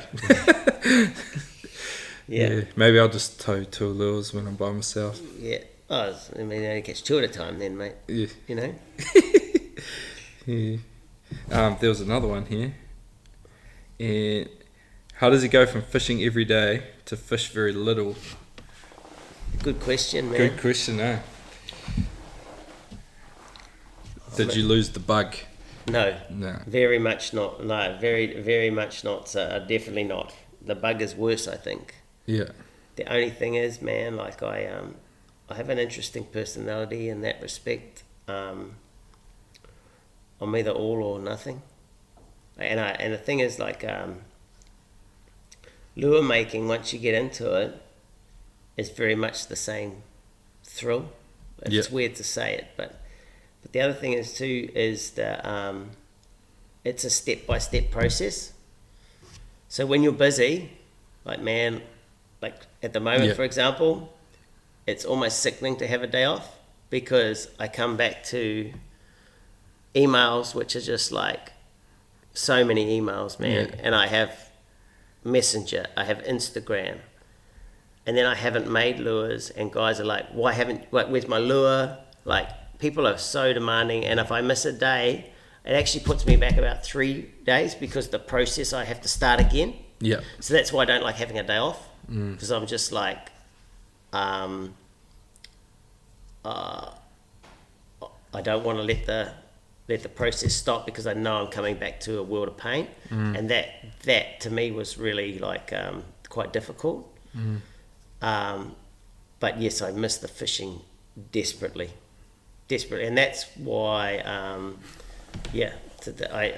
I would fish every day if I could. I just do this, and no one would have any lures if I didn't.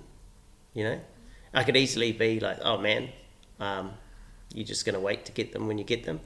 But I committed to doing this as a business. It's a challenge for me, and I love it. And it's what I'd come to work even if I didn't get paid, man. I like it that much. You know what I mean? Yeah. Like, look at this, like this place I hang out. We're still here. It's like 12:30 at night, and we're still hanging out. You know what I mean? Like it's not obviously not 12:30 every night that we hang out, but I just would come to this place and hang out anyway because I like it. So to answer the question about that, like how do I go from one to the other? It's pretty difficult, man, in the season to listen to people, but that's why like I try to go overseas in the winter and fish. And this year obviously didn't happen, but I still get my fix, like, you know, and that's like still got to fish the boat a little bit this year and caught some marlin. And that's the other thing is too, like I feel like all the years that I fished, I'm now good enough to go and just have a day here, and I've pretty got I'm good enough to catch a fish. You know, so I have those skills. So I miss it so bad, man. Like so bad. Do you find, like, as hard as it is going, you know, effectively going 3 days back to go behind, but it's important to do it though for like your mental health, or like your balance, you know, like balancing it out? It wasn't, but it is now. I've been working on it a lot, man, because it was so, like in the season, it's so stressful. With people demanding. I mean, you saw it this afternoon, and that was we're not even into it yet. How many people were in here? My phone's going, like, and I'm trying to work at the same time. And I'm trying to talk to 3 people. It's just like, and that's not even busy, mate. Nah. You know, like we're not even full on, and I'm just like, so it was. The season isn't really started humming yet. So I didn't enjoy going away from here because I was coming back to so much pain. But I'm really lucky this, like, especially this year, I've had a bunch of really good mates that have come in and were like, man, we're gonna, like, you need some days off, man, we'll come in and give you a hand. And the problem is you can't just get anyone to give you a hand. No. And that's the problem. Because it's a skilled job. So like my mates have done it, like hung out in here so they can give you a hand. It's not so much not about being able to afford somebody to come and help you. It's the being able to train somebody to come and help you. You know, and that's the reason why I don't have that many days off, man. You know? But I'd love those Chinese people like you were talking about. You said they were running around, but no, they don't exist, unfortunately. No, like Santa's little helpers. I always come back after a day off. I'm like, oh well, no one's done anything while I was away. You know, where's the fishing elves? And every lure maker will say the same. You know, so man, like it's my dream to get back fishing, and I'm gonna do it. You know, one day. Not far away. But as I say, I've been working on that whole thing about being able to get back fishing a lot more. But, you know, if you do, you guys might have to wait a bit longer for some lures. I mean, at the moment, like this is, we can't work any harder, mate. No. You know, I put my best foot forward and we go hard. And Dave, that works for me, he's a soldier, mate. He gets into it, but we just physically can't make them any faster. You know. It's no machine that does it. No. You know, it's all handmade. Well, I've seen that now. So, it's I don't know. I think this season it's going to be like, oh look, guys, I'm just going to have to stop for a couple of days and go fishing, And I'm like... But the problem is, like now, so I go fishing the other day, people see us catch fish. Oh man, now I need more gear. It's like, oh jeez, man. You have to do it in secret. I'm like, because I said to you, do not put any pictures up that I'm going fishing. Because if they see me going fishing, people are going to be like, well, you're not working making my stuff. So I go down to the boat ramp. Next minute, my phone's going, what are you going fishing for? Oh, really? I'm like, how'd you know I was going fishing, man? It's 5 o'clock in the morning. Oh, such and such put a photo of your boat up on Facebook. I'm like, oh, man. We did work till 10:30 last night, you know. So like we've been going. So we could go. So we could go, you know, like.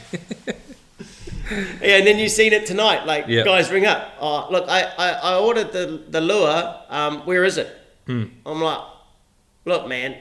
Like, you know, it takes time to come. oh, you got to make it. I'm like, yeah, I got to make it, man. You know, Yeah. like, Yeah. oh, you don't have it and stuff. I'm like, nah, man, we don't, we make it. You know, everything's made to order. Yeah. You know, so yeah, that question's a really good one. Yeah. Yeah, It is, eh? Yeah, it is a really good one because it's a tough one, man. Like, and I always used to say to my friend, I was like, oh, you need to get a job with way more flexibility. You can just go fishing every day, you know. Well, not fishing every day, but fishing when you want to go. And I think the day I said that, that's when it all changed. Yeah. You know, I'm just stuck in the shed. Yeah. But I love it. Yeah. But I love it. But that's the other thing too. You see the guys, the good fishermen, the good game fishermen, the ones that catch a lot, they do it a lot. They're either very successful and they've got the time and the money, and they can go out there and they can get amongst it. Yeah. So that was like always the thing when I went overseas. A lot of these captains and that I read about in the magazines either had a very wealthy owner or were personally wealthy. Yeah. And they could afford to have the time to go. They had the best boat, they had the best crew, they fished in the best places, they fished the most days. And that was always how a lot of these guys did it. You know, money. It's expensive. Yeah. Especially when you got to get to Cape Verde. Yeah. But I mean, that's the thing is here, like, you know, brownie fishes a lot, catches a lot of fish, fishes a lot. Yeah. You know? And that's how you get good though as well. Because you learn. Exactly. Yeah. Like we talked about it on his podcast, like the Wanganella Banks. He was like, bro, it's like Marlin boot camp. Like you learn so much because you get so many chances. Totally, fish without fear. Yeah. And that's what I always used to say about Cape Verde, fish without fear, man. Yeah. Like, I mean, I fished 250 days a year. That was my average year. 250 days, man. That's 5 days a week. That's a job. Yeah. You know? And a lot of the time it was back to back to back to back. It was like, you know, you're doing 30, 40 days straight sometimes. And then how many you do now? 1 day. 2 days back to back, you know? Like, yeah, but it's different, man. Like, you know, that's your job. Like, I got to come back here. I got to clean the boat. Got to, you know, got to set the boat up to go. And then I've got to come back, go to work. I mean, it's the same thing. Like, I mean, and that's what the average person faces, man. I'm just the average person in that respect. Yeah. You know? And sometimes that excuse is strong enough to go, no, I can't be bothered going. Yeah. Because I'm like, oh man, I'd just rather work. Yeah. And make the lures. And I get the thrill out of somebody ringing me, going, oh man, you know that lure I got off you? I caught this fish. I'm like, yeah, me. Yeah. It's cool.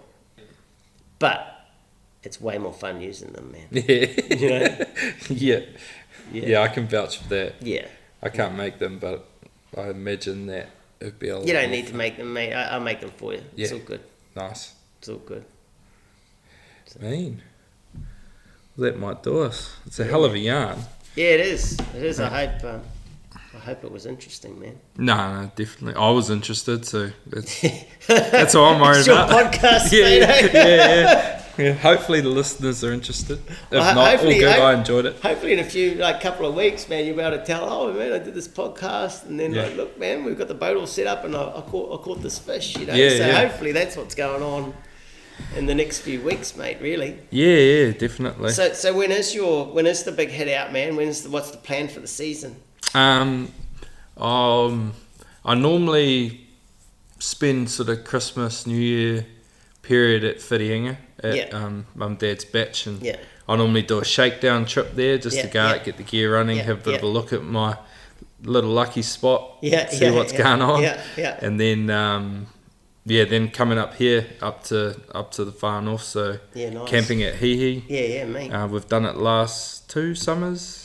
So come up with Marie and the boys, and I took Cooper out, my oldest, last year. Just the 2 of us. Is he into it? Yeah, loves it. Yeah. He just sits at the boat all day. He just loves being with Dad. So he's 7 now. So he came out last year, his first day he ever came out, and we caught one. So he was easy, Dad? Yeah, easy. Well, Marie did the same thing. I took her out.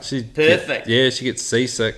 Yeah, took her out the week after I caught that big one. Yeah, she caught one 20 minutes in. Yeah, easy, mate. Yeah, easy. she was like, "Why do you spend so many days doing this? It was so easy." Yeah. Nice. And then I'll be up here for about 12 days. Yeah, nice. Yeah. So go for a little nosy in behind Stevie's, I think. Yeah. There's a few fish there last year early, so. Yeah, I can't see why they won't. That's always pretty productive, eh? Yeah. So. I like off. Is it Kerikeri Peninsula? Yeah. Yeah, I like straight off the end of there too. Yeah. Like the east of there. Yeah, it goes real good. 180 to 200. So close. Yeah. So close. Yeah. We had a few shots there. Yeah. Was it the summer before? Yeah. Yeah. Yeah. Oh well, mate. Always looks fishy. Yeah. Oh, I'll be looking forward to listening to the rest of the podcast, mate, and go, oh yeah, I caught this week. And, Yeah. Hope to drop those little tails in, along the way. Yeah. That's what it's all about, man. But that, the thing is, like this whole fishing thing, like I think you got to sort of stand back a little bit, and we do this for fun. You know, this is not anything serious. This is our relaxation time and our fun time, you know. And I think a lot of people sometimes forget that, eh? Yeah. Like I'm like, man, just go and enjoy it. Yeah. You know, like I know Sean struggled with that, eh? Like he got there for a while there because he did it as a job, like. Yeah, man. And he got that way with it, and he's like, man, I just forgot to just enjoy it, and he started just relaxing, enjoying it, and what he's a like, man, difference. catch way more fish. Yeah, exactly. It's crazy. Yeah. But I mean, I've listened to your podcast about with old Troy Flavel, the last one about for like sort of relaxing about your diet and your training balance, and then your balance, man, you know, like, and then you're like, oh yeah, well, I've lasted so much longer, you know, like, yeah. It was so funny though, I literally thought, like, because everyone was like, oh man, you must train so hard. Eat real well, and I'm there and I'm thinking like, nah, like, but in my head I'm like, fuck, I'm like dodging a bullet. Like, I remember, like, for a massive part of my career, I'm just like, fuck, I've been so lucky. Like, I've just dodged the bullet here. I'm just getting through. But now I look back in hindsight, being a bit, you know, being experienced and mature, and I'm like, oh, maybe I cracked the code. And that's the reason, because I never lost the love of it. I can't really see you getting up there giving the boys a pep talk about, you know, you boys need to get on the piss and drink some, like, you know, and then eat some McDonald's and that, you know? Well, it's going to go down. I used to tell a few of the boys though. I was like, man, you need to settle down. Like, just come have a beer. Oh, no, bro. Can't have a beer. Why not? Run it off tomorrow. And the thing is, man, like those are the guys that can have a beer too, because like they're not the kind of person that's gonna get like out of control. No, like, because it's not in their nature. You know what I mean? They're not gonna let themselves go like that, so they'll be able to do it, man. You know? Yeah. So. Yeah. No, your life's about balance. Yeah, man. Yeah, don't become a lure maker then. Yeah. Well, that's what everyone says, if you love fishing, don't get involved, don't work in the fishing industry. No. Because then you don't get to go fishing. No, man. When everyone else is fishing, you're busy working. But that's why I say that's why overseas is so important for me. Yeah. You know, it's just like my whole goal is to go back 3 months overseas fishing in the winter. Yeah. And it's always, New Zealand's always my home. This will always be my thing here, man. It's so important to me, you know. We live in paradise, mate. Bro, like, I was saying to you, like, I haven't been up here since I was, I don't know, 8 or 9, I think it was, but just driving through today and man. And I can take it for granted. You know, I'm like, man, I pay lots of money to go overseas, and I've got this right on my doorstep. It's nuts, man. You know. So you just try to start to enjoy that a bit more, living here, you know. Yeah, it's like anything though, you take it for granted when when it's there all the time. Yeah, it's like I think that I tell you what though, I think that COVID definitely changed a lot of people's views. It changed my view. I mean, you know, we lost our business in a week. Yep. You know, like, I mean, obviously it's come back now, and we've been very, very lucky. But like I was like, oh man, that was all taken away very quickly. And it was like still firing. The fishing when lockdown hit. I mean, like we lost 2 months, 3 months of our business, man. You know, it was like the perfect storm. And then I had the lockdown in Melbourne, and that knocks us over because that's their winter. It's our winter business, you know. Oh yeah. Yeah. So it's but it's definitely just like, hey man, like it can be taken away from you. Just enjoy it. was like the old Hawaii story I told you about my first travel trip. Yeah. Mate. Yeah. Well, I think that's why like everything seems to be booming now too, is because people like, I don't know, people are thinking like, fuck, I don't know what's going to happen, so I might as well enjoy everything as much as I can when I can, and then Well, hopefully, it's interesting times. Yeah, it is. It's the world is a different place, eh? Yeah, a different place. Yeah. So I just think of like all the tourism side of the country, because it's such a big part of New Zealand. But I just think, the businesses and the families that can survive through it, that are in the industry, that can ride it out when the borders open again, they are going to be millionaires. It is going to go berserk. But this place will be packed. But where everybody's going to want to come to New Zealand. Man. Yeah, because it's been so safe. Yeah, exactly. Yeah. Like that's the place to exactly. That's the place to come. So get ready. Yeah, get ready. Yeah. So man. Oh well, no, I'm looking forward to this season. I just hope, I hope everybody gets a full season and we have plenty of fish, man, because and some calm weather. Yeah. It's always the secret, is that calm water. Yeah. Can't beat it, man. I don't Can't beat it. No, man.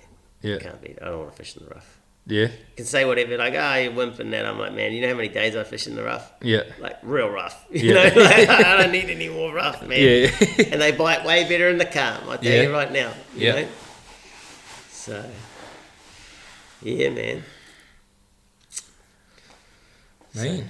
Oh, mate, that was outstanding. I must admit, the sponsor's product went down very well. Yeah. That's those boys done a magic job, eh? Like, they're not bad for a bunch of beer brewers, eh? Mate, they go good on the gin. I wonder how good a gin brewer makes beer. Yeah.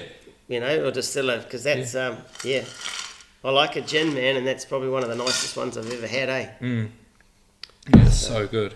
So thanks, good George, eh? Yeah. I'll definitely be getting some more. Yeah.